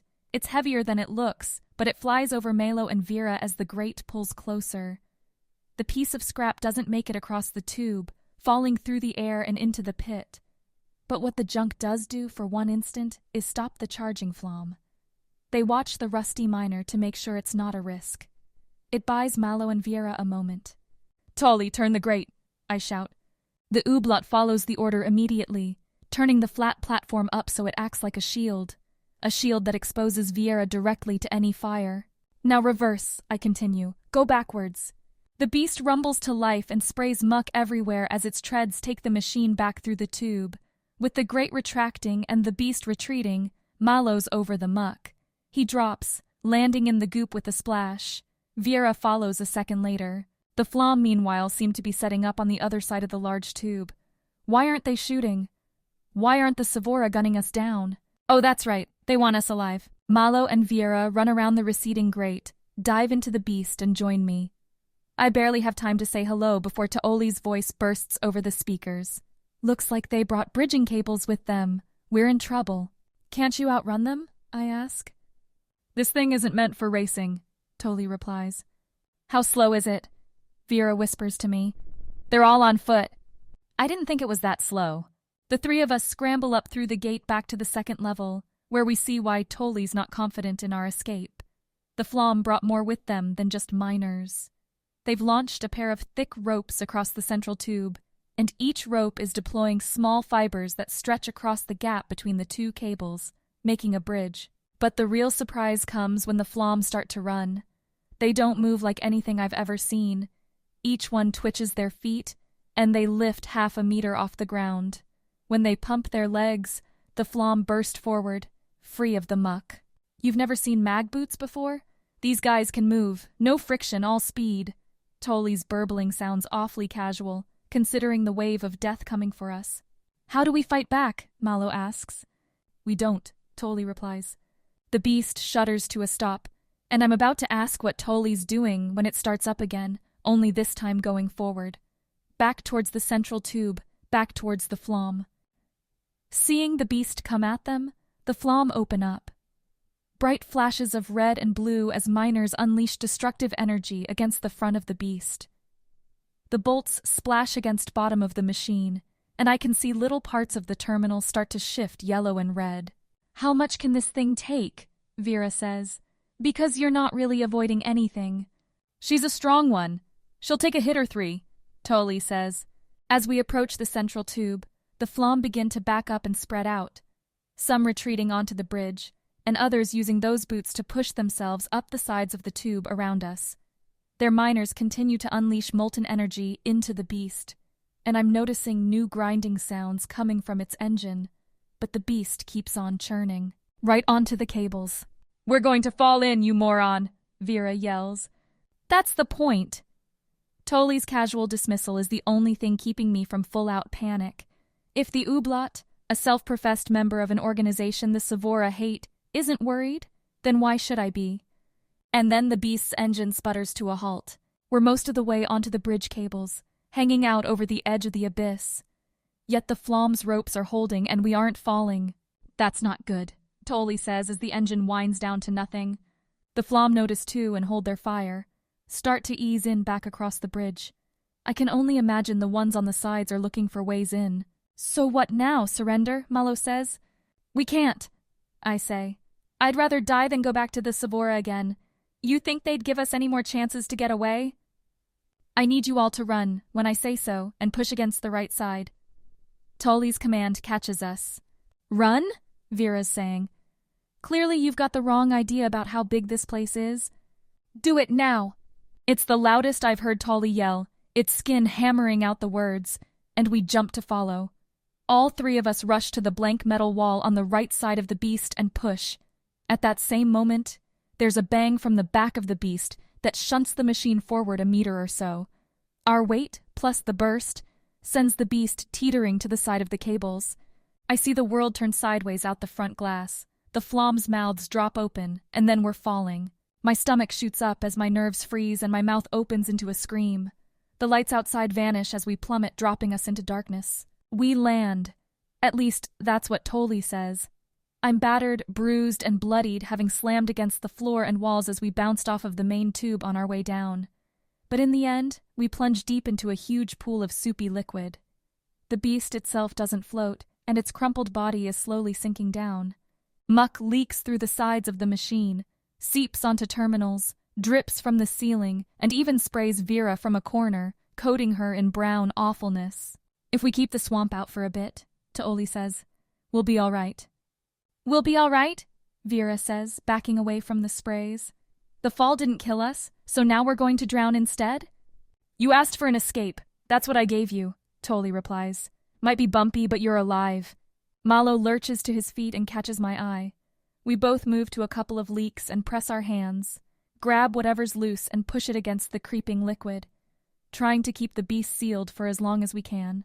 What happens now? I ask Taoli as we descend further and further into the dark. Wait and see. We either get lucky and someone's paying attention, or we don't, in which case it's been a real pleasure meeting all of you. I'm sure my eyes are as wide as Vera's, who finally notices what Malo and I are doing and joins in our efforts to keep the sludge from completely filling the beast. At least we'll die free, Malo says. I was hoping we wouldn't die at all, Vera replies. Guess I'm the optimist here. Ignos takes everyone eventually, Malo adds. Now might be our time. Would you all stop being so glum? Taoli interjects. The only reason I drove off those cables is because it seems like the Sevora really want you. And if they want you, then Clarity's Dawn could probably use you too. So shut up, and keep that muck from making my poor junker too dirty. Taoli's words keep us quiet for a minute, until I point out an orange glow from beneath us. It rises up, past the beast's splintering windshield, and I see it's a circle, wide enough to be the entrance to another tube. As we pass, the orange lights flare, and the door, a sequence of 8 curling plates, slides open. The muck's too thick to see what's on the other side, though.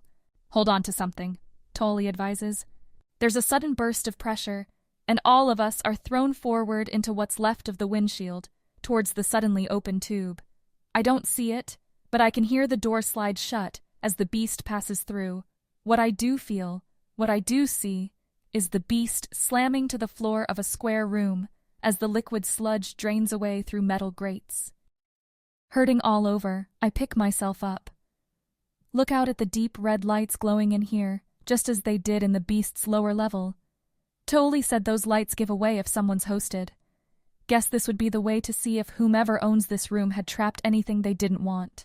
This isn't exactly the front entrance, but we're walking into the only place on Villainy we are allowed to be free, Taoli says. And please, please tell me that you're worth it, because my baby's going to take a long time to run again.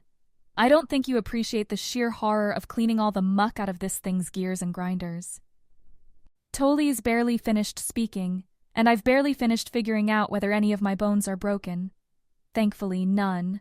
When a wide door at the far end slides open. It's big enough to admit something like the beast, and it's lit with soft yellow lights. Another crew armed with miners comes out, only instead of the Sevora's endless flam squads, this is a motley mix-up of species. Some I've seen, some I haven't. You get yourselves down and out of here. Sure, they'll be wanting to talk to you. Taoli punctuates its sentence by opening the grate again. Do you trust it? Malo asks me before we move anywhere. I don't think we have a choice. At least this thing hasn't tried to kill or enslave us yet, Vera adds. Though somehow I'm still hurting all over. I'd tell you to get used to it, but I bet you already are, I say. The day your warriors scooped me up from the jungle, Vera nods to Malo, was the last good day of my life. The 3 of us drop down and climb out of the beast, with Taoli turning the grate so that we can leave. It feels wonderful to be walking outside of the muck for a change. My feet step freely, though nothing's changed about the smell. My mask is covered in gunk. Malo and Vera are much the same. We look more like swamp creatures than humans. So you found your way to us after all, says the watery voice of the lead figure, who I recognize as our would-be prison escape artist even beneath his armor. I wasn't sure you would ever get down. Gel isn't one to set people free, not ones she can use. We had to work for that, Vera replies before I can. May have left our mark on her home too. At the creature's tone, the other 5 members of his team loosen their grips on their miners. I notice they don't relax entirely, and they're still spread out, giving themselves plenty of space should things turn sour. Trust doesn't come easy on Villainy. "The name's Racked," the creature says. "Welcome to Clarity's Dawn." Racked takes us out of the room, while the rest of his crew follows behind. Tolly announces it's staying to clean the beast, and there's a lot of resignation in its pattering voice. Given the mess we're wearing, I don't envy the oblot. Beyond the initial room, something Racked refers to as an airlock, we pass into another tube, albeit one generally free of muck. That doesn't mean it's clean, though. Junk litters the corridor, and the yellow light that looked so inviting from the outside dims and flickers along the ceiling as we walk. There's a sharp smell that burns my nose, a sour taste that lingers on my tongue and buzzes in my throat. Malo and Vera, for their parts, keep quiet. I figure, like me, they're trying to take everything in. Some part of me wishes Ignos, the creature, not the god, was still in my head. The Sevora could have told me more about Clarity's Dawn, whether to trust them or not, how the faction had begun, and where Racked is taking us. Instead, I'm forced to ask Racked, who falls back a step and walks beside me. "The name tells our story," Racked says. "A group of Sevora outcasts, left behind by their masters, came down here and found it to be better off working together than separate. Over time, enough like-minded species started what you see. And now you're fighting back?" "Now we're trying to survive," Racked says. "If the Sevora ever stopped fighting the Vincere and the Amiga, they'd have the attention for us and we'd be wiped out. We're hiding in a bunch of tubes, human. We have nowhere to go, no way to get off this planet." "So what do you want us for? You said back at the prison that saving us was a big cost for you." Racked pauses, gives me a straight look. "There are few known species that the Sevora can't dominate. Mine, the Vifen, the Ublots, who are rare, and now yours. And? We can't let the Sevora tear you apart. They'll find a way." Racked glances at his webbed, feathered hands. "That's why the Amiga pulled us from the war, why the Oratus took our place." "But the Oratus can be captured by Sevora," Malo says, now that we're all standing around Racked and listening. "Oratus are living weapons, bred and taught only to kill Sevora," Racked replies. "Vifen were different, not as hardy, not as blind. The Amiga prefer species they can control, even if it comes at a cost." Racked gets moving again, but I don't let the conversation die. "Which is it?" I press the Vifen. "Did the Amiga get your species out of the fight because of the Sevora, or because of you?" "You don't miss much, do you?" "I've found my survival depends on it." Racked lets this go another few paces, gives me a chance to get a better look at his feathers, which shimmer in the light. At first I think it's because the Vifen are beautiful, but then I notice inconsistencies. Patches where the gray and black feathers are dull. It's not the lighting, it's grease and grime. A glance back at the others confirms this. Clarity's Dawn isn't living in luxury. Racked did say they're trying to survive. "We got tired," Racked says finally. "All of the species did, not just us. Have you ever fought a war for generation upon generation? We'd get close to wiping out the Sevora only for them to appear again on some other world, with some other species subverted to their will. Eventually, the idea of peace started looking pretty good. But the Amiga didn't want that?" "You're talking about the ruling species of the civilized galaxy. The Sevora won't submit to them, which means the Amiga aren't going to stop till they're annihilated. Now, with the Oratus, the Amiga just might manage it." We reach the end of the corridor, where a wide set of doors trundle open at our approach. I look for a keypad, the same thing as on Cobalt, but all I see is a little black nodule toward the top of the circular door. "Wave," Racked mutters as we pass through, and makes a half-hearted gesture with his right hand towards the nodule.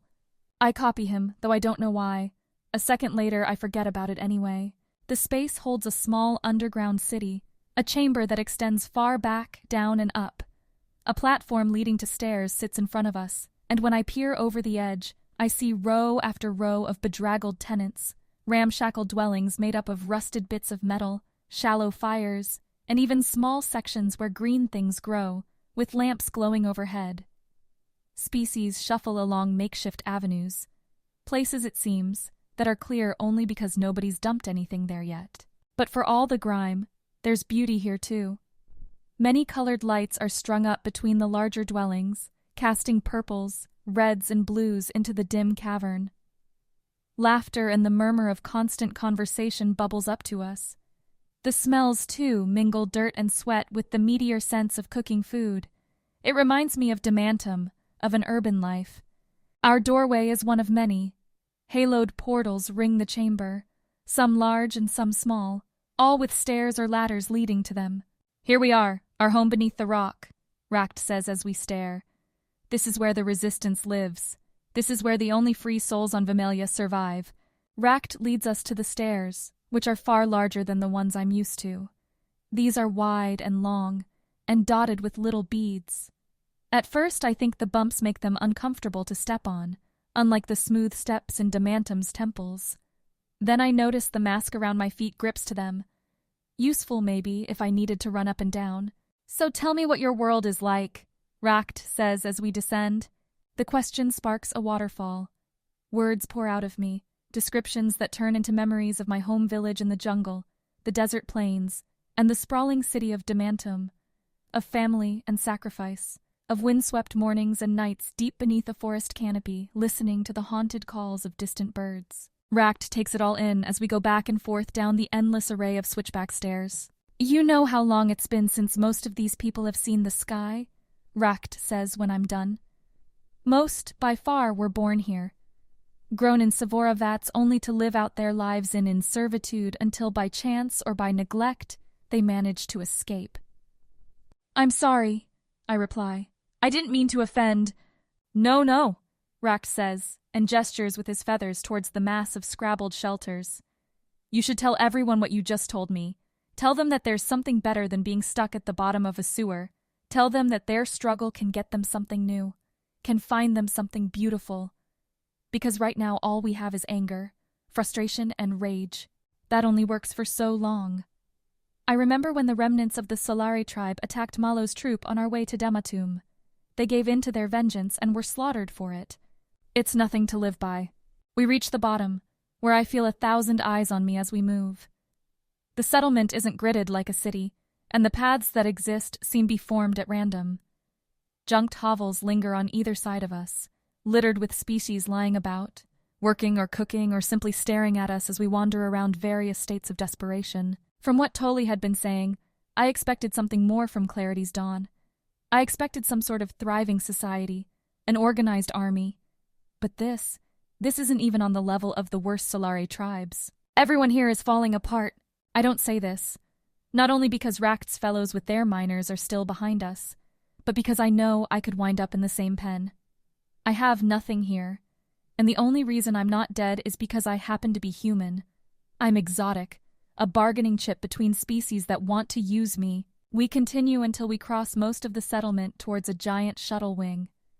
When we approach, I can see the wings not alone. A few species linger around it, and they look like they're chatting.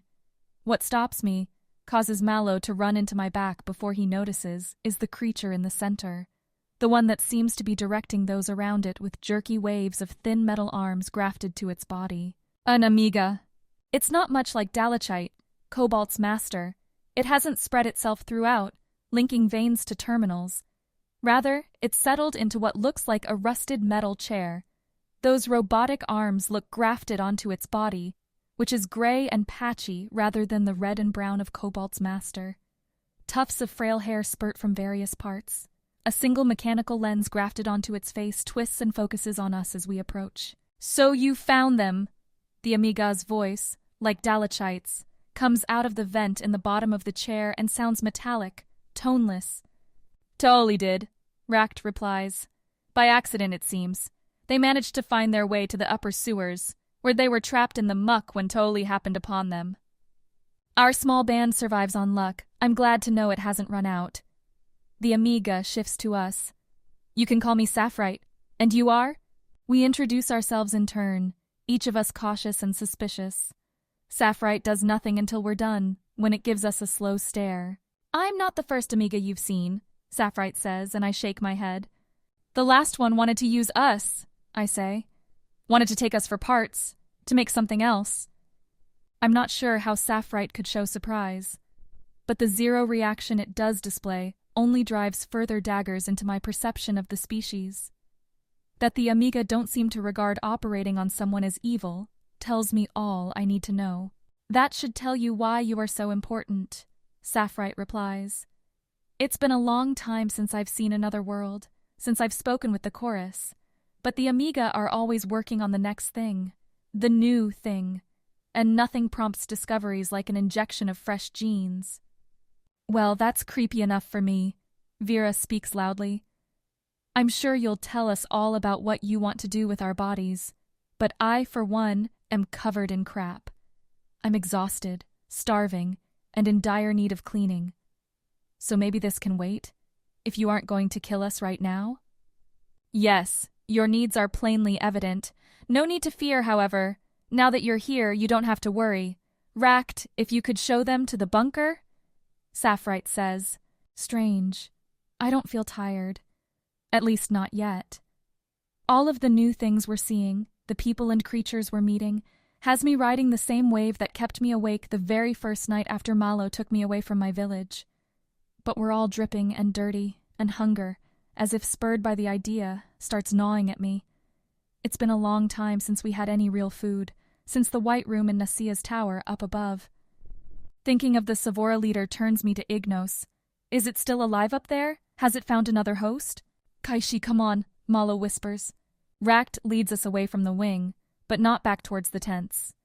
Instead, we head to a series of rooms built into the backside of the chamber, behind the wing. This space is cleaner. The globe lights here don't flicker much.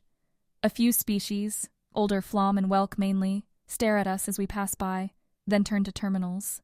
Most of Clarity's Dawn is made up of refugees, Racked says as we move through the hallways. Most have small skills, things like cooking or selling, making supplies or other gear. There are other ones, like me, that have a more military background, that plan the raids. The raids? I ask. Like when you rescued us from the prison? Exactly, Racked says. There's not that many of us, so we have to pick carefully. We need to understand exactly what we're doing, and get in and out before the Sevora can marshal their forces. All that planning happens here in the bunker. Racked shows us to our quarters, a shared room for the three of us. The facilities aren't luxurious, but there's something of a shower, which dumps smelly water that's at least not brown. It feels incredible to clean myself off, to be refreshed, to remember every minute of existence isn't spent caked with dirt and grime, isn't spent smelling of my own sweat and desperation. After, there's a bowl in front of each of our small bedrolls. In the bowls are, for once, not nutrient paste, but what looks like actual cooked food.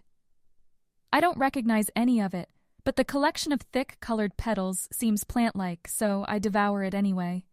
It's sour, juicy, and one, a bright orange circle, packs a lot of tangy spice and I appreciate it. A little spark at the bottom of nowhere. The water's good, Malo says. Each of us has a bottle, and when I try it, I don't necessarily agree with Malo. The water itself is flavorless. It's been boiled, which means it's probably been through less than sanitary places. Then again, so was most of the water we drank in the jungle, and we didn't die there. So I guzzle it down. When are they coming back for us? Vera says as we finish, after each of us moves to our small beds, knowing nowhere else to go. Because I am about to pass out right here. I can take first watch, Malo volunteers. First watch? Here? Of course, these people may not be friends. We just met them, and Racked made it clear we're meant to be used, targets in their game. So I tell Malo to wake me up in a few hours. Not that I know how he's going to track that time without stars or Ignos glowing overhead. That question doesn't keep me up long. As soon as my head hits the pillow, I'm out. Chapter 12. The Grove. There's so much green. It's not what Sax expects when the doors open, when they reveal a domed expanse with a view of starlit space. Soft grass splays out in front of them, broken up here and there with larger plants, and tables lined with the ladder-like structures Ublots prefer to use as chairs. A number of UV drones buzz through the area, floating bars that emit light and travel around, making sure each and every plant gets the requisite amount before moving along. Sax has seen things like this before. Usually if the Vincere were called into some sort of celebratory experience as symbols of Amiga military might. Wealthy owners would point and cheer as Sax and his fellows marched out, and he'd look at all the worthless bags of meat and wish he could get back to his ship. He feels the same way here. This isn't a place for him, for Bass. But at least there isn't a miner pointing in his face. The only one there to greet them is the blue-gold Vifen, Enix, who looks less than thrilled to see two Aratus standing behind Dar Scale. "I thought you said you needed more security," Enix says, his eyes lingering on Sax. It's clear the Vifen recognizes him, but Sax isn't mentioning the bar. "These two are the reason," Darskal replies. "They destroyed my casino." "Self-defense," Bass hisses. "Your own clients destroyed your casino." Darskal doesn't dignify that with a response. And after an awkward moment, Enix leads them away from the lift and through the garden. Beyond the flowers, there's even rows of growing produce, vegetables and fruits. Sax bets that none of this ever makes it off this level to the rest of the station. "Your sisters have a nice place," Sax says to Darskale. "Why do you have to stay in the casino?" "I choose to." Enix burbles a laugh. "We're not here to talk to you, Vifen," Darskale says. After the gardens, they come to a sprawling, if flat, building. Too short for Sax and Bass to enter, the space is barely a meter tall. Enough, though, for an Ublot to slide under and maybe enjoy. It's plenty wide, though, about a third of the level. Then Sax catches what the roof is doing, and he's actually impressed. A translucent roof, giving those inside the building a perfect view of the stars overhead. Here, the Ublot's home has the same, and Sax can follow the progress of the two sisters by the changing of the cream roof as shifts in and out of view. Stuff like this is expensive, and Scrapper Station doesn't scream luxury. These Ublots must be running some other game here to afford these things. "I present to you, the sisters," Enix says a moment later, stepping to the side, keeping an eye on both of the Aratus. Darskale closed his eyes for a long second. "You're gonna love them." Chapter 13. A Walk with Anger. Malo wakes me sometime later. In that dark room, I have no idea how long it's been. Though judging by his sallow eyes and my own relative alertness, Malo held out a long time before nudging me. He mumbles something about no interruptions and collapses onto his own bed. I blink for a minute in the dark. The last time I'd held a watch, we'd been back on Earth, out in the open. There, at least, you could watch a fire burn or listen to the sounds of nature. Now I have only the omnipresent hum of machinery to hear, and nothing at all to see, which leads me at first to my imagination, and then to the thing on my wrist. The dull emerald bracelet Ignos had given me. The cache. It holds, theoretically, all the knowledge the Sevora put into it. I could search its archives and learn more about Villainy, about the Sevora, and maybe Clarity's Dawn. The problem with the cache, though, is using it is more like diving into an ocean than reading a page. I'd be immersed in its information and unable to tell if someone decided to come into the room. So no, I can't betray Malo and Vera. Instead, I pace. Practice my silent steps, rolling my feet along the cool metal floor. I listen to Viera and Malo's soft breathing, and the latter's gentle snores. I run through the names, whispering them aloud, of all the people in my old tribe, wondering how many of them are still alive, how many of them remember me. I wonder what my parents think happened to me. Last I saw them, I told them I was going to stop the pair of Oratus that had gone tearing through the jungle looking for me. When I didn't come back, did they assume I died out there? Eventually, though, boredom rises again. There's been no sign of anything at the door, no message or word from Saphrite, Racked, or anyone. Anyway, they said we were safe here, that we would be their key to their plans, that they wouldn't hurt us. So I raise the cache, look at it, and at my stare and with my focused thought it flashes in my eyes a brilliant green and I'm lost. First I look for Villainy, the Sevora, and I embrace their history of conflict. Discovery plays out around me, their first encounter with a crashed Flom ship, the taking of hosts and slow growth off of their planet and into the wider galaxy.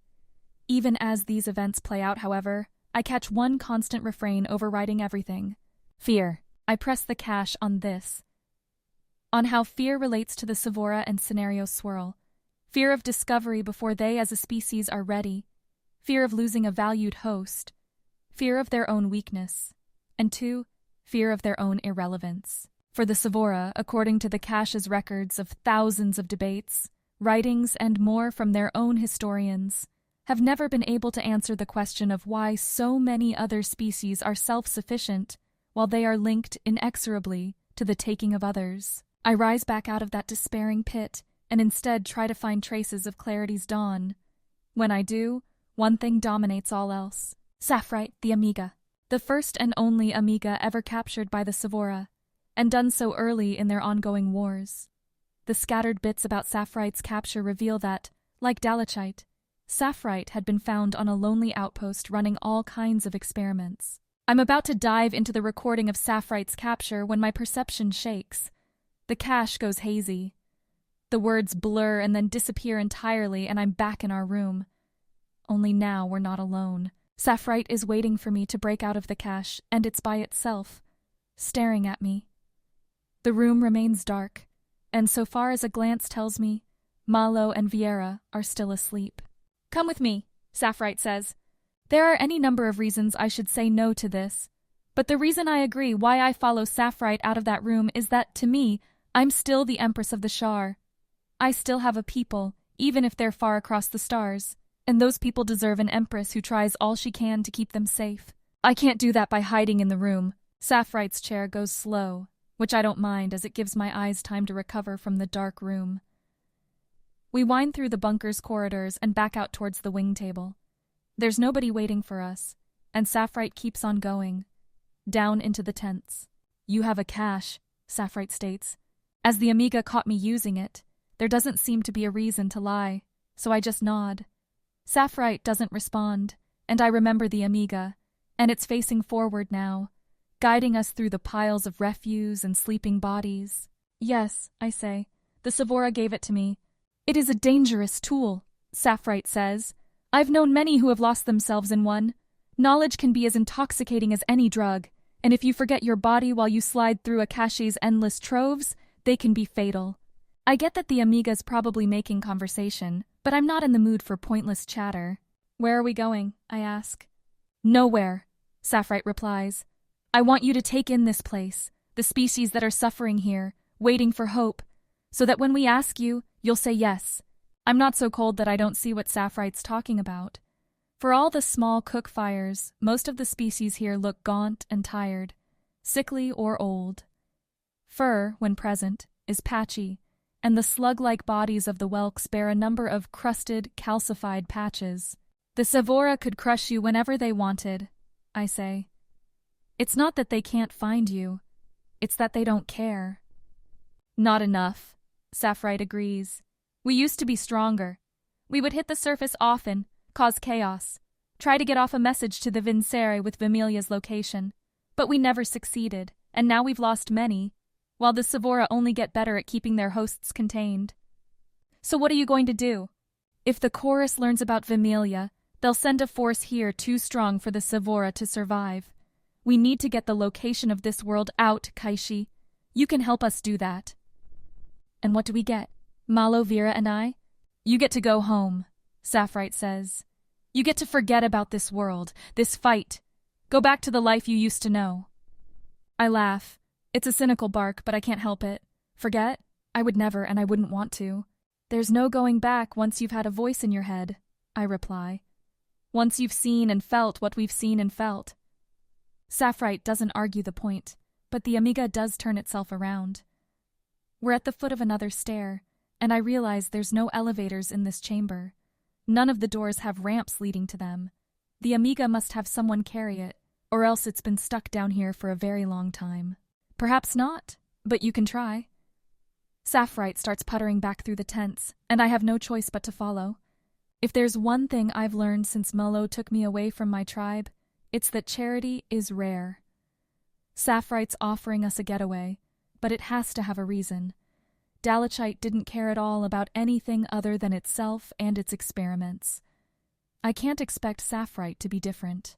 "What's your reason?" I ask Sapphirite as we trundle by a trio of sleeping Flom. "Why help all of these people?" Sapphirite doesn't stop. Its metal arms hang limp at its sides as it rolls along. "The Sevora ruined everything I worked for, destroyed my research, prevented me from completing my life's purpose. Bringing about their end by the force of my fellow Amiga would be the sweetest revenge." "That's it? Revenge?" Now the Amiga stops, rotates the chair so that it stares at me fully with its single eye. I am going to die, Kaishi. On this planet, I cannot access the therapies that allow Amiga to continue on indefinitely. Riddles we solved ages ago are now coming back to tear apart my body. An Amiga may be killed, but dying? Of natural causes? It's expecting me to share in its bafflement, its head-shaking denial of a process that's taken every Solarian Shar for as long as humanity's existed. Amiga don't die, I finally managed to ask. Not that way. Not unless you're cut off. Sapphire hisses out a sigh through its speaker. Which I have been for far too long. When we get back to the wing, Malo and Vieira, along with Rakt and several others, are waiting for us. My friends don't look particularly thrilled as I approach with the Amiga, and I can guess why. Nice job keeping watch, Empress, Vera says to me as we near. There's nothing I like better after a long sleep than waking up with this thing in my face. She nods towards a purplish whelk. The slug-like thing, for its part, does what I think is a shrug by quivering its body and rolling its eyes. It's my fault. Sapphire takes over. I asked her to come with me, so that she could learn, so that she can help you to understand why you'll be going back up to the surface. I know why we'll be heading back up, Vieira replies, her spitfire returning with her energy.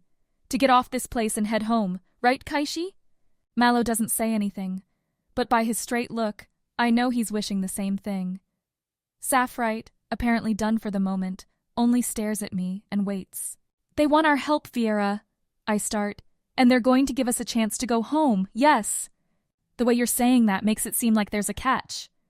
I didn't serve long as Empress, not before being removed by a pair of angry Oratus anyway. In that time, though, I learned to recognize an audience.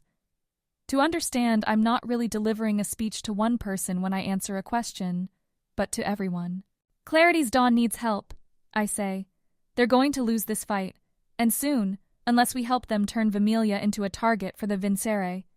Sapphire has a plan, and part of that has us ending up with a ship and heading home, but we can't just leave on our own. Now I quirk a small smile at Vera, not least because none of us knows how to fly one of those ships. There's a beat, then Vera throws a theatrical sigh out into the air. Fine, what's this plan? It's going to take some courage, Sapphire says, but I think you're the perfect trio to pull it off. Chapter 14. One deal after another. One violet, the color of approaching twilight, and the other a bluish white, like a new dawn. The sisters emerge from their house like a pair of particularly smooth liquids, minus their eye stalks, which orient on the Oratus without surprise. They both form up, standing, or rather, sitting at 1/2 meter in height. Sax and Bass stare down at them, and Sax prepares to tell his story. Brother, the blue sister starts, you've once again caused a problem. We've already removed you from this level, stripped you of administrative rights. What else can we do? Says the violet one. I have an idea, sister, the blue one replies. What's that, sister? These two, they are looking for our favor, yes? 4 eye stalks rotate toward Sax and Bass, and the Eratus nod. Then here's my plan, the blue one says. Kill our brother, and we will listen to your proposal. What? Darscale flaps. Kill me? You've become a liability, the violet one says. I agree with your plan. Oratus, do you agree as well? Sax looks at Bass, who bares her teeth. Darscale has done nothing to deserve their mercy, done nothing but deserve its own demise. We agree, Sax hisses. Darscale tries to run, its liquid body squirming back while its eye stalks turn into that hard ooblat cement. Sax catches him with his tail, wraps it tight around Darscale, looms over the ooblat, then turns back to the sisters. How? However you wish, the blue one says. We're not monsters. So Sax does it the kind way, asks for the nearest airlock. There's one on this level, ready for rapid escapes, so together, the 6 of them cross the garden to it. Enix places a feathered hand on the center of the circular door, which chimes an affirmative as it opens. This is what you want? Bass asks as Sax grips the ooblat with all 4 claws. Our brother has caused far too much annoyance to be left alive, the blue one says. It continues to forget our birthdays, the violet one adds, among many other insults. Darscale is simply not worthy of the ooblat name. You're evil. Darscale thaws itself long enough to patter out a series of harsher invectives, none of which seem to faze the sisters in the slightest. "Do you see?" says the blue one when Darscale at last falls quiet. "No use keeping such a thing around." "Do it," the violet one says. With that debate settled, Sax throws the struggling, helpless Darscale inside the airlock. Enix shuts the door, and with a second press opens the portal to the cold void of space. Sax is certain Darscale is screaming, but they hear no sound as the Ooblot is sucked away into the infinite nothing. With that taken care of, Sax turns to face the sisters, and, at their prompting, tells them about Twillo, about needing Plake's cargo purchased so that Sax and Bass can secure a ride off the station. "You don't like it here?" asks the blue one, who introduces itself as Loreneo. "Scrapper Station isn't paradise to a pair of Oratus?" "It's not built for us," Bass throws in a much more diplomatic answer than Sax would have managed. "Like most of civilization, it would seem," the violet sister, Nolene, says. "Yet we must continue anyway, even if our efforts displease the mighty Oratus." "Your sarcasm isn't necessary," Sax hisses. "Oh, but it is. We can't hurt you physically, so words must be our only weapons," Enoline replies. "Why hurt us at all?" Bass says. "We want to leave. You can facilitate that. Do so, and you'll be thanked." "By who?" Loreneo says. "The Vincere," Sax says. "They're looking for us." The sisters swivel their eye stalks towards each other, hold the stare for a second, then swivel back towards the two Oratus. For his part, Enix seems to be enjoying staring out that airlock after the disappearing bit of light that is Darscale's vacuum-frozen body. "Then we can make a deal." Loreneo quivers as it says this. "I don't want any more deals," Sax hisses. "I'm tired of deals, tired of wandering around the station and talking to people who are somehow connected to everyone else." "Oh, but you'll like this deal," Nolene says. "It's right in your department. Your expertise, if you will." "What?" Bass says. "You want a way out, and we want a particular person removed." Loreneo shifts its eye stalks towards Enex. "Our friend's brother was recently killed in a horrible attack on this very station by a whelk, a red one. Kill the whelk and we'll let Twillo purchase your provisions," Enoline adds. "But the whelk works for Plake. If we kill him, she'll never give us her ship." Sax shakes his head. "Then perhaps you'll just have to kill all of them and take her ship for yourself," Loreneo says. "Scrapper Station demands justice for our slain resident Oratus. Deliver it, and you'll get what you want." Chapter 15.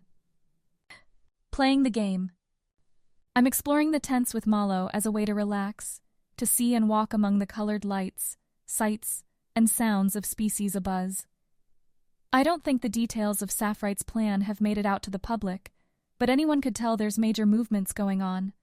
For one, the bunker is flooding with people going in and out. The various airlocks leading away from the settlement open and shut constantly, as Clarity's Dawn agents, engineers, and runners send messages and materials to where they need to be.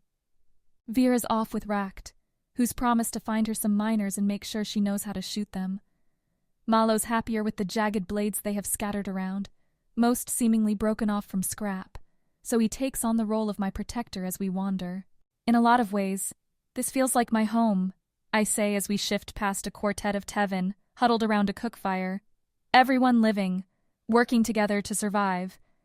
"There was no existential threat back home," Malo replies. "All of these species know they could be dead in a moment if the Sevora above decided they were worth the effort." "You don't think we felt the same way about the Shar? The Lunare? Either of you could have crushed us if you'd chose to." Malo shakes his head. "We never had an interest in conquest.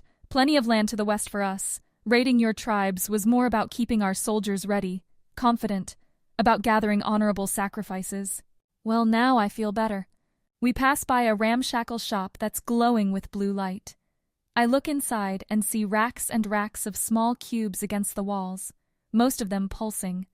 They're hypnotizing, and I step in, reach for one to see how it feels, when something long and furry grabs my arm. "Unless you're pure energy, better not touch those." It's a rasping voice, quiet and harsh. "They'll burn right through your skin, melt your bones, and turn you into a smoking puddle."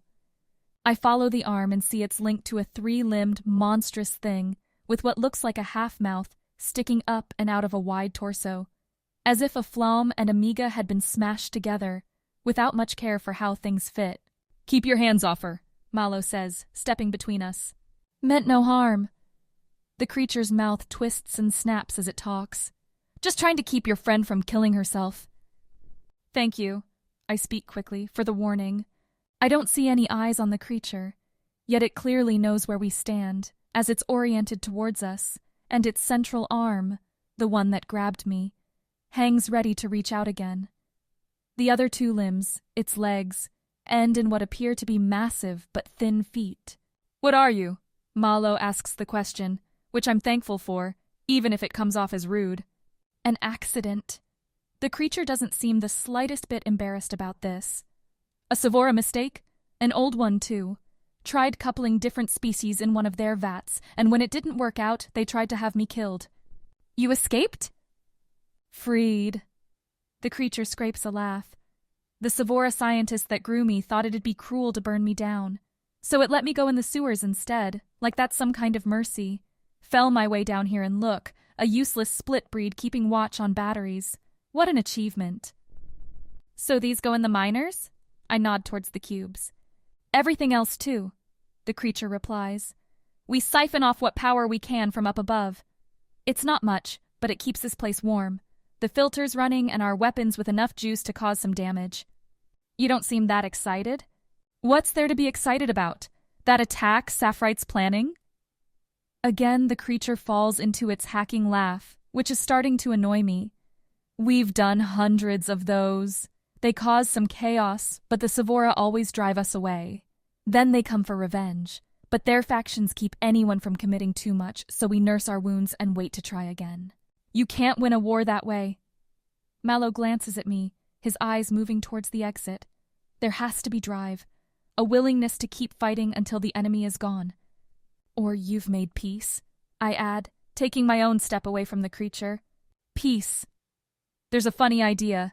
You think I'm down here because I declared war on the Sevora? The creature follows us as we step away from the glowing cubes. No, they wanted me gone because I reminded them of their own failures. I'm a stain to be wiped away, not something to be bargained with. We reach the edge of the shop and keep going, both of us making half-hearted goodbyes. To them, we're nothing, the creature calls as we head away. Nothing!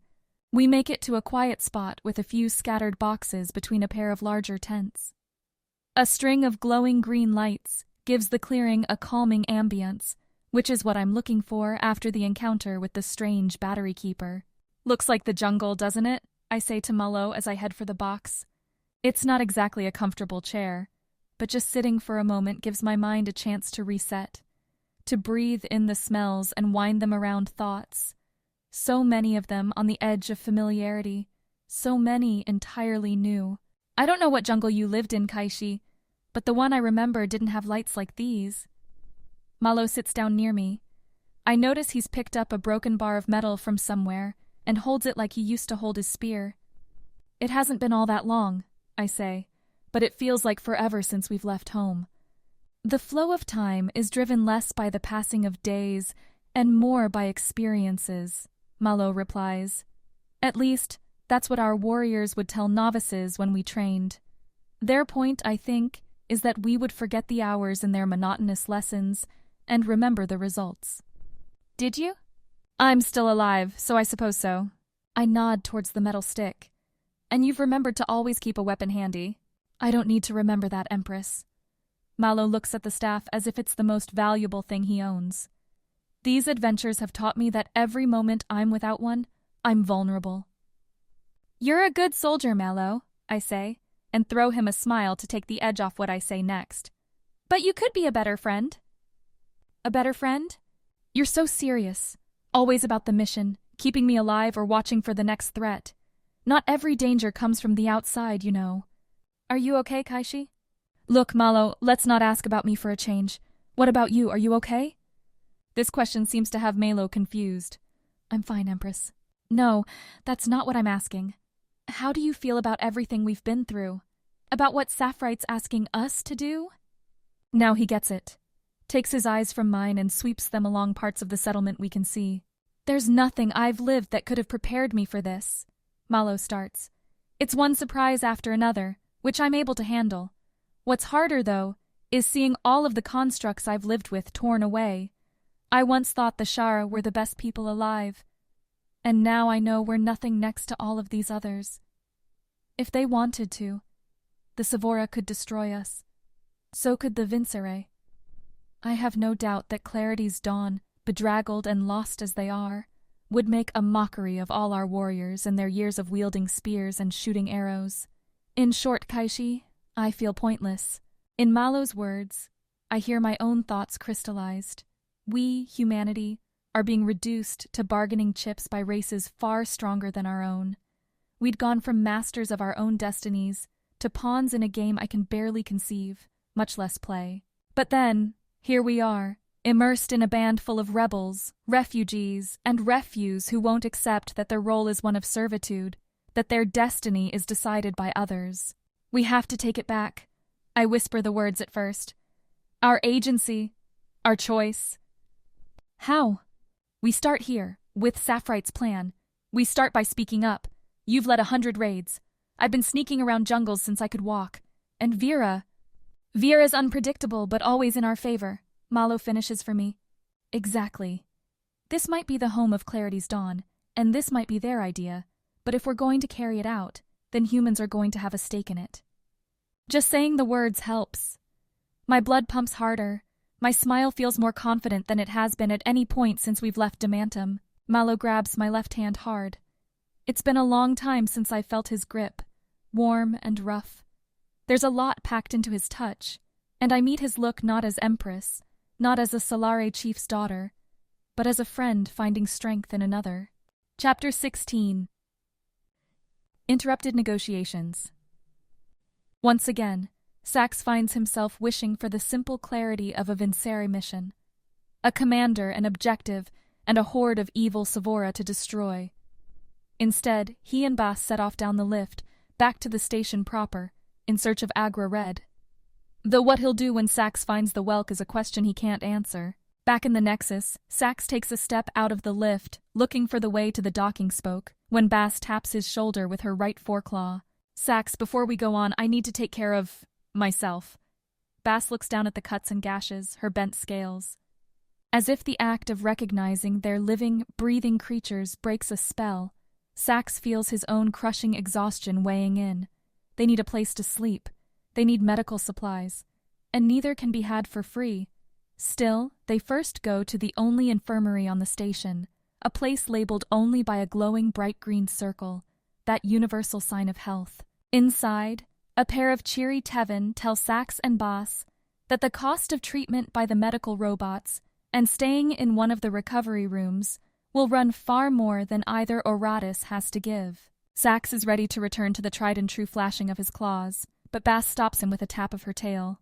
We don't have payment, Bass says, but we do have influence. What kind of influence? The lead Tevin, one with an unusual striping black and purple carapace, replies. We don't need more space, and the sisters would never replace us. With your customers, Bass hisses, and she looks at her claws. We'll bring you more, plenty more, if you fix us now. The Tevin, their eyes peeking through the holes in their long shells, stare at the claws, then sew a short dance with their limbs beating on each other's shells. Sax always hates secret languages. How many fights are you planning to start? The lead Tevin says. Many, Sax replies. Hopefully not enough to take apart the station? No. Sax has no idea what it would take to destroy Scrapper Station, but he's reasonably confident things won't come to that. Though Sax and Bass have left their fair share of wreckage behind, Cobalt included. Then, if you can guarantee at least 5 other customers, I'll waive your repair and rest fees. It's a deal. The Tevin don't have Errata-specific care rooms. There are so few of the species outside of the Villainy that it wouldn't make sense. So Sax and Bass separate. Each of them take one of the largest rooms available, normally meant for heavy Welk. The rooms themselves are clear, cream, tiled across the floors and walls. Sax isn't sure why until hoses blast him with water from all sides. Only it's not just water. The stuff clings to him, seems to squirm across his scales. Nanobots. The little things nip and bite, knit, and sew Sax's body back together. Sax doesn't think he has many new injuries, but then he feels his legs tickle, tear, and grow. They're repairing the burns, grafting and splicing new skin and scales right there. Well before the nanobots are done, Sax is ushered out to a recovery room, a tranquil, silent box looking out into space and the stars. Again, no Oratus chairs here, but Sax makes do with a large couch. A serving robot hovers over with nutrient drink, and Sax takes a long sip, feels the nanobots whir away, and drifts into a long-sought sleep. The Mobius waits for them in docking spoke 1. Sax feels better than he has in a long time, though the Tevin remind them when they leave of their promised referrals. Not that Sax cares. If they don't have to carve up a half-dozen people, then he's fine keeping his claws put away. The Tevin can't exactly do much to enforce their end of the deal. Docked, the Mobius looks like it belongs here. Every part of the ship seems to be meant for something else. The outside is a dozen different colors, all of them pitted and scarred from space debris. Engines, weapons, and living modules spring off the large cargo core at various angles, such that Sax thinks Plake must give her crew freedom to do what they like to her ship. "It'll never win a fight in heavy atmosphere," Corvin says, stepping down from the ship's ramp towards them. "Plake, though, says she belongs in deep space. Doesn't ever want to take this thing to another Amiga planet." The little old Flom steps over, looks at each of them. "Did Darscale send you here?" Corvin finally asks. Sax decides the Flom doesn't deserve to be sent to the Tevin. "Darscale is enjoying a scenic tour of local space." Bass grins wide. Her rose-gold scales glitter in the bright docking bay light, shined enough by their recent repair that Corvin even winces a little. "Ah," the Flom replies. "So this is a social call?" "Have you heard of the sisters?" Sax asks, and when Corvin shakes his head, Sax fills the Flom in. "Plake's not going to be happy if you kill Agra Red." Corvin glances behind him, back up the ramp. The Welk's been her muscle for a long time. "Which is why we're standing here in the open," Bass says. "We want a lift off of the station. Plake has a chance now to give us that, either with Agra Red or without him." "Why don't you try one of the other ships?" Corvin nods behind them. There's at least a dozen more docked.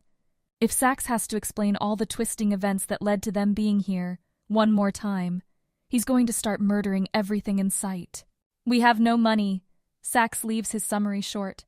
"We need leverage with anyone who will take us. The sisters give us that leverage." "I think you'll find the sisters won't give you as much as you need," Corvin says. "But I'll get Plake, and you can make your case to her." The Flom vanishes back up the ramp. "If they attack us," Sax says, "I'll take the Welk." "Trying to protect me?" Bass replies. Sax hisses a laugh. "I think Welk are tasty." They're not waiting long till Corvin reappears with Plake in tow. The Vifan's not looking thrilled to see them, though her expression changes, as does all of them, when the space station's alarms begin to go off. "Vincere vessel approaching," announces a voice that Sax recognizes as Inex. "Anyone that wants to run, your time is now.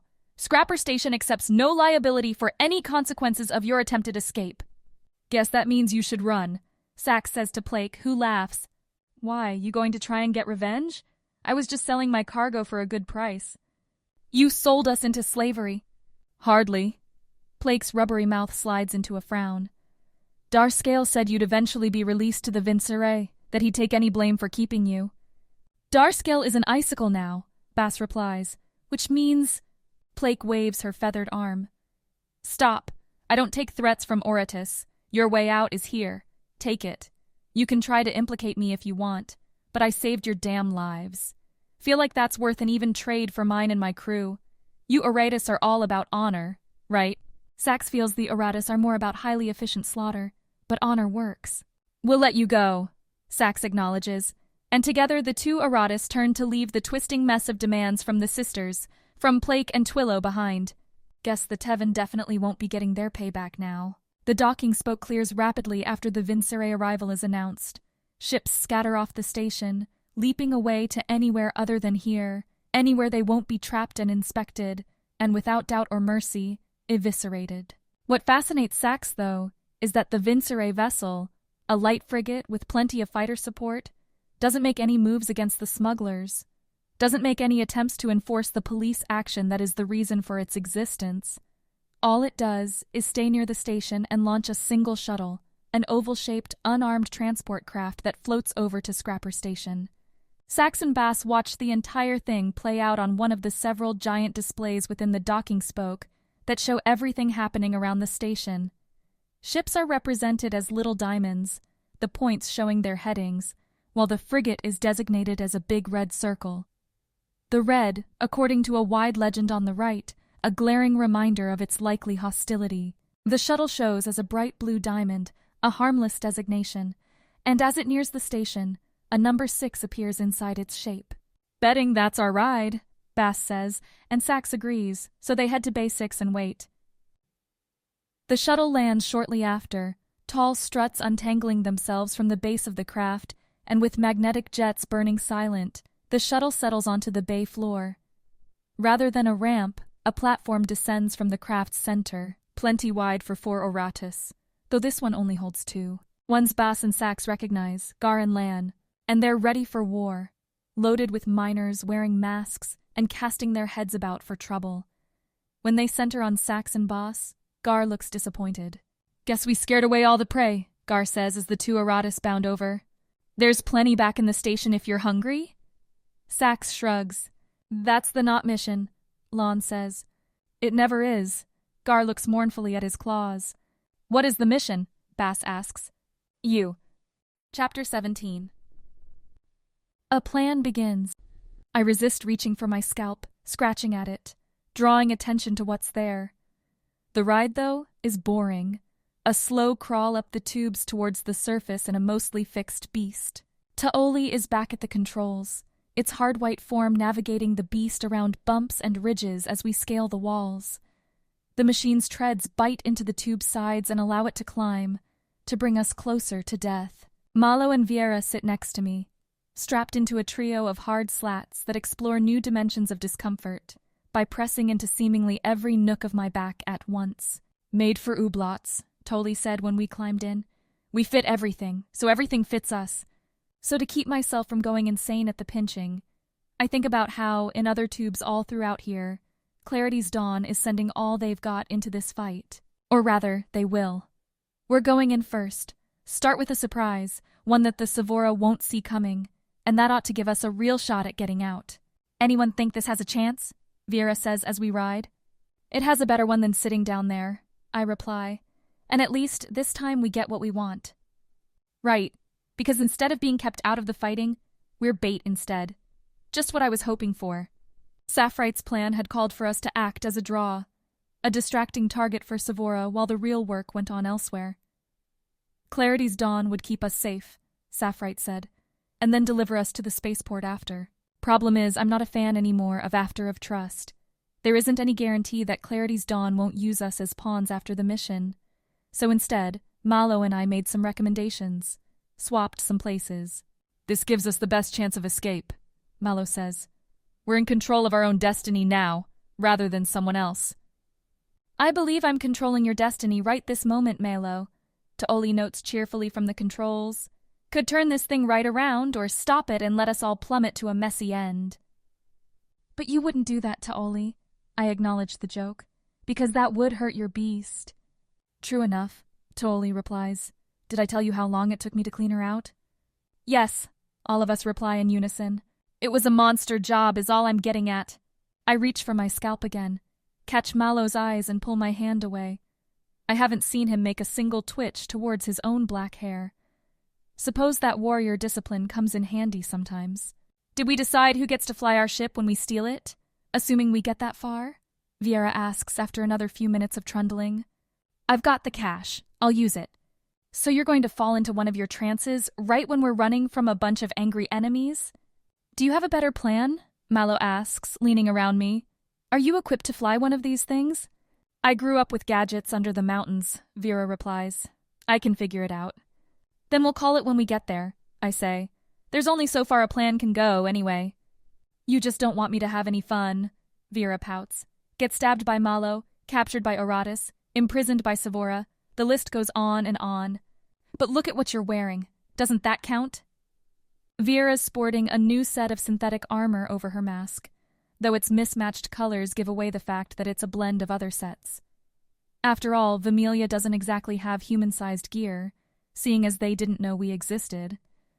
What I'm really focused on are the pair of shiny miners, scrubbed clean and bolted onto latches around Vera's waist. There's a chance the Sevora might take them away, but if we're lucky, she'll keep them.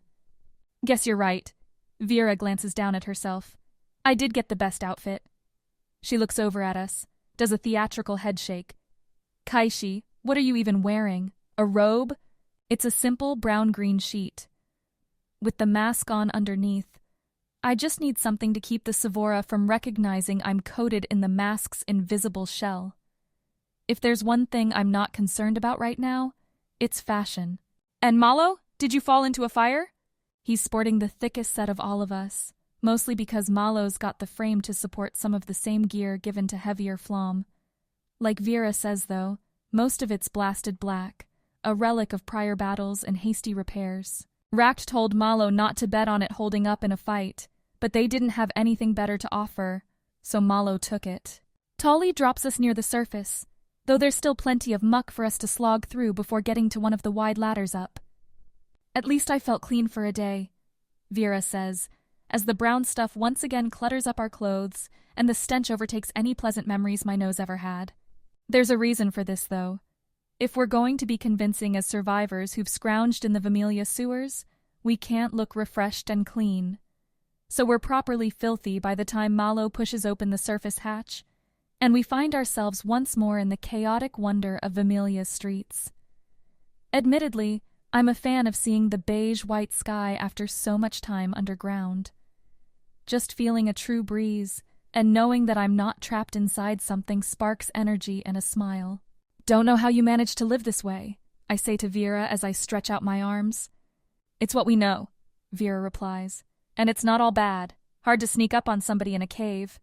Vera's looking past us, and we turn to see a pair of Welk wielding what look like long, thin tools operating on a panel embedded in the side of the tall, shimmering green structure we've emerged next to. Only the Welk aren't working anymore. They're staring at us with slack faces. I give them a wave. We are, after all, supposed to be caught. And finally, one of them reaches for a circular device in a pouch around its body, pulls it out, and begins yammering into it. Suppose we just wait now, Vera says. That is the plan, Malo replies, though he edges closer to me. He's still got that staff with him, and I'm glad for it. The goal might be to get captured, but it's not to get killed. We don't have to wait long, however, before the Sevora announce themselves through a whirring roar. Above us, a narrow shuttle makes its way between the buildings, and out of a pair of opening bay doors, a squad of 12 armored Flaum, bearing Nasia's emblems, drop down. At first I think they're all going to fall and crush themselves on the ground, but their boots flare up as the Flaum close, and they wind up floating just above the surface. I recognize the primary one, black with white tufts, as the one that greeted us when we first touched down on Vermilion. It's obvious the Flaum hasn't forgotten us either, as he doesn't take any chances. Keep your limbs raised and clear. The Flaum barks at us as his troops go through the whole surrounding song and dance. We're relieved of our weapons in short order. Then, to my surprise, we're walked out of the alleyway and along the main streets. Shuttles and other craft buzz above and alongside us, stopping ever so briefly to get a look at the strange new species. Why aren't we flying? I manage to ask the Flaum after we've taken a few steps. You're close enough to walk, the Flaum replies. Close enough to what? Nasia demands no more chances, the Flaum replies. Even if you can't be directly controlled, you will be influenced. You're receiving your masters today, the Flaum says, and there's a hint of pride in his voice. That's when I realize that Toli wasn't taking us to a random drop point. No, this close to the surface, Toli deposited us next to a Sevora host center. Probably not its actual name, but that's what I'm choosing to call the massive, long and flat space the Flaum guide us to. Unlike the other buildings, this one is painted sky blue, and atop its flat surface has long winding spires that tilt towards each other and bind together around the center of the building. Unity, the Flaum says as we approach the doors. No matter what divisions exist among the Sevora people, these spaces are sacrosanct. All who enter here do so to enrich their lives, and those of their hosts. Be thankful that you are going to receive one of the greatest gifts the Sevora can give. I can't wait, Vera mutters. Chapter 18. The Future Now. The way Lon says the words triggers a soft alarm in Sax's mind. There's caution there, wariness, suspicion. "You're here to rescue us?" Bass says. "To see if you're still on the good side," Gar replies, "or if you're with Eva." What happened to her? Sax heads off that conversation, twists it. No sense in revealing his allegiance this early with this little information. "Stole a shuttle, vanished with a prisoner." Lon nods back towards the very shuttle they came in on. "Like this one. Any guesses as to who the prisoner was?" "Avon." Sax's answer isn't a guess. Gar nods. "Never would have thought the commander would fall for a Sevora. But I guess losing your pair messes you up." "If I ever lost you," Lon says to Gar, "I'd probably be more relaxed." "You'd be bored and you know it." "She doesn't love Evan," Sax hisses. "Eva would never." "Save it for the Amiga," Lon says. "If you know anything about her, where she might be." "They haven't found her yet?" "Not yet," Gar says. "But they will. She's the top priority now. They're taking resources away from the Sevora to find her." "Why?" Sax wants to ask this too, but he's getting the feeling that Lon and Gar are doing more than just picking two lost Oratus up from a rogue station. Neither one seems relaxed. Both keep their mid-claws on their miners, as if expecting an ambush at any moment. "What's going to happen if we get on that shuttle?" Sax asks. "If?" Lon replies. "You heard me. You'll be debriefed, asked about Eva. Prove that you're not on her side, and I'm sure they'll let you back in." "Who's they?" Bass hisses. Now Lon and Gar tense for a moment. Clear. The kind of movement Sax would expect to see from someone who hates their situation, but who's trying to pass it off as bearable. The kind of movement he's seen from people who need rescuing. "The chorus sent Amiga to every cruiser," Lon says, "to preserve the loyalty of the fleet." "They've interrogated everyone, even the Flom and Welk," Gar adds. "It's stupid, but once you're clear, it's over." Sax wonders what'll happen when the Amiga find out he's burned one of their number to an ashen crisp. He thought the Amiga on Cobalt had lost its mind, but there's no guarantee any others would see it that way, which means he and Bass could be going into a trap. But if they try to stay on the station, then they couldn't survive here either. Sax sees only one option: try to find Eva, right back where they started. "What if we say no?" Sax asks. "No to what?" "Getting on that shuttle with you, going back to the Villainy." That stiffens their spines, tenses their arms. Sax lets his teeth show just a bit, feels Bass's tail touch his, wrap its end around the tip of his own. She's with him, whatever comes. "That would be a dangerous choice," Lon says finally. "They would order us to bring you in, by force." "Do you think you could?" Sax counters. "Sax, I've always wanted a good brawl with you," Gar rasps. "But not here, not like this." "Then let us walk away," Sax replies, "because I'm not getting on that shuttle.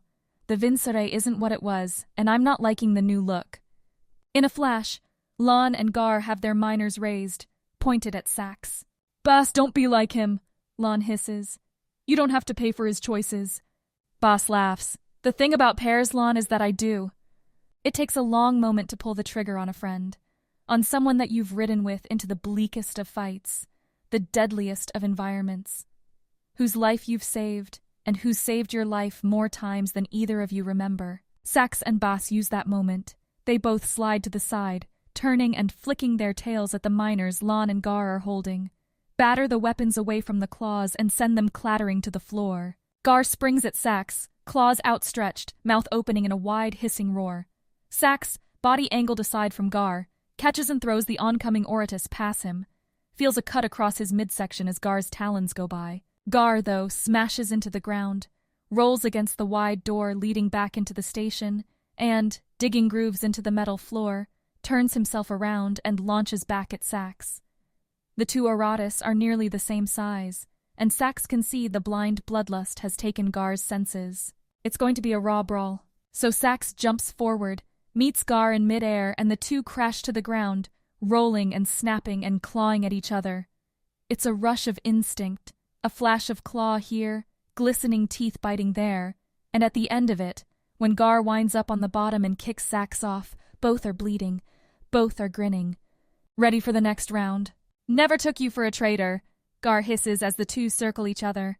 Always took you for a bloodthirsty maniac, Sax replies. He wants to see how Bass is doing, help her, but looking away from Gar for even a second could prove fatal. All Sax has to go on are hissing sounds behind him, the crash and rumble as heavy bodies crash into things. You were right, Gar laughs, and then the Oratus launches.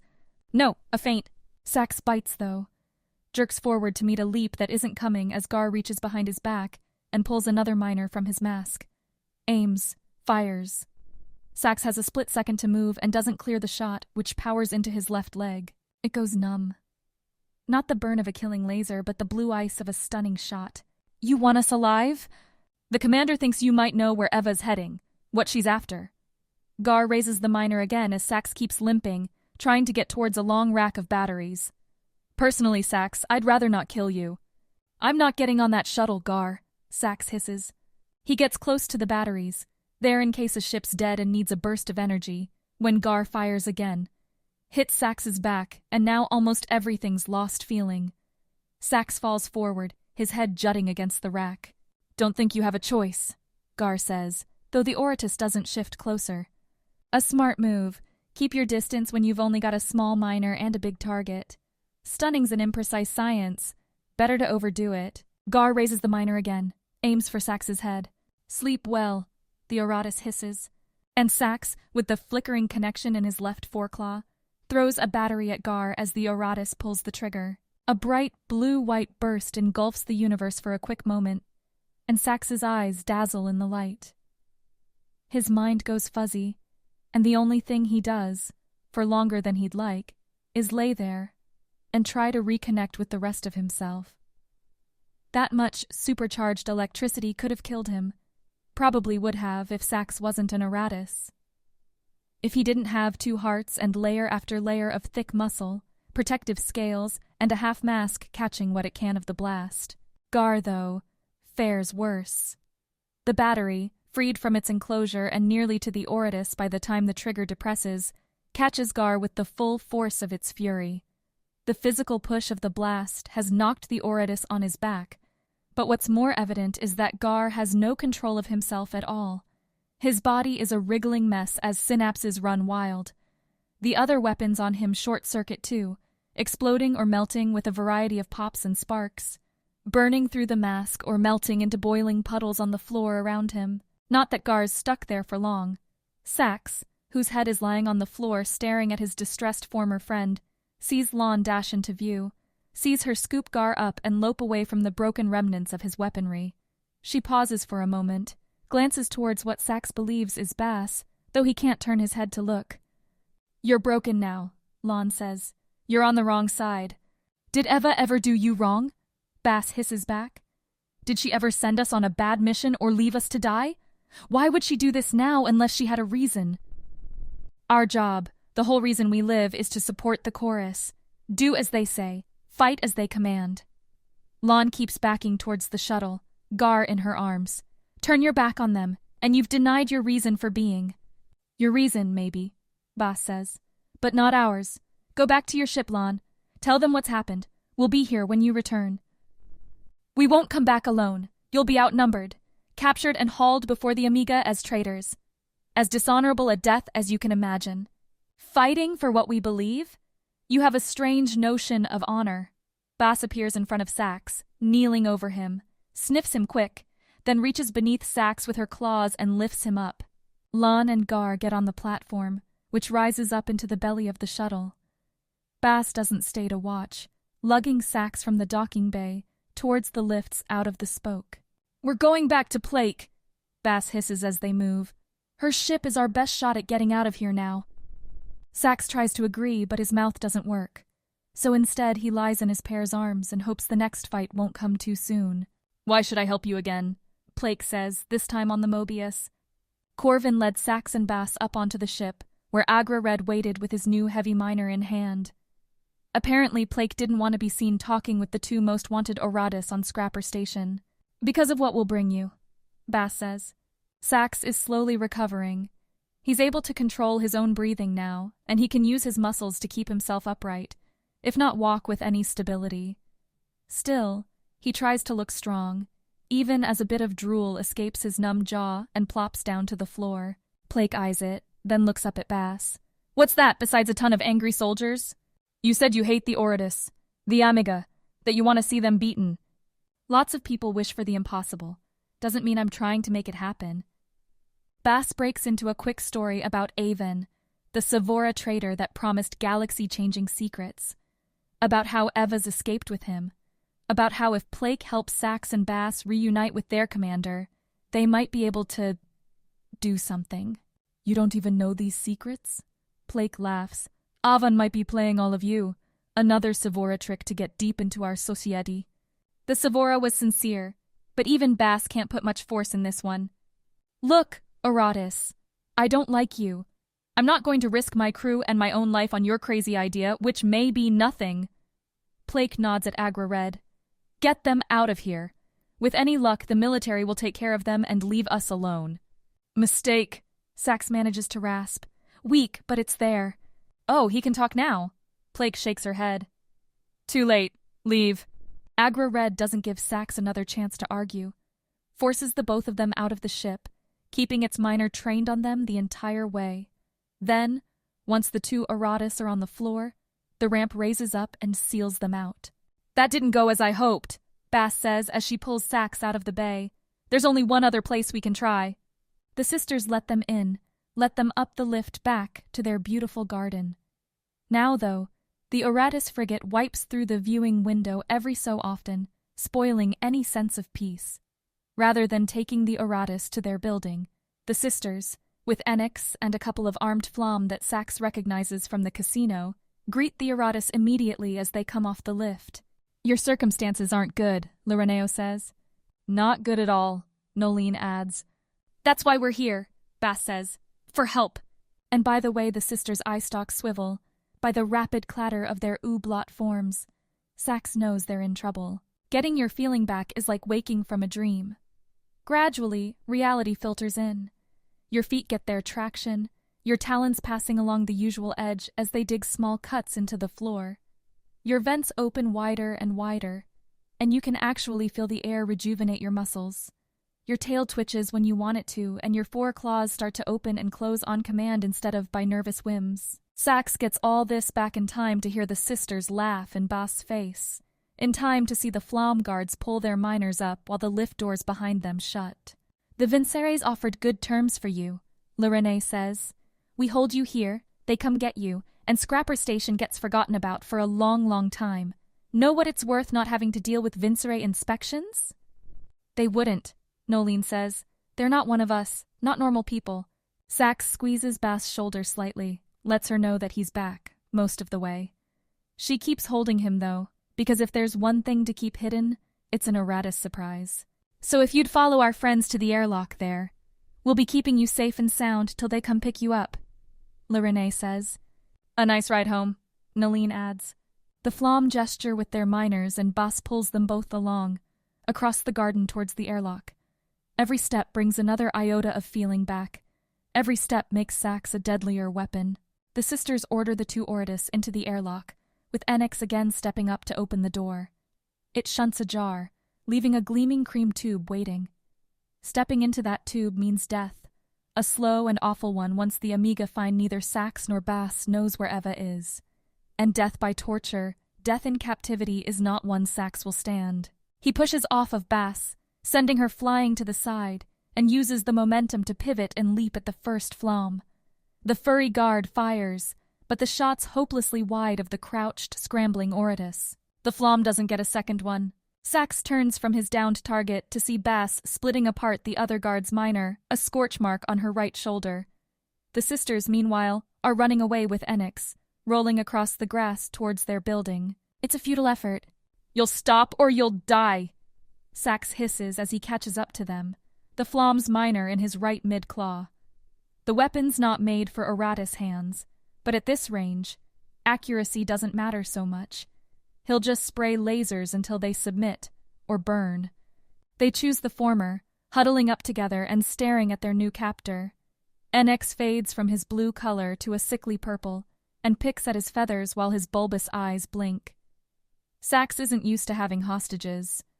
The normal Aratus position is that an enemy is better off dead, preferably eaten, not captive. The sisters apparently can see his hesitance. What will you do now? Villainy asks. Keep us here until your Vincere comes anyway and takes you away? Or will you shoot us and wind up the same? Nolene adds. We'll do neither, Bass replies, stepping up beside Sax. She's not wielding a minor, but there's also no sign of the flom she tangled with. It's as dead as Sax's, or she's chased it off. Either way, the odds of the sisters and their Vifen pal making it away alive are growing dimmer.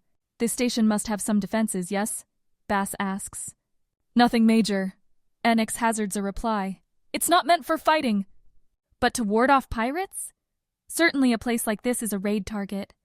Again the sisters squirm, patter towards each other. Speak so we all can hear, Sax says. We have weapons, Villainy says. But they're not for you to use. Never anyone but us, Nolene adds. You'll use them then to shoot the next shuttle they send, Bass says. We'll get them to send it, and then you'll destroy it, and everything that comes after. The sisters laugh. Enix even looks confused. You think they'll leave? The Vincere will never go away if we fire on them. They'll simply attack in greater and greater numbers until there's nothing left of this station. Bass shrugs her claws. That's your future. This is your now. Either you take us to the weapons and fire them, or you die here. If you want, you can blame the attack on us.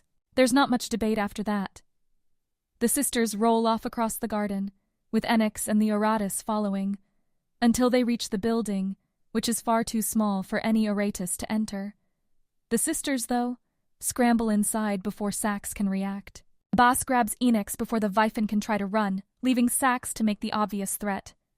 Either the Ublots do as they've agreed, or their beloved servant becomes a messy stain in the middle of their garden. We're not running, Villaini's voice comes from inside the building. The only way to arm the station is in here, where nobody else can get it, Nolene adds. Hold him, Sax asks Bass. He's not going anywhere, right, Enix?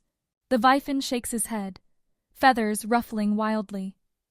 Sax takes the cue to jump on top of the building, where he tracks the Ublots through the translucent roof, watches them shift through one room after another until they get to the back, to a small room where, after Sax digs his claws into the ceiling and pulls it off, he can see an array of terminals. What did you just do? Villainy protests. He's ruined our home, Nolene says. Making sure you do as you're supposed to, Sax replies. Tell them you've caught us. Have them send the shuttle towards the airlock. The sisters do as asked. It's Lan's voice on the receiving line, and she says a pickup will be on its way shortly. If both Lan and Gar are on that shuttle, getting ambushed and blown up in space isn't a good Oratus death either. Sax flicks back towards Bass, who's still holding Enix and looking bored with it. He has to protect her, just as she protects him. Sax tells the sisters to go ahead, to arm the weapons. He's going to start a war to save himself. Chapter 19. Captive Souls.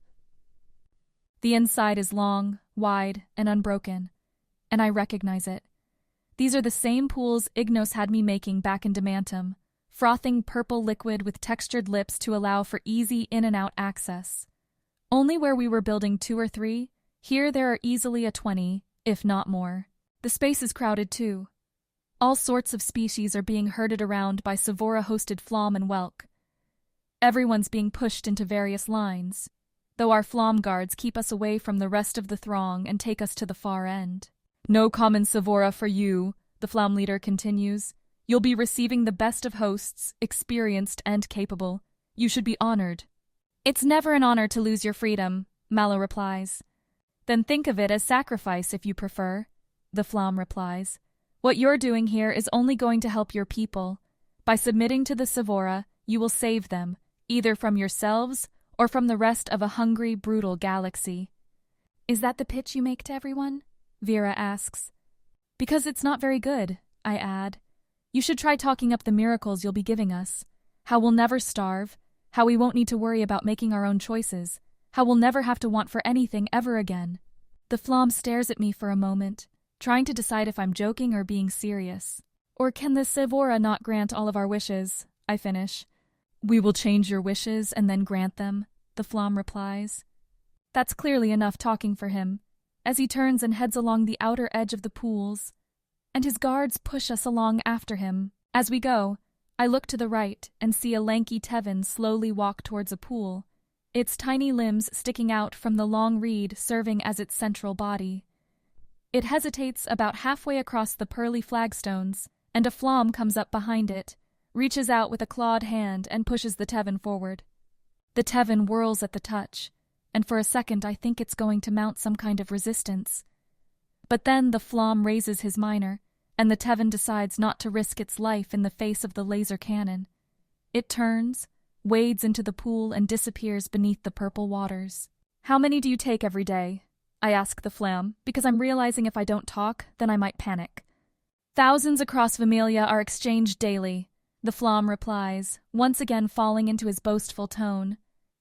"Whether we're recycling old hosts, integrating new ones, or trading one Sevora to another to better match needs, the Sevora are always in motion."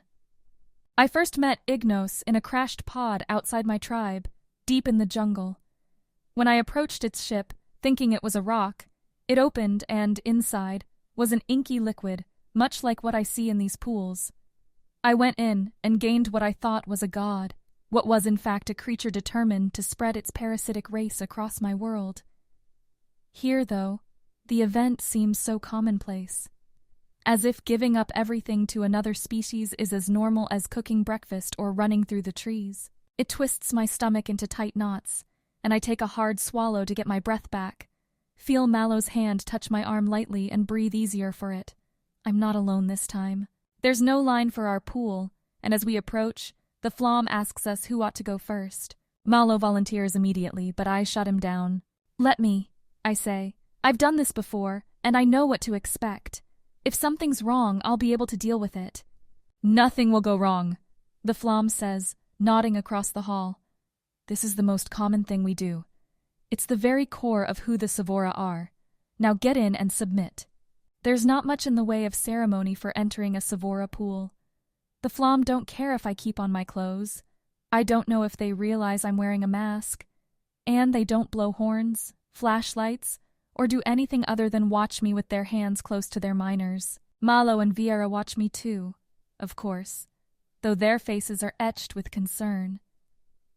Even though this is part of the plan, we all know it's not going to be pleasant. The flagstones are cool to the touch, and everything glows somewhat in the clear light filtering in from the roof, which is a translucent cover that provides a frankly amazing view of all those intertwining spires. Not for the first time I'm surprised at how much beauty these terrible things can create. I get up to the edge and look into the purple. It's too dark to see below the surface, the water quickly getting to the level of a deep twilight. There's clearly current, too. Either that, or the Sevora themselves make the ripples caressing the surface. "Get in!" the Flom barks from behind me. "Your master needs its host." Apparently that's the cue. I take the order and step forward, expecting there to be a step, but there isn't one. It's just a cliff. I overbalance, send out a yelp, and splash into the pool. That's me, always dignified. I try to swim, but the liquid is heavy, pulling me down, as though I'm trying to shove against the same thick muck that coated the sewers. Every stroke tightens my muscles and leaves me sinking, to the point where I wonder if I'll just drown in here. The thought dies a swift death as I feel a tickling touch around my head. I try to lift a hand to brush it away, but the ink is too thick down here, too heavy. I can't even get my arm up that high, not that it matters anyway. Sapphirite's big design gets to work before the probing Sevora can realize my mask is blocking it. The sign comes when the ink around me starts to shift color, to bloom into a sickly orange as the coating on my hair reacts with the nourishing chemicals in the ink and grows, spreads its viral haze through the pool. At once, the tickling touch vanishes. If Sapphirite's creation works, that same virus should be devouring the Sevora now, gobbling up the thin-skinned parasite and spreading from this pool to the others. Of course, the mask protects me from the virus, too. Its protection is what made Mallow, Viera, and I such perfect vessels for the delivery. As it is, though, I'm stuck at the bottom of a massively growing collection of voracious cells, and I can't lift myself out. There's a shift next to me, and I see the Flom Guard's gray metal stick slash through the thick orange like a black line. I'm able to get my hands around it, the mask protecting me from the rough edges, and I feel myself start to rise. Like a parting film, the orange gives way as I reach the surface to total chaos. Shouts pour in through the mask, coupled with far-off bangs. Clarity's dawn is beginning their part of the deal. Mallow grabs my arm and pulls me the rest of the way out, and I get my first look at what's happening to the rest of the pools. Sapphire said the bacteria would spread fast, hopefully fast enough to outrun any seals the Sevora could enact. Right now, more than half of the pools are turning orange as the stuff eats its way through the pipes that apparently connect them all. Sevora-controlled guards are running around in a panic, heading for panels or just fleeing entirely as captive species realize they have a sudden chance to be free. They will seize their opportunity, Sapphire said back down below. They will fight back once they've seen what's coming for them. In this case, anyway. The Amiga is right. After seeing what waits in those pools, and with the guards distracted, Tevin, Welk, Flom, and others rush either towards exits or towards their captors, angling to pull miners from their hands. But not all of them. Some simply stand still, looking around vacant-eyed and lost. "We've got to go," Vera says, and I turn away from the scene to see my friend, with both of her miners drawn, picked up from a pile of taken tools and weapons meant to be directly returned once a Sevora has taken control of their new host. There's only one exit from the building that I can see, and it's crowded with bodies and the flashes of miners. Though whether the attacks are coming from Sevora or not, I can't tell. "Not that way." I point back behind the tubes, towards a set of maintenance doors, where some of the Sevora guards had disappeared. They won't be expecting us to head through the back. At first, at least, nobody stops us. With Vera leading and Mallow watching behind, the three of us break around the long pool towards those doors. They're smaller than human entries, smaller too than the ones on Cobalt, which must have been sized with Oratus in mind. These are simple squares about 2 meters high, plenty tall for a flaum, but Mallow has to duck under as we head through them. That the doors open straight away surprises me, until I remember that the Sevora operate by absolute authority. Why bother with security when everyone on the planet ought to be under your iron-fisted control? Beyond the door, I expect to find hallways, but instead it's another open area, and what I see is horrifying. Rows and rows of stunned species clumped together. Bodies of Flyam, Welk, and others piled on one another, though they're all seemingly still alive. Still breathing, though they barely move. "You're a host for so long you don't know how to be free," Vera says, and even her light voice carries lead at the sight. This is what happens?" I say the words knowing neither of them can answer, knowing that I'm seeing it all spread before me. There are shallow pools on this side too, much smaller, and many of the bodies are clustered outside of them, where the Sevora must evacuate their hosts before heading to the other side for new ones. No secret why they'd want to keep these pools hidden either. Any captive looking at these bodies would get a very different idea of what it means to be a Sevora host. And that's when I realize why some of the Sevora guards went this way. There are so many listless souls here that if someone roused them to fight, they could overwhelm this whole building and more. "Hundreds and hundreds of them," Mallow whispers. "Come on," I finally muster. "We can't just watch or the Sevora will realize we're not taken. Let's go." Chapter 20. Inciting Rebellion. The shot fires, a blast of bright white-hot energy streaking out towards the approaching Oratus shuttle. Just when it's about to hit, the white bolt diffuses into a series of thin crackles and scatters around the ship without any apparent damage. "Dispersion shields," Bass hisses. "They suspected." "How could they not? 2 Ublots catching 2 Oratus?" Enix says. "Especially ones like yourselves?" Sax watches the shuttle continue its approach, heading in towards the garden's airlock. If the ship had its shields running, something that drained plenty of energy, and not worth doing if you didn't suspect an attack, then it followed that whatever waited inside that shuttle would be strong enough to take Sax and Bass by force. "Fire again!" Sax orders, and the Ublots carry out the order. Another white bolt lances out. Another white bolt dissipates into nothing. "You only have 1 cannon on this station?" Sax asks. "Only one that we're willing to use," Enix replies. "Try to kill us if you want, but if we make enemies of the Vincere, then we are most definitely dead." "We need to run, Sax," Bass says. "Back to Plake, maybe? Force her to take us away?" Sax is shaking his head before Bass is done talking. He's had enough of negotiations, enough deals and dancing around. There's only one way he wants to get out of this. Sax wants to fight, to win, to get back who he is. Enix, where's the nearest communications array? Sax hisses, and the Vifen points towards another room in the Oblot's short building. What are you doing? Lorene asks. It can't be good, Nolene adds. Sax clomps into the Oblot's space. The terminals are set low, but Sax can still tap the screens, still open a channel to the oncoming shuttle. This is Sax, your target! Sax rasps into the speakers inset in the terminal's base. You're wanted for suspected rebellion against the chorus. The voice that comes back is watery, a whelk. You're ordered to stand down and await our arrival. Any further attempts at attack from the station will be returned with lethal force. Torching an entire station for 2 Auratus seems brutal, even by our standards. Sax says, We follow our orders, unlike you. I follow my conscience. Sax cuts the communication, flips the channel to broadcast through the station.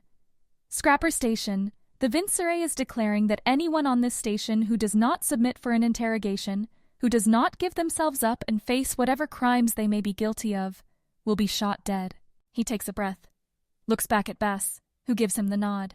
A lie that might cause many to die, a lie that might let the Auratus live. We've chosen to fight back. Any who stand with us, who want to survive, find your weapons, form up, and find your courage. Scrapper Station will not bow to oppression. Inciting innocents to rebel isn't something Sax has ever done before, and being up in the garden, away from those same people, makes it hard to discern what effect he's had, if any. The key, though, is that he added an open channel to that last broadcast, sent it flying out into space, to the Vincere frigate, to the shuttle. If there's guilt to be had in potentially setting up a fight between people who could have avoided it, Sax kills it with the sure knowledge that anyone on Scrapper Station is likely avoiding lawful work anyway. Everyone here has something to hide, someone to scam, and a willingness to do whatever it takes to survive. What he's betting on is that they'll do enough to buy Sax and Bass some time to find a way off of this station. At least we'll keep our promise to the Tevin, Bass says as Sax returns to them. Yes, I'm sure they'll be thrilled when the entire station is burning because of your actions. Enix sighs. You've killed us all, Lorene shouts from her terminal. Only if you let them, Sax says. It's either fight or die now, Oblot. Then we fight, Nolene announces. Fire, sister, and fire again. This time, it's 5 white bursts lancing forth from the station, and now the shuttle tries to move. It jockeys up and down, so that only 3 of the shots manage to splash across its shields, with the last punching through and glancing off the shuttle's armor. Aim for the frigate, Sax says. Keep it away from the station. We'll handle the shuttle. I don't like this, Lorene replies. But we'll try, Nolene adds. Sax and Bass lope over to the airlock as the shuttle screams in for a hard docking. 2 Auratus against who knows how many. Sax still has the miner he took from the Flam Guard, but that's hardly enough artillery. They check around the airlock, looking for vulnerabilities, for places to set up and cover. But the bushes won't block any lasers, and the airlock is wide enough to let the troops stream through. Our only chance is breaking the seal, Bass says as they study the airlock, looking for hope. We don't have the weapons to do that, Sax replies. But we do. Agra Red's voice comes from behind them. The fiery Welk's assault miner, built into its body, has a full set of batteries lacing from the weapon and around Agra Red. Black, the burly female Flam, stands next to him, along with Plake, each holding oodles of their own weaponry. And they're all aiming at the 2 Auratus. What do you think, Plake? Agra Red says. We blast them. The Vincere lets us all go? The Vifen captain brushes her purple-red mouth with an iridescent feathered arm, then shakes her head. Feel like that option's already gone. These 2 have torched all of us. That's what happens when you fire on a Vincere ship. They'll just raise the station rather than take stock of who's innocent and who's not. Sax is trying to find a vulnerability, but unlike the useless Flam guards from earlier, Plake, Black, and Agra Red are keeping their distance. They'd have more than enough time to react, aim, and fire before Sax could leap to them. That's the point, Bass hisses. We told you. There's something bigger going on here, something that ends if Eva gets captured. Big enough to damn everyone on this station? Plake says. Yes. The Villainy puts on a show of considering, but Sax bets she's already made up her mind. He's thinking if Plake really wanted them dead, she'd have shot them in the back, not even given him or Bass a chance to respond. Here's what I'm looking at. Plake starts. The rest of my life spent running nutrient gel and stopping in dives like this one. Or a short burst spent trying to hurt the bastards who've turned the Villainy into cretins like this one. She nods at Enix, who manages to look both offended and embarrassed at the same time. The Oritus torched my homeworld. Agrared says, I've got no love for them, no love for you two either, but it sounds like you might give me a shot at doing some real damage. It twists, aiming the assault miner behind Sax. Besides, I need more excuses to play with this thing. Both of them look at Black, who's wielding a snub-nosed gooter, hooked to a big tank on her back. She looks at the Oritus and shrugs. Corvin says you're on the good side, and I trust him. There's a loud thunk from behind them, followed by the whirring and clacking sounds of locks sliding into place. The shuttle's docking. Now get out of the way, you morons, or I'll fry you too. Agrared waves the tip of its miner, and both Sax and Bass break to either side of the airlock door. Enix dashes to the airlock's control panel, glances back at Plake, who shakes her head. Not until they're inside, Plake says. We've only got one shot at this. Sax watches through the glass into the white cream of the airlock. Instead of a real window opening to space, there's now a tunnel lit by small globe lights. A tunnel that leads back to the shuttle, to the force coming to take them all. Though, going by Agrared's manic grin, Sax thinks the Villainy is going to have a harder time than expected. The first Flom troops pour into the airlock, and they're ready for almost anything. They've got miners, they've got armor, and they're moving like a trained squad. What they're not expecting, though, is a mad red whelk with a giant cannon waiting for them. At Plake's nod, Inex opens the panel, and as the airlock door shunts aside, Agrared opens up. A cascade of red bolts pours forth, punctuated by a rising whine as the weapon's pumps keep working to churn gas through the miners' ionizing batteries. Agrared keeps the steady spray moving back and forth, and beyond the panicked screams of trapped Flom, there's a new sound: vacuum alarms. Agrared's pierce the shell leading back to the shuttle, exposing everything to open space. At the first hint of the pull, the airlock slams shut of its own accord, and Sax doesn't even move a centimeter. The Flom, and anyone caught in the tunnel to the shuttle, isn't so lucky. They're blasted out into space, and Sax can see their flash-frozen figures spiraling away into the black. Seal it, Plake says. Black steps forward with her gouter and starts a spray of heavy green liquid. It splashes around the airlock, letting loose plenty of steam as the plasma burrows into the metal. The cooling comes rapidly, with the green settling into a deep gray and hardening around the door, eventually encasing the entire entrance. They can break that, Sax says. But they won't, Plake counters. Not when they have plenty of docking bays to use. There's a crackle. Then Lorene's voice echoes over the station's broadcast system. They're launching additional shuttles and fighters. Scrapper station, get ready for imminent assault. Show them what a bunch of scuzzy lowlifes and vagabonds can do, Nolene adds. They don't waste time hanging around the airlock. All 5 of them, Enix retreats back to the sisters, head to the lift, hustle in, and take it down to the Nexus. Never expected you to come to our defense? Sax says as the lift chugs lower. Never wanted to, Plake replies. You forced our hand. We meant to. That's not what you're supposed to say. Thank you, Bass hisses. Now we have to leave. Agrared laughs. Leave? After you've got them all riled up? Even if we manage to hold back this assault, Bass says, they'll be calling for reinforcements. The station will be destroyed, unless we get away, unless we claim responsibility. Compassion? From an Oratus? I didn't think you had any, Plake says, then sighs. And I suppose you're planning on us to take you? Yes. Sax isn't much for subtlety. Chapter 21. Burning City. We make it all of 10 steps. We're next to one of the feeder pools, a quartet of whelks standing, looking at us with nothing going on in their eyes, when there's a yell from further down the room. The humans came this way. The Flom's voice is hard, angry, and bright. Leave these! Get them! It looks like the Flom's group is busy shooting freed, confused species and tossing them into piles. Summary executions for potential problems. Seeing it makes me feel sick, but I suppress the revulsion when I see the 10 flom turn our way. And now we run, Vera says. Part of me wants to stay and fight, because it's clear the sort of end coming to all of these innocents. Clear the Sevora are choosing harsh security, that they're treating these species as products rather than people. But we're outnumbered and outgunned, and if there's going to be this much death, then the sacrifice ought to be for something. Vera fires a few shots from her miners, though I don't see if any hit.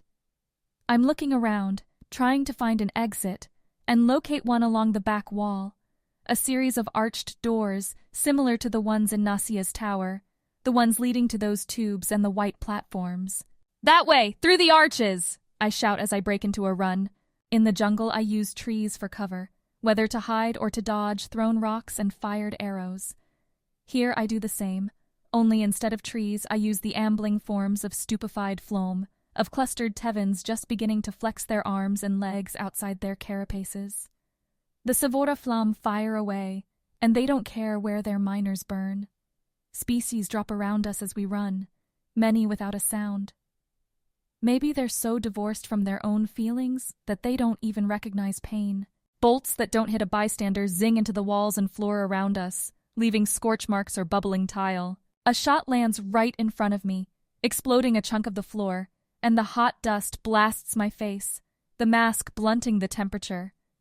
I stumble, though the mask filters away the dust, then feel Mallow's arm on my back, pushing me forward. If we stop, Kaishi, we die, he says, and I want to tell him I know but can't find the breath. The air is sick with burning flesh, with the electric zap of molten metal and discharged batteries, and my mask doesn't clean out the smell. My ears ring with shouts, the whine of energy being spent, and the constant rumble of explosions outside the building. But we make the arches, me first, with Malo just behind, and Vera continuing her stream of wild shots. I notice the armor on her has a few burn holes, but Vera's still moving, and we don't have time for first aid anyway. All the arches funnel into a back smaller section, that in turn feeds into those same platform tubes. The middle one! I point as we run towards the only platform already there and waiting. The rest of the station is empty. Apparently nobody wants to visit the birthing pools when everything goes wrong. Lasers continue to splash into the walls behind us, but the pursuit seems half-hearted. By the time we reach the platform, there's nobody even in sight. Anyone know how to use this thing? Vera asks as we stream through the doors. No idea, I say, turning to the control panel anyway. But I'm guessing anywhere is better than here. There's no buttons, only a screen with a maze of icons. It reminds me of the console on Cobalt, and I wish Ignos were here to tell me what they all meant. Lacking the Sevora, and lacking the time to dip into the cache, I tap one that looks like a flying ship. The doors slam shut. I step back onto the platform and sit in the chair that forms to match my size. We're alive, I manage to say to my friends, and then the platform rockets away. Our ride launches us up and away from the birthing pool building, and what I see sears into my mind. Across Vamelia's vast cityscape, towers of smoke rise from all over, like black billowing trees from a silvery desert. Unlike our first ride with the Flom, this platform expands a transparent film around us as we get up to speed, and I find my breath isn't stolen away by the rapid air. Apparently the Sevora build their transport by grades. Ones going to and from the birthing pools get a better class of ride. Sapphire wasn't kidding, Vera says as we zip through the air. Clarity's Dawn is going all out on this one. Did you see how it looked down there? I reply. They were starving, and it seemed like only luck was keeping them alive. Rather than wait for the Sevora to end them, better fight on their terms. Better to die for something than because of someone, Malo adds. The tube swoops us out and around the large sculpture near the birthing pool building, and we get a good look at what's happening outside the main entrance, where most of the prisoners are scrambling. It's just as bad as the way we went. A firing range of Sevora guards lays waste to unarmed, panicked prisoners, trying to pile their way out of the building. A one-sided light show. That's so horrible, I can't keep from saying. Ignos wanted you to join that, no thanks. Vera glances at her miners. You should have let me stomp the slug when Rack took it out of your head. Maybe so. The platform, mercifully, keeps moving and soon the slaughter disappears out of sight behind taller buildings. It's still hard to see where we're heading, so I tell the other two that I'm going to slip into the cache. Even with all the excitement, triggering the cache and its emerald flash pulls me away from our zipping ride and into the infinite, cool nexus of data. Immediately, a giant map of Villainy fills the space around me, and our current location shows as a blinking dot in a translucent blue city.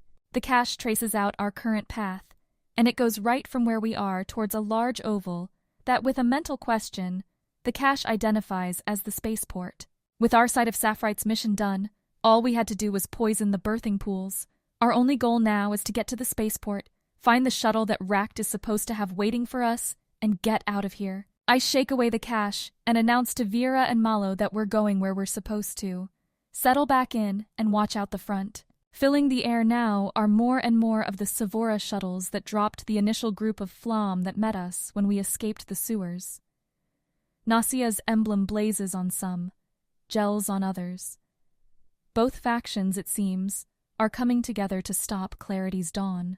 And I realize I don't really care anymore.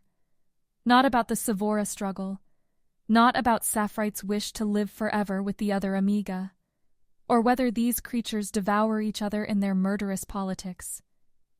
No. All I want is to go home, which is why I almost scream when the platform slows, then veers from its straight path to go down, right towards a tall, egg-shaped building beneath us. We shuttle through an opening in the top, big enough to only fit our single platform. The floors we pass by are dark, skeletal, as if this building is still under construction. Eventually, the platform settles at the base, where indeed are piles and piles of materials. There's also a set of 5 creatures standing, waiting. One strides forward as the platform's bubble recedes and our seats fall away beneath us. As the creature comes closer, I recognize the shape. Like Saxon bass, but smaller, and its scales are a dull gray. Several flake off in the steps towards us, but the claws on its forearms shine sharp enough. Kaishi, I hoped I would see you again, the creature says, and even with the rasping hiss of an Oratus tongue, it's one I know. Ignos, you have a new body, is the first thing I can think of to say. We step slowly off of the platform into the dark skeleton of the building.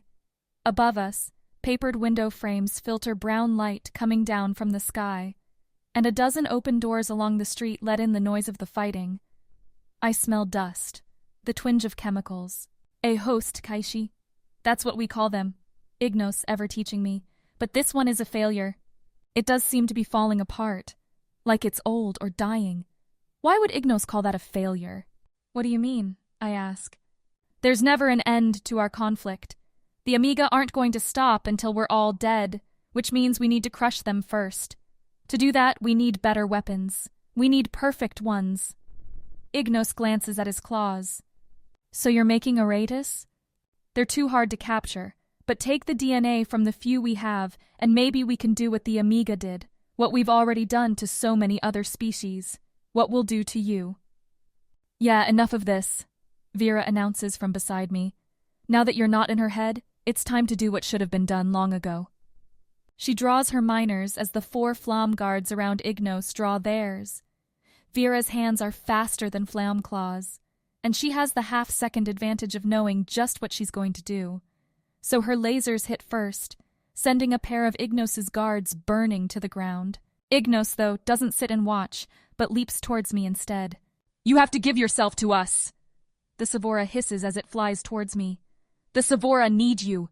Malo's metal staff catches Ignos in a wide swing as the creature gets close to me, and Malo slams Ignos down into the ground.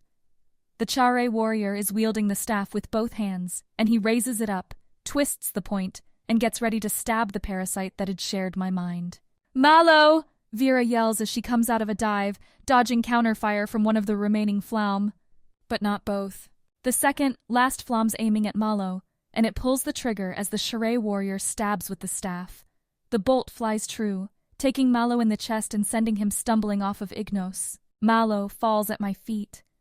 I want to check on him, but the Flam is moving its minor towards me now, so I fall back on my training and dive forward, scooping up Malo's dropped staff and getting Ignos's much larger body between me and the Flam. Another series of lasers flashes around us, Vera getting back to work. This isn't you, Kaishi!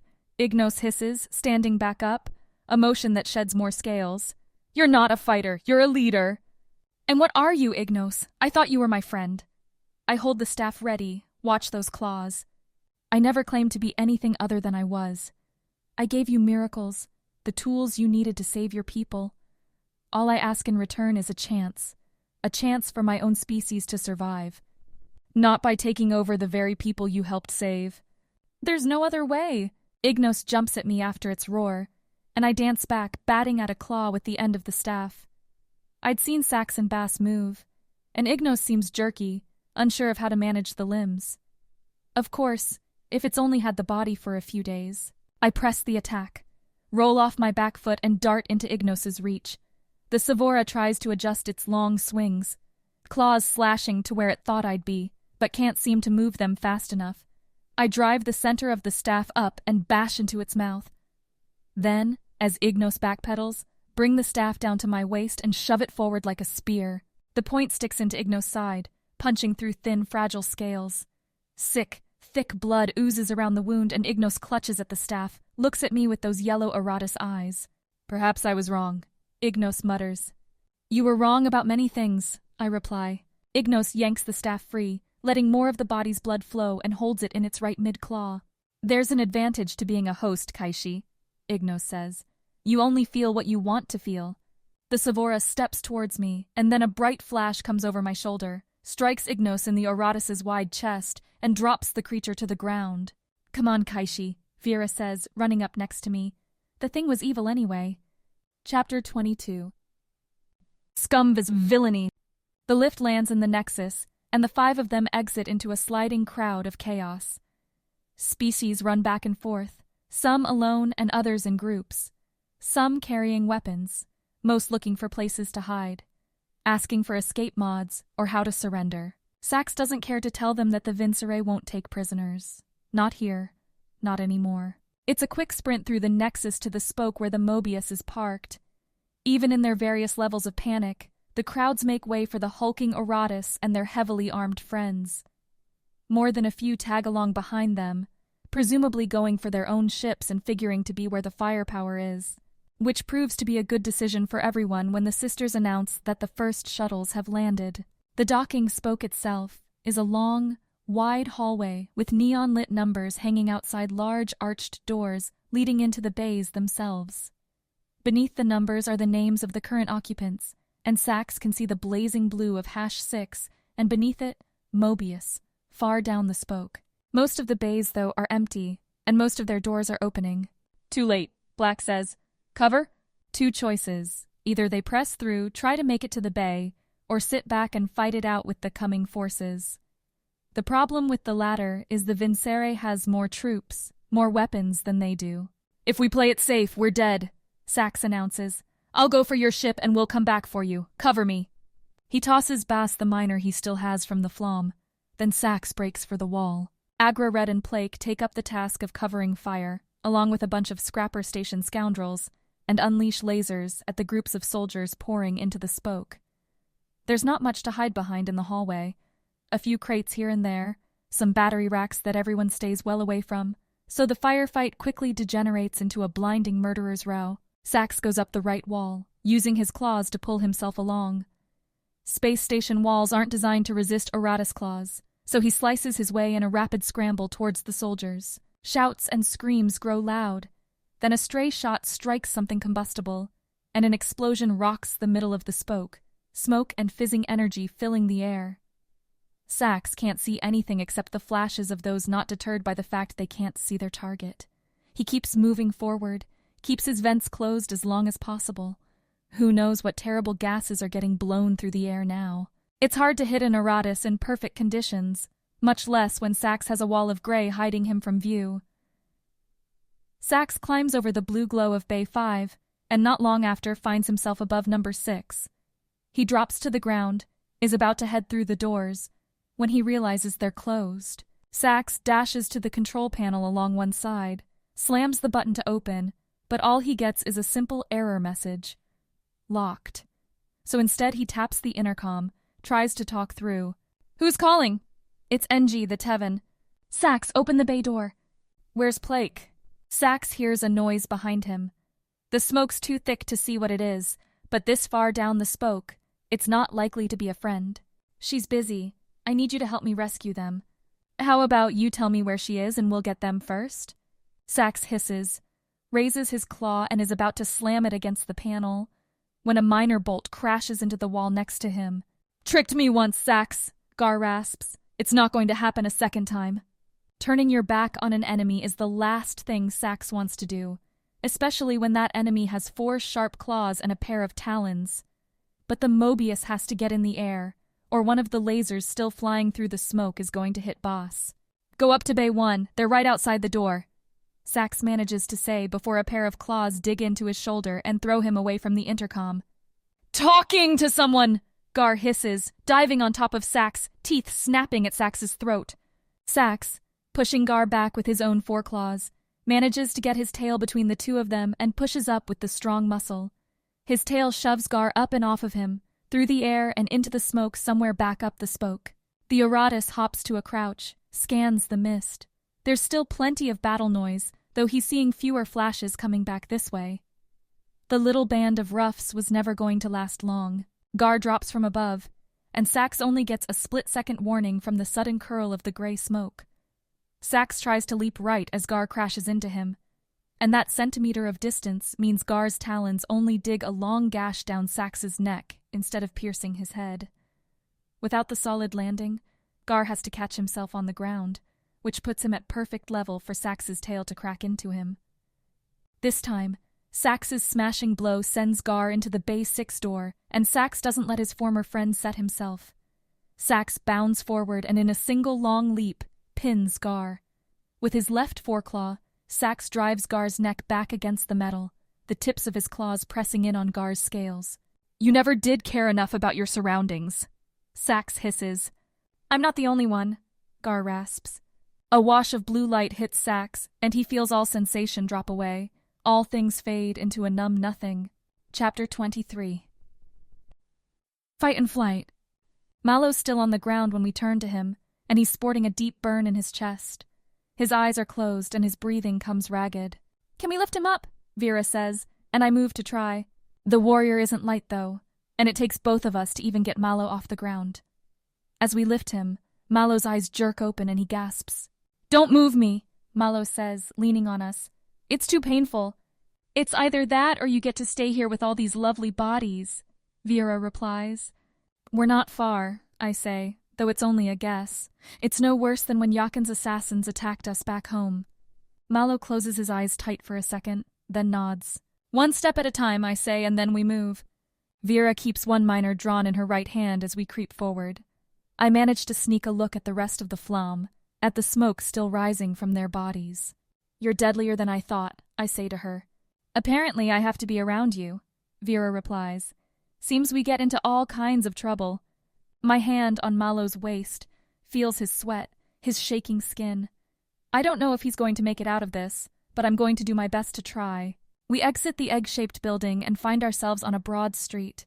Not too far away, I can see the gigantic oval marking the spaceport, the place where we landed after Ignos first tricked us into traveling here. It's not far, Malo, not far, I whisper to him. Just keep going, Malo replies, his eyes still shut. So that's what we do. With the continuing chaos throughout the city, nobody bothers stopping to see what's going on with 3 struggling species moving slow along the ground. We pass beneath huge buildings, under swooping walkways and tubes, many of which still have platforms shuttling people from one place to another. Even an all-out attack from Clarity's Dawn apparently doesn't shut down Vermillia. Did you see Ignos? I ask Vera as we move. The body it was using seemed like it was falling apart. Maybe they only had an old one. Vera doesn't sound the least bit curious. Or the thing was sick. I'm not complaining either way. We carry on for a few more steps. Malo's getting heavier, but I'm not going to leave him, so I dig deep, push through the soreness in my shoulders and the pressure on my back and keep going. I'm still curious how Ignos managed to grab us, how it redirected the platform to ambush us there at the bottom of the building. If it was planned, why only go with a few flamme? If it wasn't, how did Ignos find us so fast? Kaishi, do you remember when the Emperor died? Malo says, his voice soft, weaker than I've ever heard it. You led our forces, won the fight. I slept, Vera adds. It was glorious. I thought I was doing it for revenge, to honor his sacrifice. Malo continues. But I think we all knew, even the Emperor, that it wasn't him we were fighting for, but for you and what you were giving us. If we lost you, then we would lose everything. You mean if you lost Ignos? I reply. No, you. For whatever else you are, Kaishi, you're kind. You care. If Ignos had found a warrior that didn't hold back, who just wanted to conquer, then we would all have lost. Quiet, Malo. I don't want him to die mid-sentence, especially now that we've carried him this far. Try to save your strength. Not like Kaishi needs the praise anyway, Vera says. She knows she's great. Malo manages a half laugh, then falls silent again. The spaceport is larger, closer now. There's no grand entrance, but instead a series of tunnels with arched openings leading down. In front of the closest opening, I see a familiar face and wave my arm. Racked and a pair of Clarity's Dawnwelk scramble over to us and take a look at Malo. Can you help him? I ask the Vyphin, who's packing a trio of miners, one larger in his hands and two smaller ones like Vera's on his belt. The Vyphin glances at one of the Welks, who pulls the pack off his gooey back and sets down near Malo, pulling a tube of some fluid and spreading a clear liquid over the area of the burn. It's a bad one, the Welk says as he spreads the gel. He needs better help than we can give him here. Then the Welk pulls something out of his pack, a little jar that I recognize. Stim? I say, as the Welk sticks a needle through the rubber lid of the jar, pulls it back out coated in the sticky stuff. You've seen it? Racht asks. I've used it, I reply. If we live through this, I'll tell you about it. Speaking of, Vera's eyes are tracking behind us, and while the Welk gives Malo a dose of the energizing drug, we see a shuttle lift off from back the way we came, near the egg structure.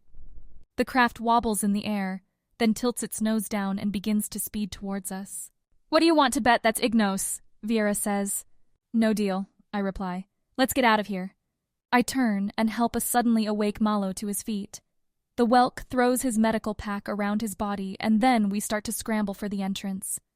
My feet hit hard on the tile, and I feel Malo's hand tighten mine as we go. This what I'm feeling isn't natural, he says as we run. It's saving your life, I reply. Don't complain. Not complaining, just surprised. The entryway looms before us, an arch with a glowing red frame dotted with those black nodules. The ones I've come to realize can let others see you from far away. Yet another thing I'll be glad to leave behind on this rotten world. A gradual roar grows behind us, and I don't have to look to know it's the shuttle. Air pushes us forward faster, and we make it past the threshold, the beige sky getting replaced by brighter, unnatural white lights, which flicker as that rumbling roar gets so loud, so close. It's crashing, Vera yells. Dive! And we do as everything collapses, burns, and explodes around us. Somewhere in the tumble, I lose track of Malo's hand. We're rolling through falling rock, bouncing down the slope until, finally hitting the bottom, I roll to a rest. The mask keeps me upright and uncut, though it does nothing about the bruises and twisted ankle I'm feeling after that roll. Still, I'm the first one up, and I'm staring back at the collapsed entry and seeing carnage. The front nose of the shuttle, gray and shattered now, is nearly touching me. Its wings are gone, and behind and around it, the entire tunnel has collapsed. Stone, sparking lights, and an unknown amount of pipes are bent and bursting around the craft. The bodies of my friends, of Racht and the medic Welk, I don't see the other, are scattered around me. They're mostly still or moaning. There's a sharp hiss, and the front of the shuttle, the glass shield, pops off and falls aside to the ground. Climbing out, its claws scraping against the side as it drops down, is Ignos. Its Aratus body is bleeding from everywhere. There's a black scoring on its chest from Viera's blast, and the deep gouge from the staff looks like it hasn't sealed. Yet Ignos is standing there, staring at me with an open mouth full of razor teeth. Sevora can push past the pain, Kaishi, Ignos hisses at me. We can bring a body to heights it could never achieve otherwise. I'm shaking my head, even as I hope my friends can get themselves up. You're killing it! This one never really lived in the first place. From a tube to being my host, It wouldn't know what to do with freedom if it ever tasted it. Ignos steps towards me, its claws clacking against the docking bay's floor. That shouldn't be your choice to make. Yes, I could have left you alone. Let your tribe, all your people die in the name of freedom. Ignos doesn't stop. Instead, I saved you. You owe me a debt, Kaishi. One you can repay right now by coming with me, joining me. To do what, Ignos? I cry. What can I do that your Aratus body can't? Save my species! Ignos lunges forward with the last word, and I try to backstep. Even with the mask, I'm not quick enough. Even weakened, the Aratus has too much strength. Ignos catches me, whips its tail behind my legs and trips me onto the ground. It looms over me, and for a moment there in its yellow-black eyes, I see something other than malice. And I reach for it. You don't want to kill me, I try to say. I don't, Ignos replies. Yet if you won't come willingly, then I have no choice. But if you hurt me, hurt us, you won't get what you want? Look at this. Ignos flexes its claws. It's not perfect, but it's close enough. And with time we'll perfect it. I don't need you alive to get what I want. Ignos raises its right foreclaw, and then it's no longer on top of me. There's a flash, and I see a mad ball of limbs. Black hair that I recognize. Malo. His fists are flying and connecting until Ignos gets a claw into the man's back, bites in and flings Malo off of him and into the smooth docking bay wall. In the moment between Malo hitting the wall and Ignos getting back up, I realize we're far from the only people in the spaceport. Behind us, farther into the vast space, plenty of craft are coming and going. Their punctuating rockets add a peppered background noise to the continuing rumbles of far-off demolitions and the closer fizzle of sparking pipes. There's bystanders, too. Species I'm assuming are controlled by Sevora, Flam, and others, staring at us from a safe distance. An audience that scatters as soon as Vera gets up to a crouch and sends a few warning shots their way. Sends one over at Ignos, too, which hits just over its ducking head. Gotta run, Kaishi, Vera curses as she half walks, half stumbles over to me. We can't leave Malo, I reply, though I'm weaponless. No problem, you get the warrior, I'll take care of the slug. Vera raises the miner and advances on Ignos. But she doesn't get there. One of those shuttles I assumed was leaving the spaceport zooms towards us, blasts over the heads of the fleeing spectators, and clomps its gear down next to me. The shuttle's shaped like a diamond, with the massive rockets glaring out one end of a smooth pinkish shell. You all better get in here right now, or you're going to lose your ride. Tully's voice blasting out over the speakers. Sapphirite told me to get you off this rock, but it didn't say I had to kill myself to do it, so you've got one chance. Have one thing to take care of, I shout back towards the ship, though I have no idea if Tully can hear me. In any case, I run towards Malo's limp form. I'm not leaving him. Ignos, with Vera working towards him, turns and runs. The battered body can still move with all 6 claws and talons pushing in concert. Vera tries a shot, misses left as Ignos juts beneath a resting spacecraft and keeps going. I'm getting close to Malo, calling his name, and I don't like that he's not moving. There's a chill starting in my spine that I don't like, a reality growing I refuse to acknowledge. He's a meter away when a bright flash splits the docking area, lancing ahead of me into the wall and shattering the rock. It's followed by a second shot, a red color that slags the floor in front of me, turns the metal floor into molten soup. They won't miss a second time, Tully calls. Kaishi, Viera yells, heading towards Tully's ship. Get him and go! I jump over the damaged floor, then dive towards Malo as another flash lights up the world ahead of me. Strikes the wall where Malo's lying, blasting rocks, metal, and worse all over him. I start to scramble forward when pink metal slides in front of me, cutting me off from Malo's body. A door is open in the bottom of the craft, a thin ramp sliding down from it. My right foot plants and I jump, getting over the ramp and heading right towards Malo's body when something catches me, grabs hold of the robe I'm still wearing, and pulls me back onto the ramp. You can't save him, Kaishi, Viera says, pulling me up the ramp. We can, he's right there.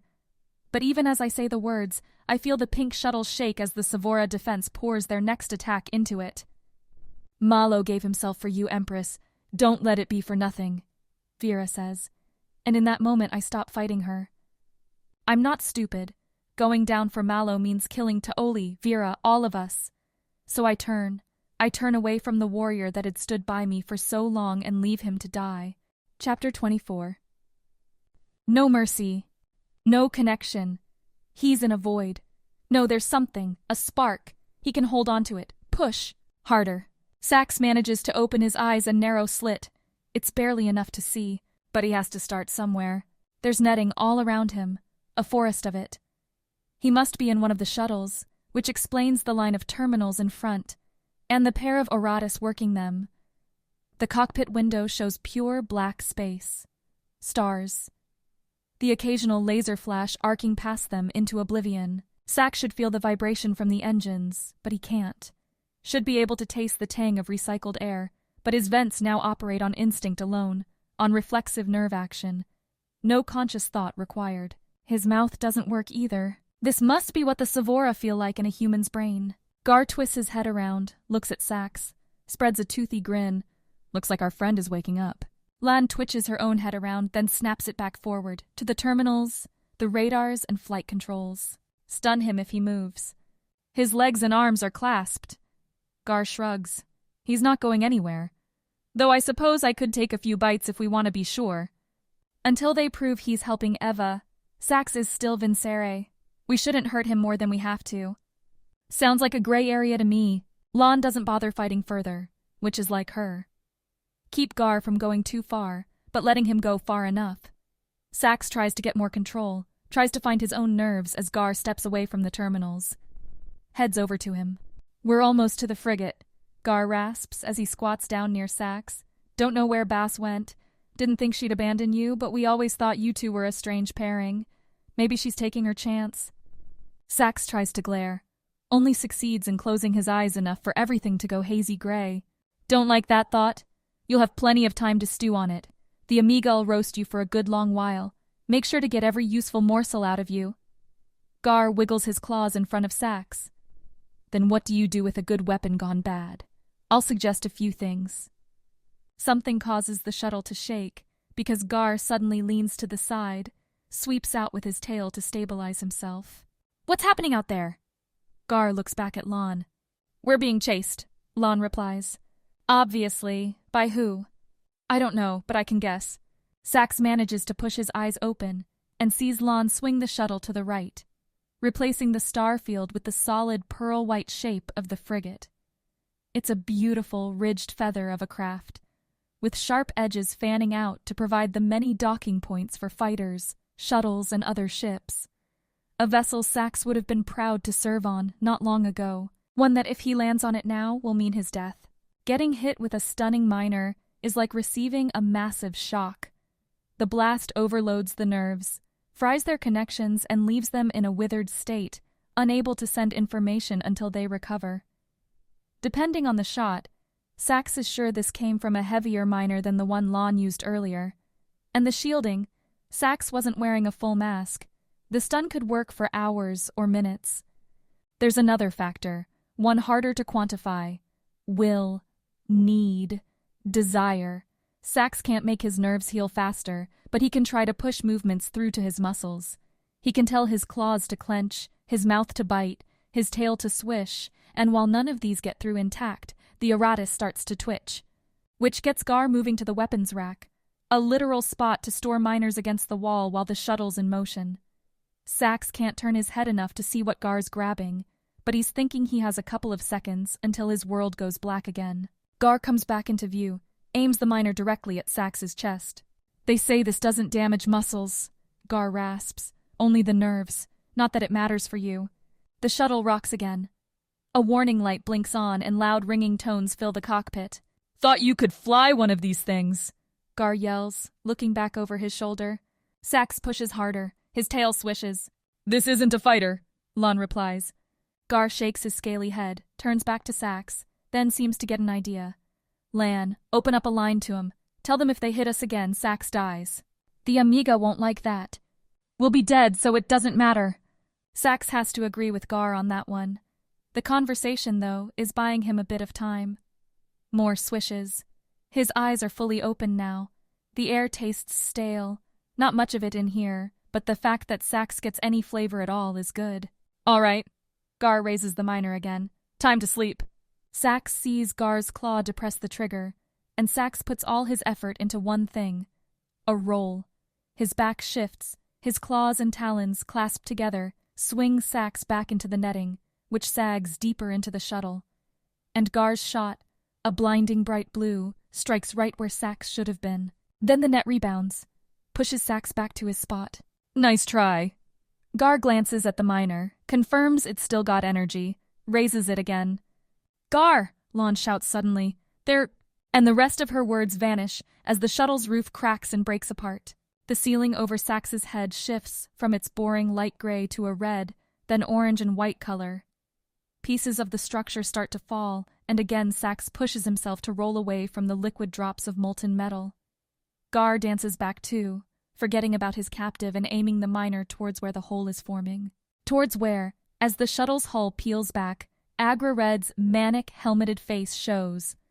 Just behind the whelk is the billowing beige of a docking tube, one that must be sealed against the shuttle's non-melted hull, necessary to keep everyone from being sucked away in the vacuum. Sax briefly wonders why Plake's ship would have the equipment necessary for this kind of raid, files it away under things to consider when he's not in a life-threatening fight, and resumes kicking and pushing himself along the net towards the shuttle's side. Give it up, Gar! Lon! Bass' rasping shout rings into the shuttle. You're trapped! Surrender, and you'll leave with your lives. They're countering the thrust, Lon says to Gar. The shuttle's engines aren't strong enough to keep us going forward. Tell the frigate to blast them off. Gar aims the miner through the hole, but doesn't pull the trigger. If Gar breaks apart the tunnel, Sax and everyone else will be sucked into space. For once, the Oratus shows restraint. And chance that they'll hit us? Lan says. I'm radioing the fighters. They'll be better. Anyone shoots at us and we'll blow your ship, Bass says, still not trying to come down through the hole. Their threats continue back and forth, while Sax works at his bindings. Their hard clasps, energized iron. He can't get his tail around for leverage, but there's something he does have. Something designed to get through just about anything. Teeth. Sax brings his claw clasps up to his mouth as Gar shouts something back at Bass. Slips the thin edge of the circle tight on his right foreclaw past his lip and nibbles. Feels the points of his teeth echo pain, but he tastes metal too. Progress. He's most of the way through the link, and Sax's teeth are grinding down when Gar ups the risk. If you come down through there, Lon's going to blow the shuttle. Or I will, Gar hisses. We're not going to lose. Either allow us to land, or we're all going to die. Sax isn't sure how Gar thinks it's possible for the shuttle to dock, now that there's a hole in its ceiling. But Gar's true meaning is clear. They're not surrendering. Lan! Bass shouts. You know this isn't right. You know we're not the enemy. Lan, still by the controls, doesn't respond. Instead, she's tapping away at something. Sax doesn't know what, but the sooner he can free... There. The clasp doesn't spring loose exactly, but the strength holding it together, keeping Sax's right foreclaw from slipping out, vanishes. Sax, though, keeps still for a second. Makes sure Gar's attention is still on the tunnel, on the potential attack from the Mobius. Then Sax slips his claw free, and using its razor points, skewers the central control box keeping the clasps together. They drop off, and in the same motion, Sax swings his legs up and frees those too. The stun isn't all gone, so getting up feels a little like a dream. Sax can't feel every nerve ending, and only knows his muscles are doing what he wants them to by what he can see, namely that Gar and his miner are at eye level now. And Gar doesn't miss Sax's move either. The Eratus audibly growls, swings the miner towards Sax. Too late, Sax says. Gar's about to reply when a bolt lances down through the hole, blue and bright, burying itself into Gar's shoulder. It's followed by a second and third, putting the Eratus down hard. Sax walks over to the paralyzed body of his former friend, snags Gar's miner off the floor of the shuttle and aims it at Lon. Step away from the terminals, Sax says to Lon. Choose. Now. It's us or them. Lon looks at Gar. We're not perfect, but we're loyal, Sax. To the cause, not to any one commander. I don't think there is a cause, Lon, Sax hisses back. It's only what the Amiga want. You're a pawn in their game. Maybe that's what we're supposed to be. Lon replies. Then she points at a hatch towards the back of the shuttle, the craft's sole escape mod. We'll go that way. Sax flips the miner's switch without thinking, changes it from stun to kill. Every bit of instinct is telling him not to leave these two alive, not to give them another chance. If you take him, if you leave, Sax starts. Next time there's no mercy. Lon picks Gar up from the shuttle's floor and heads to the escape mod, taps at the panel with her tail to open the door. Sax, you're choosing the wrong side. I'm making a choice, Lon, which is more than what the Amiga will ever let you do. Lon does nothing more than nod.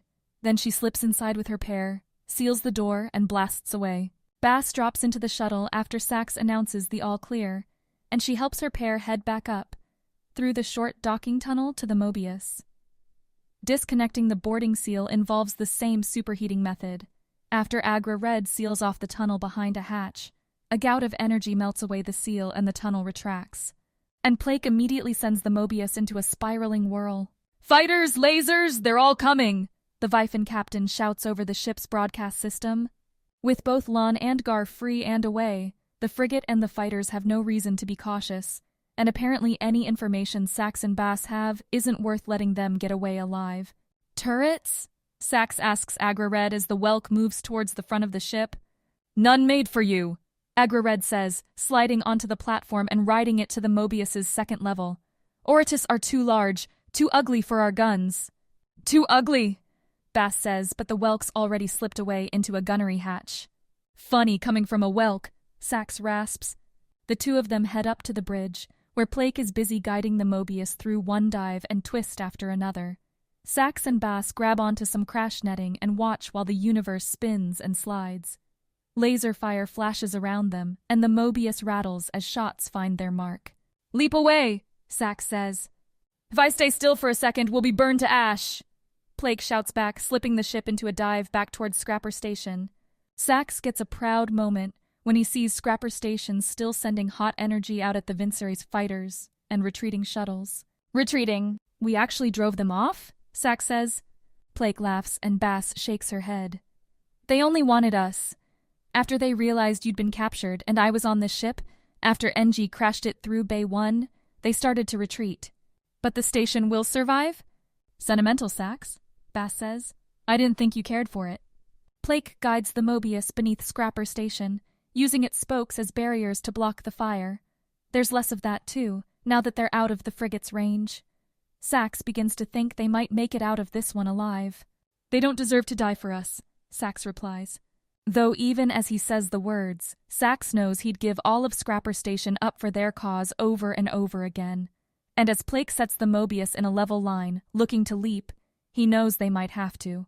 Where are we going? Sax asks as the short countdown appears on the cockpit glass. A place to hide, Plake says, so we can figure out how to find your friend. Then the stars bend and warp, like Sax does himself, and they're gone. Chapter 25. Home. As Toli careens out of the spaceport, I get one last look at the bodies of Rakt, the Welk that escaped the crash, and even Ignos, whose Oratus form is bearing a pair of new blast wounds. You shot Ignos? I ask Vera numbly, who's standing behind me while the boarding ramp closes. It tried to kill you. It killed Malo. It deserved to die, Kaishi. Vera turns away from me and walks back into the shuttle. I follow her, taking a glazed look over the room we've entered. The gray metal walls and ceiling look like the very first spaceship ride I took with the Oratus, where they'd kept us tied up in the back. Where we'd suffered through a leap among boxes and boxes of nutrient bars. There aren't many crates here, though. Instead, there's a number of wide, creamy circles that, when we approach, grow out furniture to match our bodies. Chairs, couches, and small tables. It's too much, and I've no interest in sitting down anyway. I'm going up, I tell Vera, who collapses onto one of the couches and doesn't appear the least bit interested in what I'm doing. Up, in this shuttle, means a wide pearl stair with dual bronze handrails that, as soon as I hit the first step, shift to match the height of my hands. I don't think I'm going to need them until the shuttle shakes again, throwing me to the side and forcing me to grip tight to one of the railings or be thrown back towards Vera. I'd sit down 'cause these Sevora don't seem to want to let us go. Toli's order is enough to push me up the stairs. I'm not going to wait for death, Like Malo, I'm going to face it, see what's going to end me. So I press my legs down and power up the steps between volleys, get forward to a narrow cockpit that must be in the shuttle's pinkish nose. Tully's spread itself around the various switches and knobs, so that it looks like the whole control panel is covered in a white plaster. Thought I said to sit down. Tully's soul fluid patch, with its pair of eye stalks, flaps at me. I'm not, I state. Are we going to make it? Depends, Tully says, on whether they can shoot straight. From the cockpit, I can see the rapidly approaching edge of space. The beige sky is fading towards a deep blue, and then black. Tully keeps the shuttle weaving, so that the view jerks and twists as we fly. Flashes punctuate the movements, lasers biting off into the space beyond us, which I realize is far from empty. Even up here, hordes of Sevora shuttles and other ships blaze around like wasps, heading who knows where. They're all panicked because Sapphirite's broadcasting Vimelia's location to the galaxy right now, Tully says, and I'm stunned at how calm the Ooblot is. Going to gather up their things, I bet, and make a run for it. They'll have to hope the chorus doesn't have anything nearby to catch the signal. How long will they have? The opportunity to talk about something so pointless and unrelated to what just happened is somehow necessary. Depends. You assume nobody gets away, assume that the chorus has nobody in any neighboring systems, and you've got a long time. Tully laughs then. But then, you've also got us. The shuttle rocks again, and I think I hear Taoli issue some sort of Ooblot curse, which sounds like a mix between scraping rocks and gnashing teeth. Sorry about that, Tully says. Got a little distracted. I decide maybe being quiet till we're out of danger is a good plan. And when Tully mentions that we'll be leaping in a few moments, I take the hint and go back down. Vera's still staring silent into a vague distance, so I take a seat and drift. I first met Malo when he appeared at the base of my village's temple to Ignos, our tier. He tore me away from my family, from the life I'd known every waking day to that point, and declared that I could be the one to lead his people. He'd had confidence in me from that very first moment, believed that I could do great things, and when I'd needed his help, Malo had done what I asked without hesitation. Somewhere during those thoughts, Tully pops the shuttle into a leap. Like with the others, I'm twisted, turned, folded, and frayed, but through it all I keep Malo's face in focus and run through our memories. Kaishi, Vera's voice jars me out of the reverie. I need you here, now. I blink. We'd just come out of our leap, and Tully hadn't said anything yet. What did Vera need? Around us, the shuttle's glossy white furniture sits sterile and dull. On the ceiling, the walls have faded to a translucence that gives easy vision to the dark space and sparkling stars. I'd call it beautiful if the word could come anywhere near my lips at the moment. Malo didn't attack Ignos so you could mope, Vera says, though the red around her eyes says she's been doing some of her own moping during our journey home. He didn't need to, I reply. Ignos wouldn't have killed me, not if I'd gone along with it. Which wasn't an option. Wasn't it, though? I'd already had a Sevora inside my head. I know how to control them. You both could have escaped. We wouldn't have left you, Vera sighs as she says this. Because, stupid people that we are, we both agreed to get you back. We swore ourselves to you. Like you can't break that oath. Kaishi, everything's changed. I don't know what's happening anymore. Sometimes I think the only way I'm holding on is precisely because of that oath. So don't take it away from me. As if I'm worth protecting anyway. I glance down at my hands, the ones that couldn't even save my most cherished friend. Stop it! Vera's annoyed now. No Empress gets to talk like that. She's right. I know she is. I take a big breath, shudder out the exhale, and look over at those stairs. Time to go and see where Tully's taken us. Sorry, Kaishi, but it looks like we're a little late, Tully cheerfully announces as I join it in the cockpit.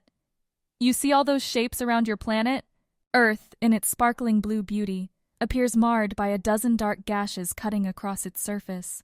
Those are Sevora ships. My guess is they took the coordinates off of whatever shuttle you rode to Vimelia.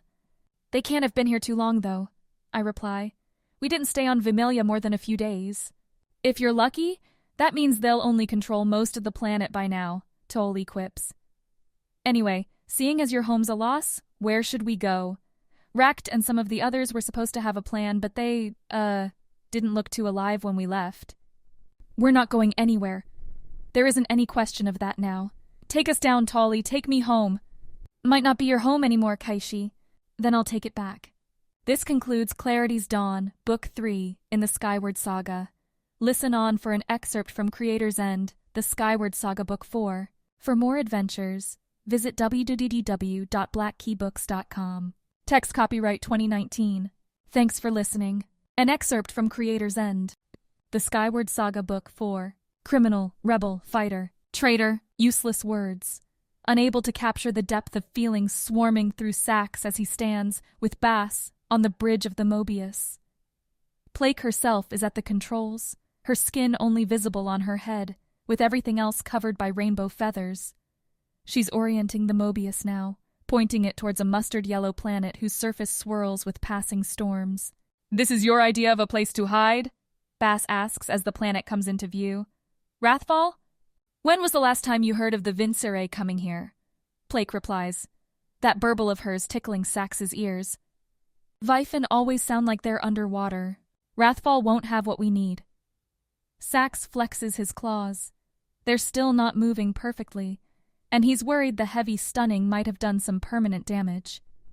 Eva won't be here, and we won't be able to find passage to the chorus this far on the outer edges. "The chorus?"